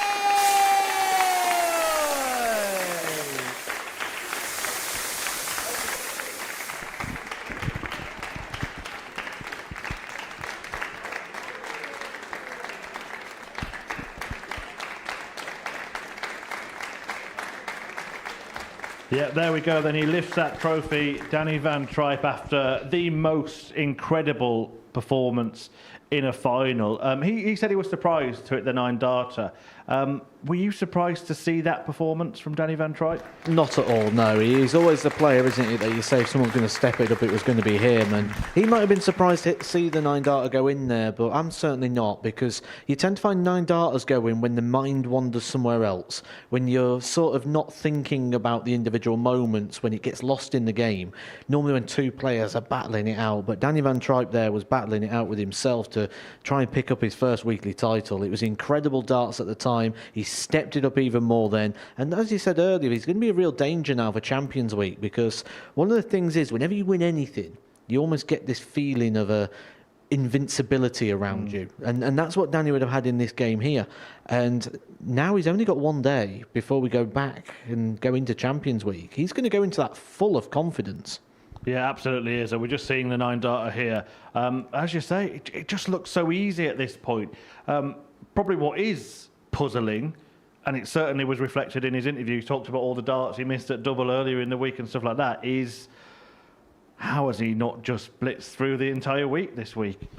The main thing that he's got to take away from this is not looking back and looking at the things he did bad. It's when he needed to perform, he produced one of the best performances we've ever seen, not just in the final, but in the Super Series period. And that's the big thing here, that he will go away, and he should go away and go, when I need to produce, when it's time to go, I go. And he goes at a level. And it's hard sometimes when you're playing a full week and you're playing on a Tuesday and a Wednesday and all these different days and you're playing for points, because we like to play for prizes. That's why some people struggle with that Q school, where you're not quite playing for the big prize, you're playing for the points and the accumulation of. So when the chips are down, he turned up, and that's the most important thing, and he's got a day to process that now. Right now, we'll be trying to play it down a little bit. He's not going to want to big himself up too much, but I think when he wakes up in the morning, he's going to be very, very proud of himself, and I think he's going to realise he's a big, big danger for Champions Week. A great time for Dutch darts, isn't it? They had excellent campaign in the PDC World Match Play. Jan van Veen kind of leading that. Of course, we've seen him here before. Then they win the international pairs here, himself and Jimmy van Schie. 3 Dutchmen at Champions Week next week as well. The future's bright, isn't it? It's not just all about Michael van Gerwen and Raymond van Barneveld. It's credit to the system that they've had over there for a long time. We're talking about pathways. We've been talking about them that they're developing here in the UK.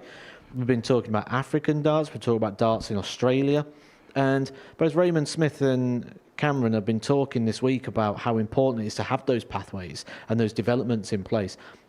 Holland, the Netherlands, there was a long way ahead of that. Germany, a long way ahead of that. We're seeing developments now in places like Belgium, in Nordic Baltic countries like Iceland, Sweden. I've done a lot of travelling around Europe, and with that I can see these developments and these systems coming through, and that's what people want. They want these systems because they can see how it's working for everybody else. And you know, we need these sort of super leagues, these round robin sort of tournaments, rather than the traditional way in the UK that we used to play darts, which was you all went out and played a best of 3 and you spent most of your night watching other people play. All these other countries are sort of realising that that's not the way to do things, and that's why we're seeing so many come through. Yeah, and look, you mentioned pathways and stuff. Quite fitting that we had a darts academy in this evening, the Farringdon Darts Academy, JDC affiliated. This isn't Ali Pali, it's a TV studio, isn't it? It fits about 100 people in. And to have been sat in that audience and seen the only 9-dart finish that's been hit in front of a crowd here is quite special. Oh, what a reaction as well. They all loved that moment, didn't they? They really got a special treat there. I said at the start of the night, someone's going to be here tonight who's going to get inspired and want to be on that stage. I now think they're all going to leave here very inspired because they watched something special there. They was involved in one of the most special moments we've had here at the Super Series, that first 9-darter in front of a crowd. And I do think they're going to go here. And they're going to be talking about this for quite some time. That could be the making of a lot of their summer holidays.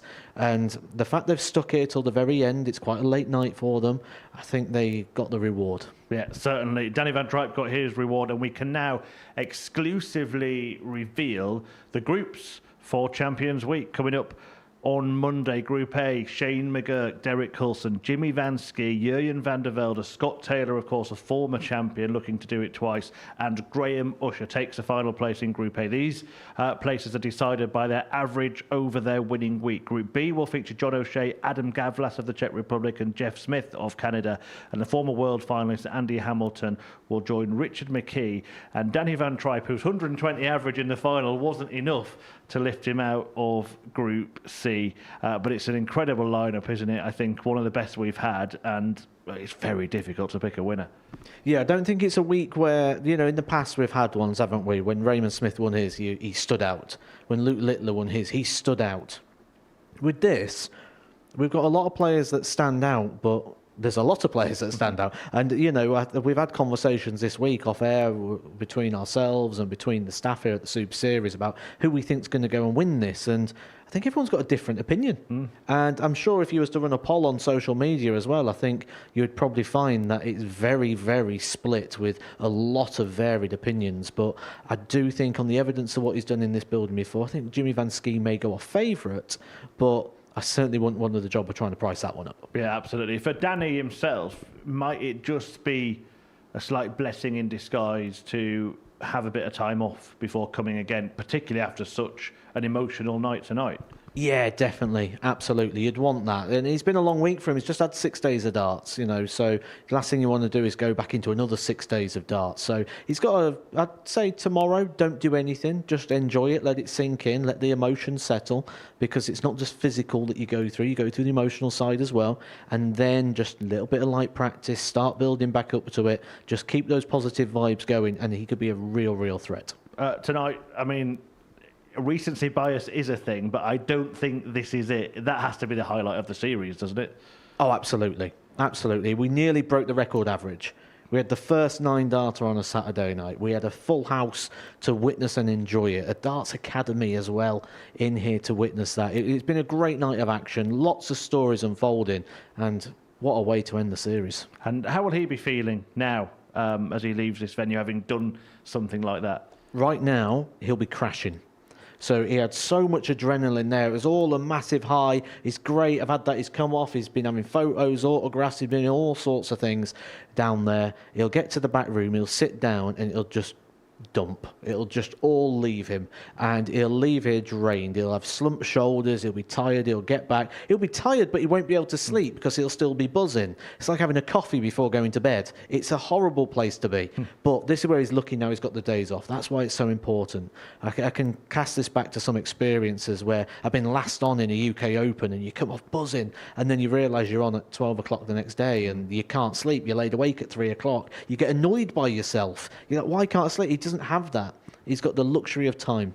So he'll just be able to relax. He'll be able to let it settle in. This is played perfectly for Danny Van Trijp. It certainly has. You've just described how I'm feeling as well. There's plenty coming up here on the Modus Super Series channel. Up next, an audience with Phil Taylor. He was here in front of a crowd at the Live Lounge, and you can watch that straight after the live darts at the other side of the break. Then tomorrow, just before 4 p.m, the story of James Wade before Champions Week gets underway on Monday morning, 9:30 a.m. Jimmy Van Ski is in Group A and will be part of that session. Later in the week, you can see Danny Van Trijp.